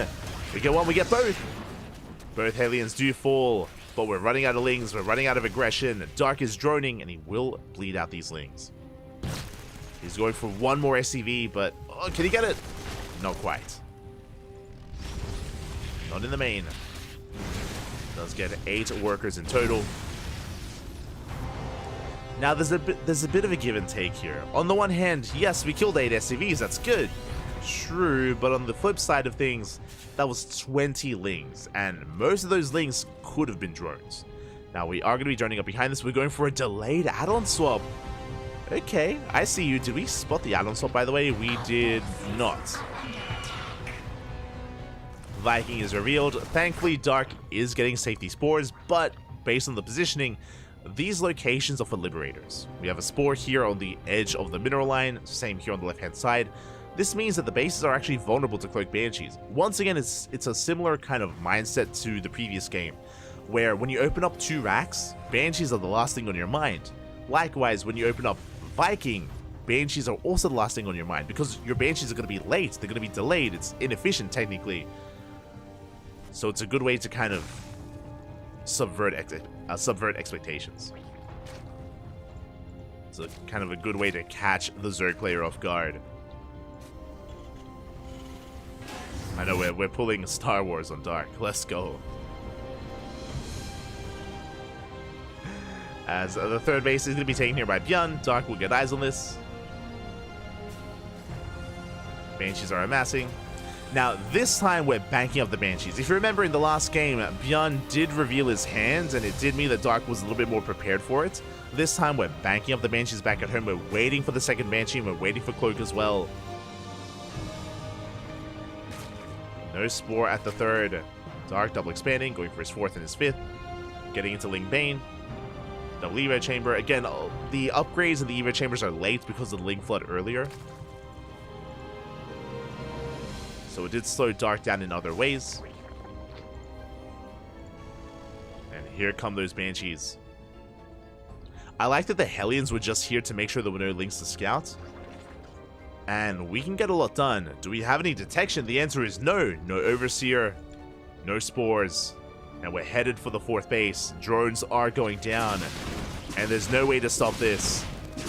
We're going to get 3, we're going to get 4, we're going to get 5, 6 drones go down, and we can keep going. There's no Spore at the 3rd. We're going for the Banelings. Good pickups. Banelings going down. We head into the main base. Thankfully, there is a Spore in the main. So we will stop the Banshees here. That is still good damage, and we keep the Banshees alive. And we get one more drone. Were we too greedy? We were. A little bit too greedy there. 1 Banshee falls. But a Banshee for 8 drones is worth it, and we're not done. Get another drone. It's going to be 10 workers in total for a Banshee. So a good trade for Björn. Still keeping 1 Banshee alive, still threatening that mineral line. Gets another drone. And behind this, we're settling into... Oh my god. We're settling into 3 bases. We have 2 more factories on the way. Triple factory production. Jesus. That's going to be a lot of tanks.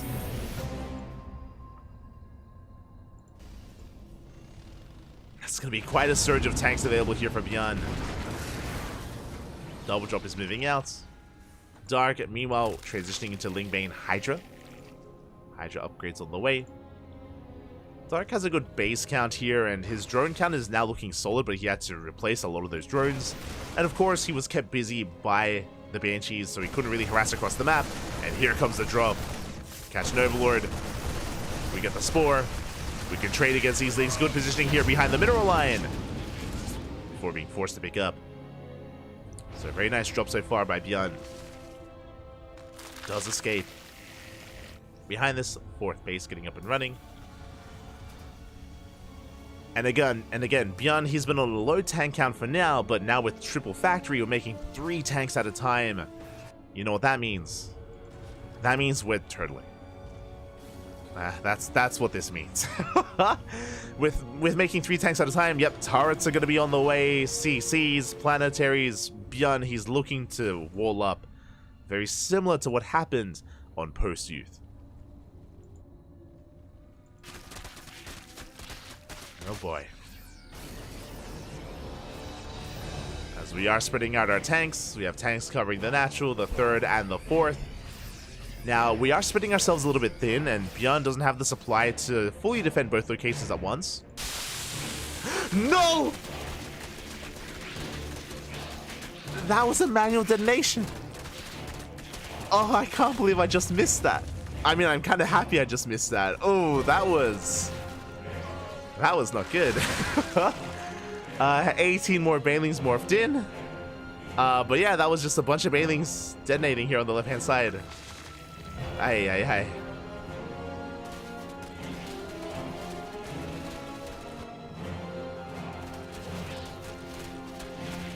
And with that, Dark is going to replace. I mean, thankfully, Bjorn isn't pushing, so I mean, we can. It's okay. We can rebuild.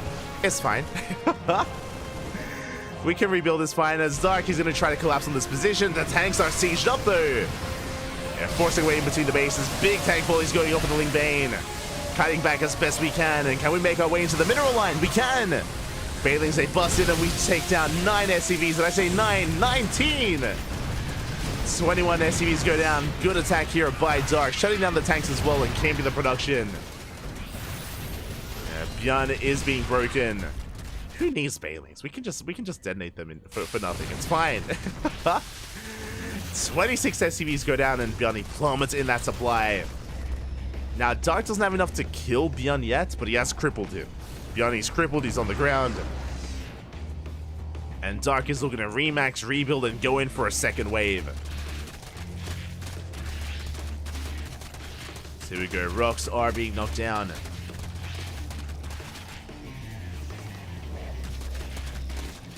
Down the rocks. Soon remaxing with Lingbane. I believe we have. Do we have Vipers? We do. There we go. We have 3 Vipers behind this. Sorry, 4 Vipers behind this, gathering up energy. Okay, 3.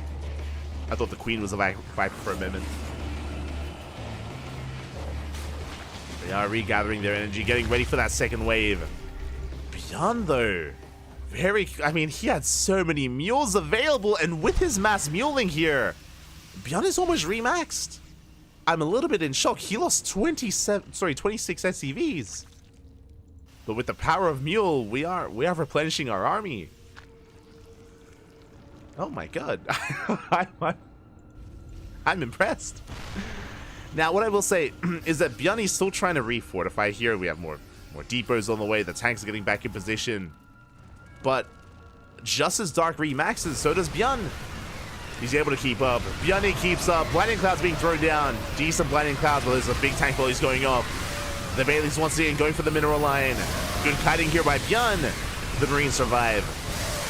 The Marines, they survive. They clean up the Lingbane. And this time we only lose 7 SCVs. Oof. Bjorn taking a much better fight. Did lose a bunch of tanks. He lost 6 tanks. But he killed 161 Lings.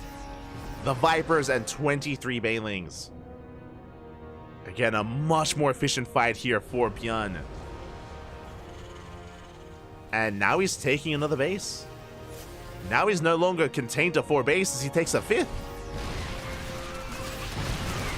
And Dark is in trouble. I mean, we're working on 3-3, but Dark has to rebuild his spellcasters. We're down to 1 Viper. Down to 1 Viper. And again, this was like the ideal for Beyond to fight back at home defensively with the SimCity. Dark rolling in, but with minimal banelings. Good kiting here by Beyond. We do get into the mineral line. SCVs are going down. But we are bleeding out a lot of Link Bane here. Again, not enough banelings. Beyond getting on top of some of the Hydras. Reinforcements do come in. Dark forcing this back, but here come the tanks. Now, I'm pretty sure Beyond isn't going to counterattack. I'm pretty sure the goal here, as I mentioned before, especially with producing 3 tanks at a time, we just want to establish the fear. And then we're walling up. 5th base is on the way. We're throwing down more CCs, more orbitals. We're going to be throwing down some more depots here to wall off. And Dark, he's just, again, turtling. Now, because Beyond is being more defensive like this, and there are those turrets that we spoke about, it means that Dark, he's free to remax once again. Like, his economy has been left untouched, so he can remax. He does rotate over towards the left-hand side. But I would like to see a transition to Hive Tech, as the planetary is going to go down. A very nice catch here from Dark. Does take down the planetary. Oh, but is Punish trying to push up the ramp? Has to be careful. 60 or 59 Lings going down. Viper got sniped. Beyond is going to be quick to replace. And Dark is working towards Ultras. I'm not sure how I feel about this. Ultras are really good fighting out of the open, but pushing into these entrenched siege lines, Ultras, they are not ideal. No, it would be ideal, Brood Lords. Meanwhile, Link Bane rolls in. We do catch 2 of these tanks. Tanks low ground, 50 more SCVs go down. We don't quite get the base, but we do get the workers. Beyond knocked down to 64 workers. It does take a big blow to his economy. A big blow to his supply. Still doubling down on tanks. Again, that's what I mean. Like, because we're so tank heavy here, something like Broodlords, or hey, you know, like in game 1, Dark, if we really want to, like a Muta switch, sure, if that's what you go for. Whether it's Broodlords, whether it's Mutas, it would be a good call. Especially because, like, now looking at the banks here, Dark is burning through his bank every time. Like, these are not great trades. Losing a lot of banelings, I should say. A lot of gas. Burning through a lot of his gas. This position is still looking a little bit exposed here by Beyond. And we have 3 Vipers. Let's go. EMPs don't quite connect. Banelings are rolling in. Tanks are caught on siege. Good blinding clouds. And once again, we do shut down the tank counts. We don't get as many SCVs, but the Lings are doing what they can. Beyond does hold. Forces back the army. Only 5 workers go down. But we did kill how many tanks? 7. Oh my god. 7 tanks, man. We did shut down 7 of those tanks. That did cost Dark a lot of supply. Now we go for the Spire. I would have loved to have seen the Spire instead of the Ultra Cavern, but we're working towards it. Like, Dark, he does recognize the value in the Spire. We're getting there. Are getting there.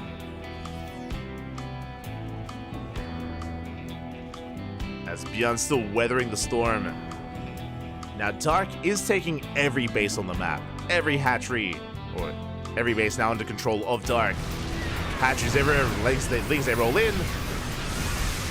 Once again, we get on top of the tanks. 2, 3 tanks go down. Big snipes here on the Hydras. The Ghost, they hold the line. They hold the army line, but not the SCV. 17 more workers go down. Oh my god, I feel like I'm watching TY. That's a lot of dead workers. We go for a bit of a mule hammer, but only 3 mules. And Beyond gets punished for pushing on creep. Somewhat.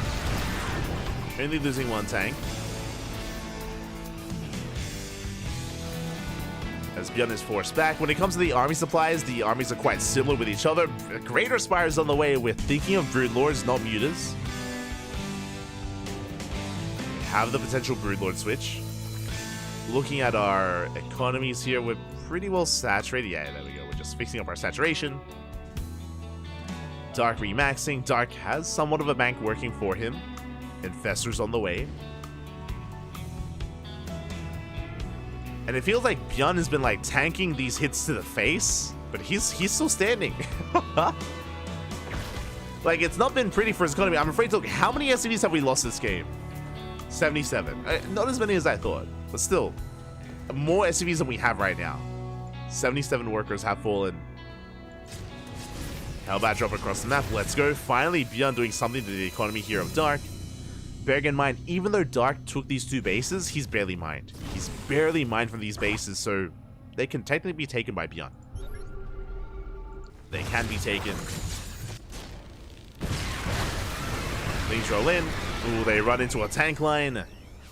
Especially this base here, this center right base is untouched. And this hatchery is going to go down. Dark being forced back. We do have Corruptors. Now, what's scary is that these are 0-0 Corruptors and Broodlords. They still pack a punch, don't get me wrong. I still like this, but the scan is perfect by... Oh my god. Byun! He scans the army, he sees the Morphin, immediately Thors. Thors are on the way, Ghosts are on the way. We could be seeing Vikings as well. Byun, he does spot the tech switch. He's getting ready.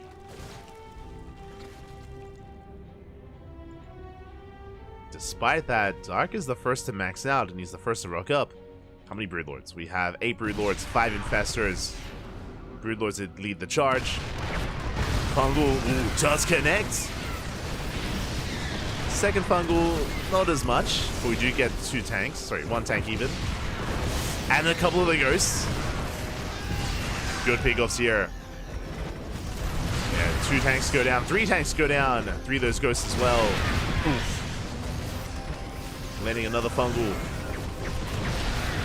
The counter snipes aren't looking too bad, but we do transfuse. And we top up those Broodlords, we keep them alive. Ooh, more snipes going off. That 8 Broodlord count now cut in half. We're down to 4. And the Thors, they're here. Thors are here, and they can focus on those Broodlords. Dark has to back off. He's remaxing with 22 Lings. Going for a counterattack. Oh, big Fungal. Oh my god. Do we have a follow-up though? We catch every single Ghost, but yeah, there's no follow-up. The Ghosts, they just take the Fungals to the face. They don't even care. They get on top of the Infestors. Dark abandoning his army, loses the Infestors, loses all the Broodlords. The Lingbane on left-hand side tried to bust in, but did not get the planetary. Oh, Byun holds. And now we're going into an Ultra switch.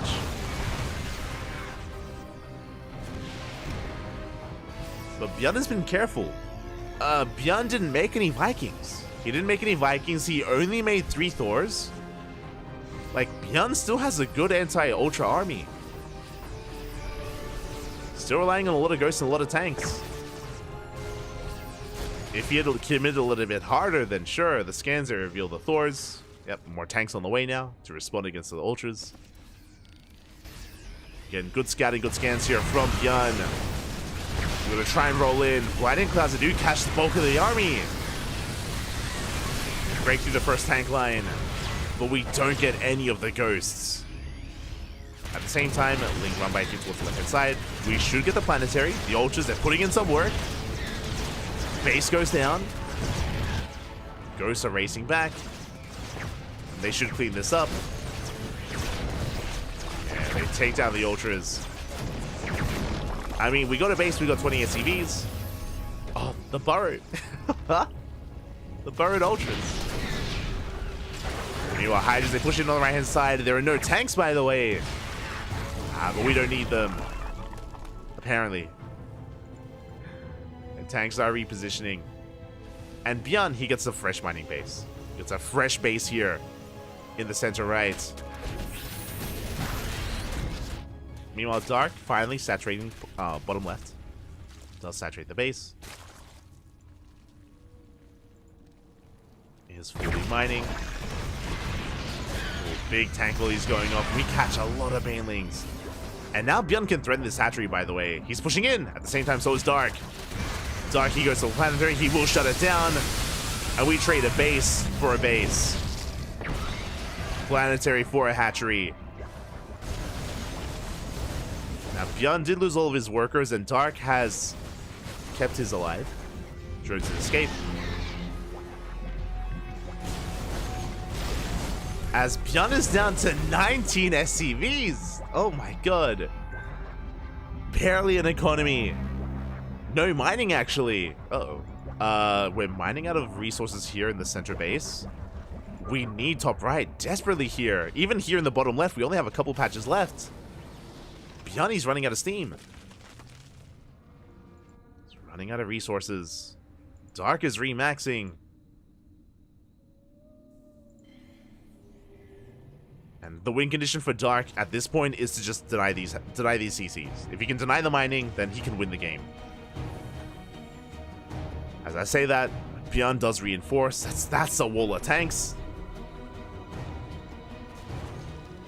Do we have any Vipers? No. Ooh, 0 Vipers, by the way, for Dark. That is concerning.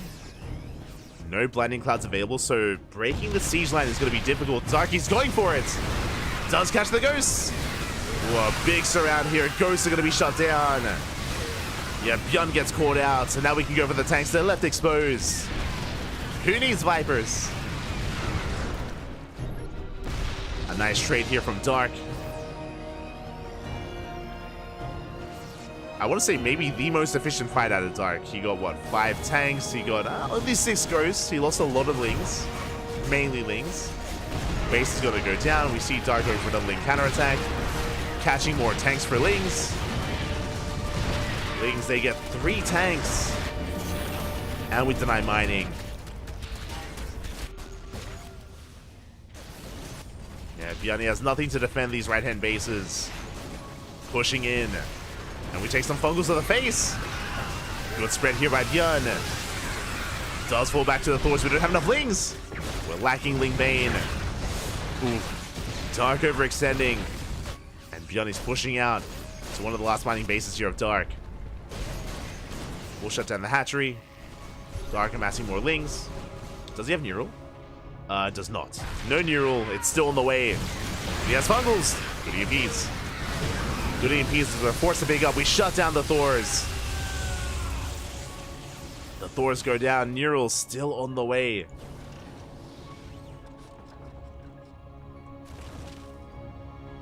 Now, what's important here is that the soup is actually a little bit... It's not really fully telling here. The army supplies are quite similar. Fungal doesn't quite connect. We do graze a medevac towards the end. But Dark, a lot of his supplies in drones. He has a massive supply here in drones, and they're not really doing much as we're heavily oversaturated. The army supplies are very close. Yeah, the soup does lie. And we're long distance mining. Let's go! Good scan. We get the infestor. Ooh, big EMP! Oh my god! That is so much supply and infestation, they can't do anything! GG gets called, we catch out the main army! And Bjorn takes the lead in the series 2-1. GG. Oh my god. Dark was so reliant on those infestors. 1 EMP, papi. All it takes. Shuts them all down. And Bjorn does take it. Ay, ay, ay. GG, well played. Of course, Dark, he had no lings, he had no banelings, or he had very little ling bane to support. He had a handful of hydras. Like, most of his army was infestor. And I mentioned at the time, the army supplies were neck and neck. And that's just basically all the army of Dark down the gutter there. GG, well played. MVP goes back. Oh my god. 17 workers and wins. The mules, papi. Now, at the end of the day, it didn't matter how many workers there were. We mentioned at the time, even though Dark had 71 drones, he was still mining off of, like, 1 base. Like, 2 half bases, essentially. Like, the drone count didn't mean anything. It was making the soup look a little bit bigger than it was. You know how it is. GG, well played. With that, Bjorn takes the lead in the series 2-1. And now we're headed into our next game, into game number 4. Can Dark tie things up here? Or will Bjorn take it all? Game 4 is going to be on Amphion. Let's go.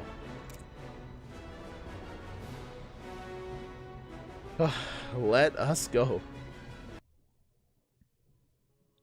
Insane game, Papi. Insane game. I mean, again, that game was essentially just like we mentioned at the time. Like in my mind, I see like Dark just punching Byun in the face repeatedly, and Byun just refused to go down. It was crazy. Like time and time again, we saw Dark take down entire bases and entire mineral lines, and for the most part, Dark's economy was left untouched. That's why Dark had such a high drone count, because Dark wasn't losing any drones. But, you know, Byun, at the end of the day, he was refining his army, building up his tank Thor ghost counts. Was still out trading Dark. And here we go, we're getting into our next game. Spawning in the top left-hand corner of Amphion, we have our South Korean Zerg player, the Red Zerg representing Talon Esports. It is Dark. Here we go, the pressure is on, going for a pull first. Okay, and spawning in the bottom left-hand corner, we have his opponent. We have the South Korean Terran player, the Blue Terran, representing Shopify Rebellion, leading the series 2-1, one game away from becoming this week's KSL champion. It is Byun. Here we go.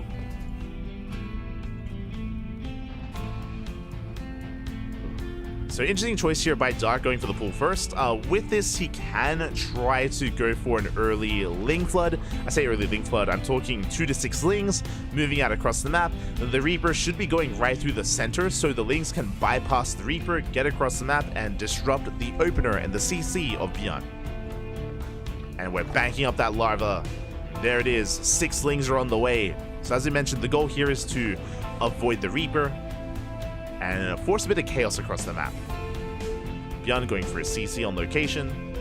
Just a straight up Rax expand. The Overlord should confirm this, and the Overlord should be getting eyes on the CC, sorry, on the Reaper. No SCV scout. Uh-oh. No SCV scout out of Byun, so he won't know that it's a hatchery first. He won't have that forewarning. Reaper's moving out.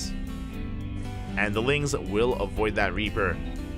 They're headed for the CC. Again, if Byun had gone for an SCV scout, he would keep the Reaper at home. Because he would be aware of the fast respawning pool.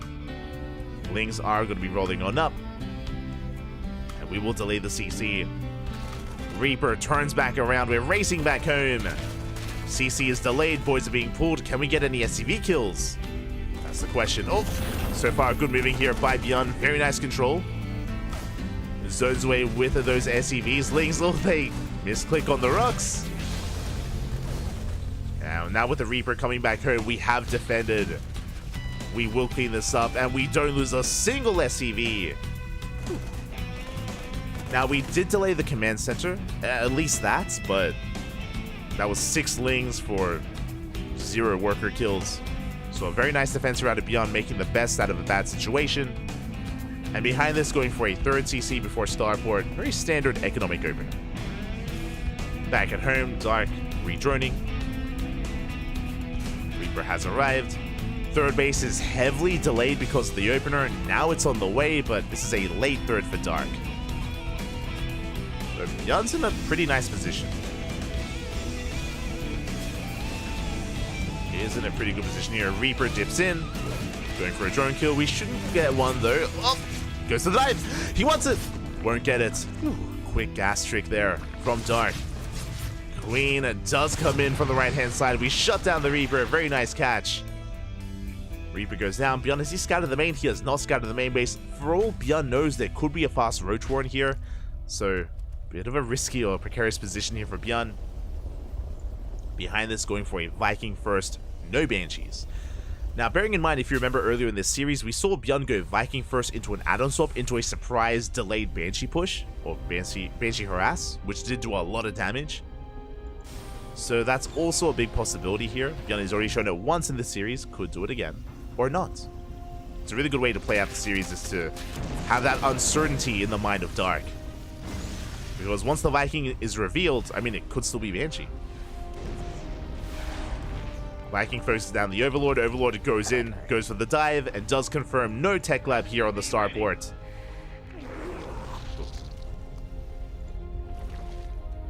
Is aware no Banshees are on the way. Stim being researched. Liberator behind this. A much more standard transition here from Byun. And we should be getting spores in position for the lip. There it is. Spore here in the main, on the edge. And we should be seeing a second Spore as well.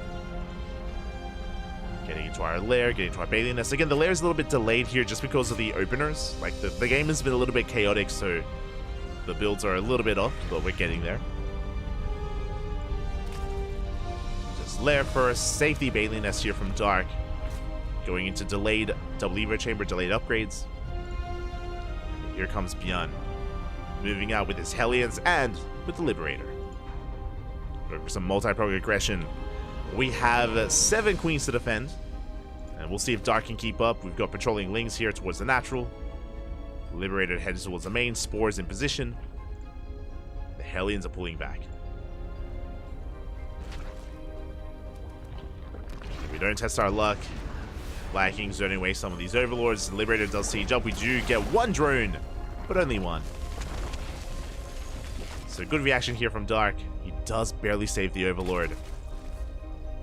As I say that, Bjorn coming back in. This time the Hellions rotating over towards the third base. We get a second drone. Lib taking a lot of damage. Bjorn trying to get a read on where the army is. As this Liberator is so annoying, getting 3, getting 4 drones. Not bad. 4 drones and a queen. Very worthwhile Liberator there. The Hellions didn't quite go for a dive. Again, Bjorn, he was aware that there should be Lings somewhere and wasn't feeling too confident, just cleared up some creep. And behind this, getting into his bio play, taking his third base at the triangular location. Okay. Honestly, a pretty secure base. Dark has mined through these minerals, so he has access to this area. Can attempt to harass, going for a very fast infestation pit. This looks like Ling Bane into Ultra. Very fast pit here from Dark, staying on a lower gas count. Getting up to 5 gases. Double expanding. The downside of Ling Bane Ultra is, of course, you do lack anti-air, so these drops can be very annoying. You have no Hydras, you have no Mutas, of course. There's that Hive on the way.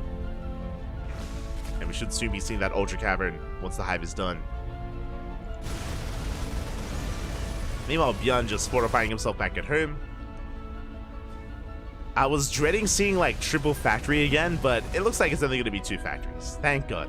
Look, I need a break from the I need a break from the mass tank. Yeah, I need a break, man. Viking does get an Overlord in the main. Good pick up. Shuts out an Overlord. A drop comes in as well. Out of vision. Oh my God, Bjorn does barely find a position here to unload. Dark has no idea. Bjorn, he does scout the would-be Hive. We get into the mineral line. Drones are going down. Not just drones, we're going for the Overlords. Yeah, Dark caught with his pants down, out of position. Not ready for this at all. We get 3 Overlords, 2 drones, almost a queen. And we do get out. At the same time, Hellbats are pushing forward. We do collapse in with the Ling Bane. Dark, it does at least deal with the frontal push. Hive is now done. We can gain access to Adrenal. And there's that Ultra Cavern that we spoke about. But Dark has been taking some losses here. Like, Ling Bane into Ultra works really well if you have map control, and that's something that Bjorn is doing a great job here at taking away from Dark. Clearing up a lot of creep. Dark is mass expanding though. He's working on his 6th. What's scary though is that Bjorn, with this expansion pattern, we're expanding towards our opponents. We're actually almost on top of the natural base of Dark. Like, this base is a massive launch pad for Bjorn.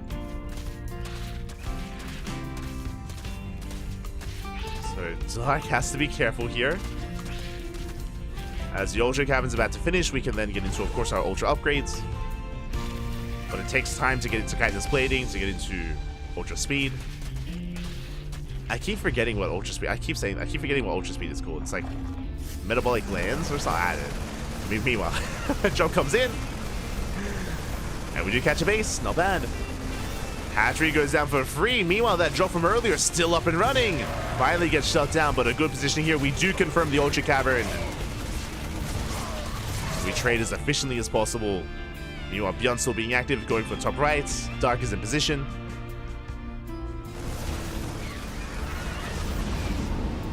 We'll force this back. Planetary's up and running, and ooh, Beyond, he can start pushing towards that natural that we spoke about earlier. Again, just bypassing a lot of these bases, going for the kill, going for the throats. Dark rotating back over. Widowmines are getting in position. How good are the mine shots going to be?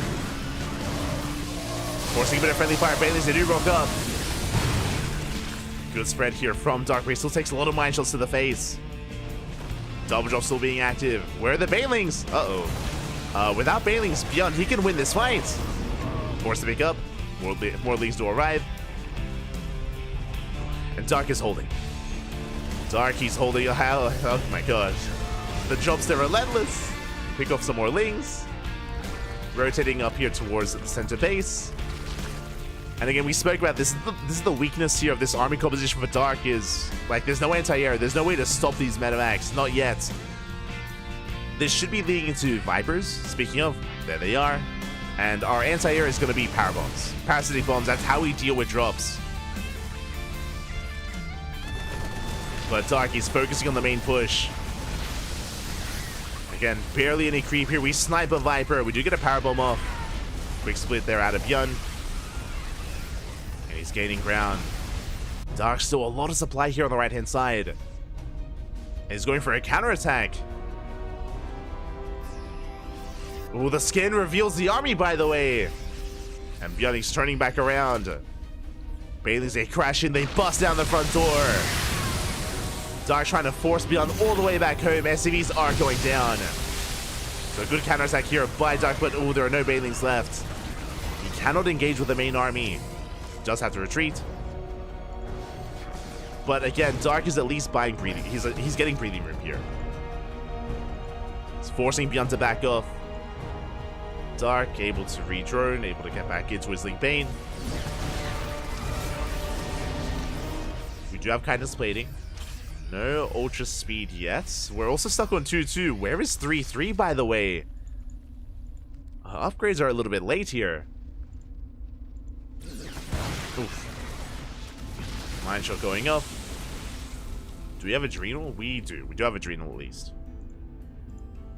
Dark does have Adrenal. There it is. 3-3 has now begun. And then getting an SCV. There is going to be a window where Byun has 3-3 over Dark. Dark now starting up ultra speed.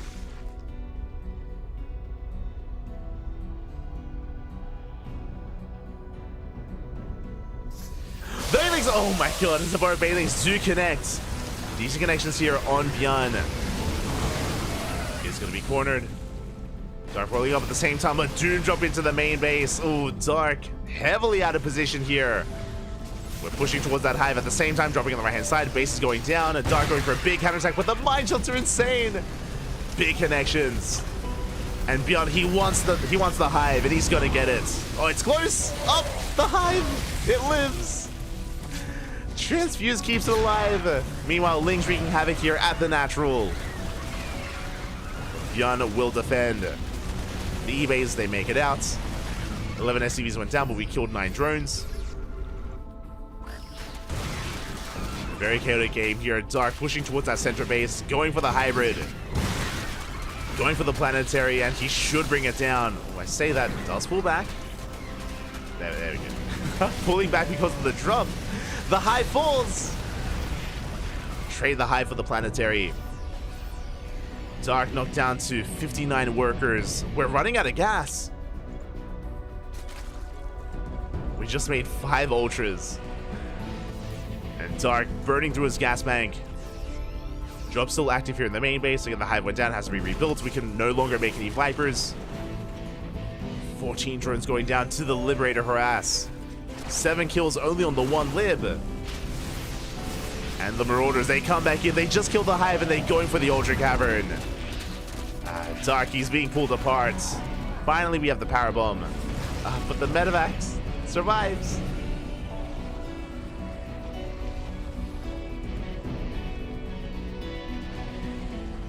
Medivacs do survive. Ghost Academy's on the way. What's impressive here is that Byun's been pulling this off without any ghosts. So these ultras, they are quite intimidating here for Byun. At least until the ultras come out. Sorry, until the ghosts come out. Drop towards the natural. Lair is on the way. Drop shut down.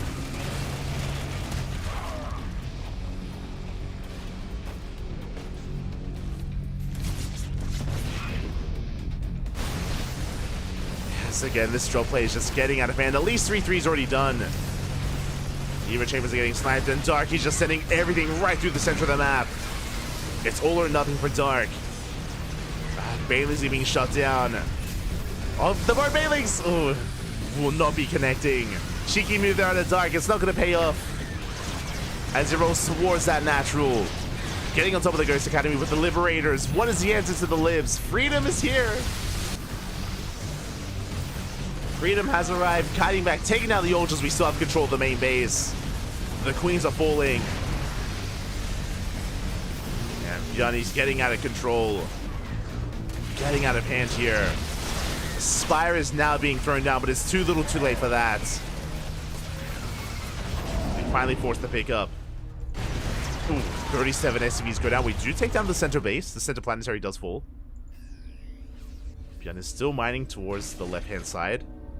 Dark, not the best saturation here, but Dark does take a worker lead. Beyond down to 32 SCVs. We still have some borrowed lings. Speaking of, we catch more Banelings. They are called out.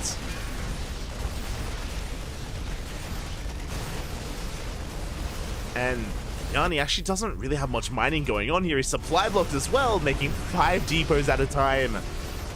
Dark, he can recover, but oh, he lost everything. He can't even make any lings. Spawning pool's being rebuilt, the spire's being rebuilt. We sniped the Ultra Cavern earlier. We sniped the hives, so no more vipers. Dark, he's got a lot of rebuilding to do. On that spire, it's going to be targeted down. We do squeeze out 8 corruptors at least. But can we get there in time? We cannot. GG gets called. Bjorn pushes on the right-hand side. Not enough to stop him, and Bjorn will take the series 3-1.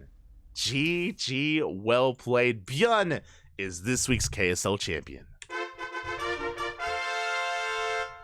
GG, well played. A wild back and forth here, a wild series. We even had a draw in game 1. It was a crazy series, a crazy back and forth. GG, well played. Congratulations here to Bjorn. Dark was able to hold his own. I'm brought back to, remember Crimson Court? Like, Crimson Court was so close. If you remember, that was when Bjorn barely was able to break out and barely able to fight back against Dark when he didn't have enough Banelings. Even after that as well, even on games on the map like like Oceanborn, where Bjorn was down to 17 SCVs. But he fought his heart out. He fought his heart out again. His micros control like no other, able to make the most out of so little there. And even here, Bjorn being more in control and spreading his wings.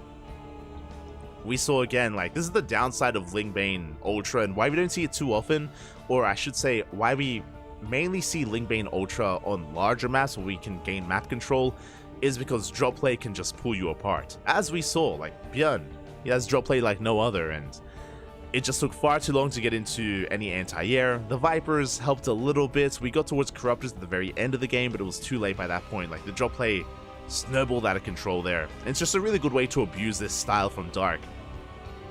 Just a really good way to pull him apart and shut him down. Very well done. Very well played by Bjorn. My condolences to Dark, but he still had an amazing performance. What makes for a good series is 2 players, right? Like, if Dark was any lesser of a player, then it wouldn't have been as chaotic and wild as it was. Sure, it was a 3-1 in Bjorn's direction, but if you maybe only tune into the last game, it doesn't do it justice. Like, every game was insane, and every game was so close as well. A very close series. GG, well played. And I did hear a couple of things coming into this. When Chicken Man shared the replays, he was talking about how this may be the best finals in KSL history. I would agree. I mean, we've been there for every KSL, and I would agree that this was a crazy finals. And I spoke about it. We very rarely get ZVT finals in KSL. Again, usually Hero is our champion, and we get a very different kind of series when Hero's involved. But this week, Hero didn't show. This week, Hero was not a part of the tournament, so it allowed for a very different kind of finals. And yeah, Dark versus Bjorn, It was beautiful. It's a beautiful series. GG, well played. No, my god. And yeah, I'm pretty sure a lot of the other casters are going to be jumping on this as well. I think Winter's already done it. I think Loco's getting on it. I think Pig as well. They're all going to be making YouTube videos of this series because, I mean, it's worth it. I mean, that was a ZBT, Papi. One of the best that we've seen in a long time. So congratulations to Bjorn, our new KSL champion. And if you want to support the KSL, if you want to support the Korean StarCraft League, if you want these replays yourself, !KSL in the chat. !KSL, you will get a link to the Patreon. To the Patreon page of KSL where you can help support and fund this tournament. Likewise, you also gain access to replay packs. You gain access to, I think you can be a guest caster on Dave Tessa or Chicken Man's channel. So I think you can cast, you can get replays, and you can gain some other benefits as well on the Discord server. So yeah, do consider supporting KSL. Likewise, not just KSL, but there's also other events out there like GSL. The GSL has their Patreon. We have our own Patreon for Sparkling Tuna Cup. A lot of different ways to crowdfund and to support some of these tournaments if you wish. Otherwise, a follow is all we ask. If you enjoyed the broadcast, if you want some more action, we do cast here on a daily basis on the CranKy Ducklings. Yesterday we were casting Kung Fu Cup, today the KSL, and tomorrow we're going to be live with OSC King of the Hill. OSC King of the Hill in 23 hours. In 23 hours time, we're going to be live on this channel with some OSC action. If maybe you haven't heard of it before, OSC King of the Hill is a King of the Hill style tournament. Basically, 15 best of ones. 15 best of ones, every best of one brings a new challenger, and the winner stays on, the loser is eliminated. And you earn money based on how many kills, how many wins you rack up. So we have seen, it's very rare, we've seen some big win streaks happen before. We've seen like certain players pop off and go for these insane win streaks. Or you've had other weeks where we just trade back and forth and no one ever gets more than like 2 or 3 wins before they get knocked down. A lot of competitive play in the OSC King of the Hill. So if you're interested, tomorrow in 23 hours time, basically tomorrow at this time, we're going to be casting it. We're going to be live. So consider checking it out. Otherwise, thank you so much for watching. Thank you so much for the support. Jesus, that was a 5-hour broadcast. I was not expecting the broadcast to go on for that long.